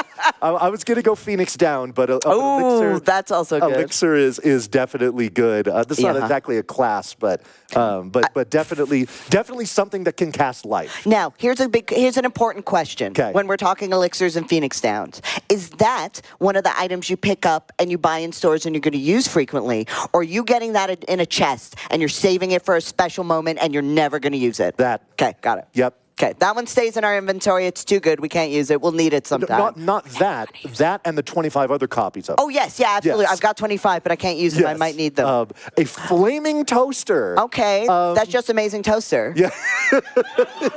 Yeah, and you see he's upset because clearly something is not going right here in the text. Oh, no, wait. No, wait. It's Wells. Oh, yes. Yes. Indeed. Which one? I can't tell. Yeah. Yes. Yeah. How are you supposed to? I can't. They're identical. Whatever. They're the same person. Exactly. All right, next image. Let's go. Pyromancer. Chat's so smart. Oh my yeah. God. Yeah, absolutely. I was going to say. That is, oh gosh. I'm trying to think what would be the I have my appropriate instant answer, which is Captain N, the Game Master. Yes, okay. Yeah. Got our boy in there. Yes. Because we had his dog earlier, who is truly the main character. Oh, yes. Absolutely. Oh, that's right. That's right. Yeah. That's right. All right, next image. Oh my gosh. Snuffleupagus. So they're your imaginary friend who you love. Look at those soulless eyes. I know. Snuffleupagus. What would Snuffleupagus be?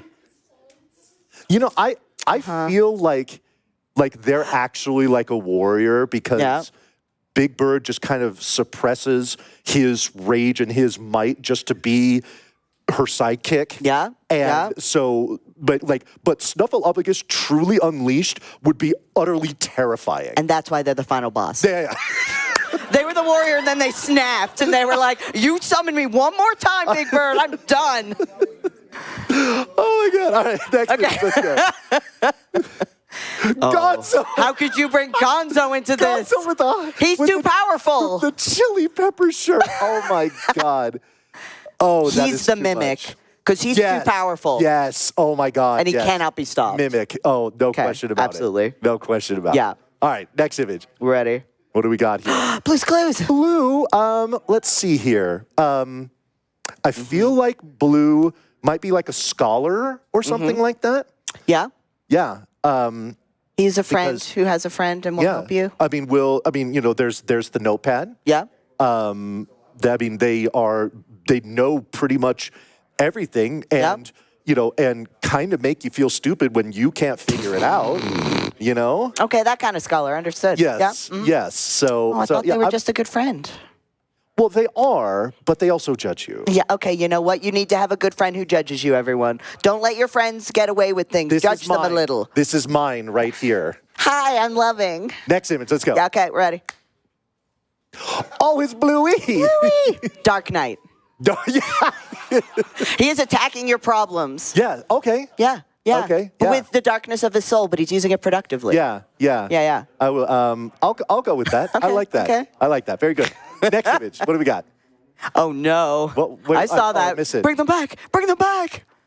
I will find you. Oh my goodness! And I will hunt you. That's a hunter. That is a hunter. That is a hunter right there. But he has an animal companion that stays at level 1 because he doesn't need it. He saw what happened to John Wick. Yes.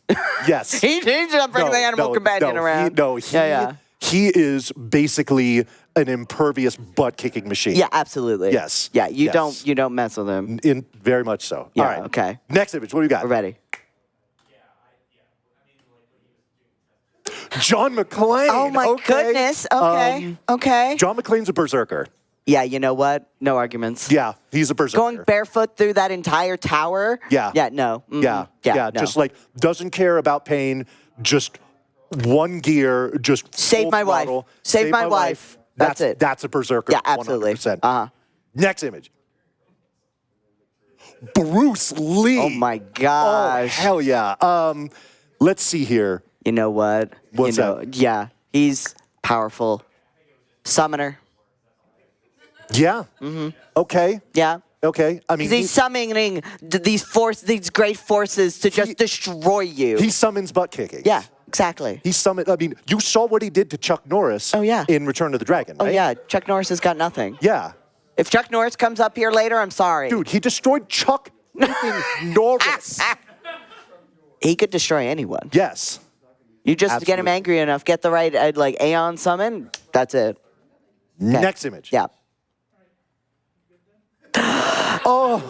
Who's that Pokemon?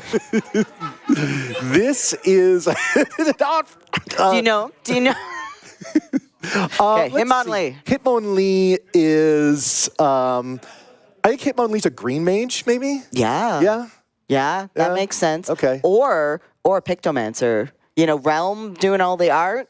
Ooh. Oh, nice. Those gloves, those are to protect the hands so they're safe for drawing later. Yeah, you know what? Yeah, you accidentally tweak a finger or something that's like that, it. and they've got nothing. Yeah. They have got nothing. Yeah. All right. Exactly. Next image.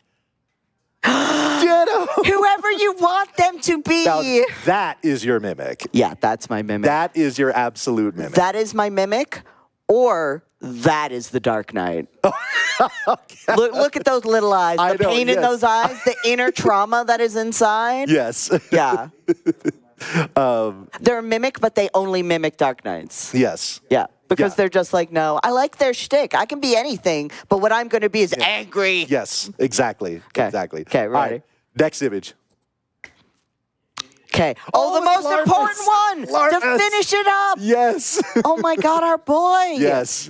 This is this is definitely like Fusoya kind of. Yes, yes. Yeah. The most powerful sage with a little side of Sid investigating can see right into your soul. Exactly. Boop. Exactly. Amazing. Very good. Amazing. Love our Good friend. stuff. Friends, thank you. Thank you for being here. Vonnie, thank you so much for playing this game And with me. thank you for having this. We chat agreed with me way as more well. than I thought we would. Yeah, I know. Seriously. We were- And honestly, Larpus was the perfect one to finish. on. Perfect. Just the absolute pinnacle of subjects. Amazing. Well, everyone, stick around. We have an amazing run coming up. We have Skyrim, and then after that, we have our boy here. So definitely stick around. See you soon. All right. Thank you so much, Netara. Thank you so much, Vonnie. I am so sorry. I will draft a letter of apology calling you two rivals. Clearly, there was no rivalry to be had there. There was just good judgment of a lot of characters there. But you're watching RPG Limit Break 2025, and we are moving on towards the Elder Scrolls V Skyrim, where I have a little secret for you. Because y'all raised a generous $1,000, we don't just have Skyrim. There's going to be a bonus Morrowind any percent run during Skyrim. That's right. We're extending RPG Limit Break by putting speedruns inside of your speedruns. That's right. Get hyped for that. Thank you. And also, may I note that we are getting extremely close to a very round number in $50,000. We're less than $700 away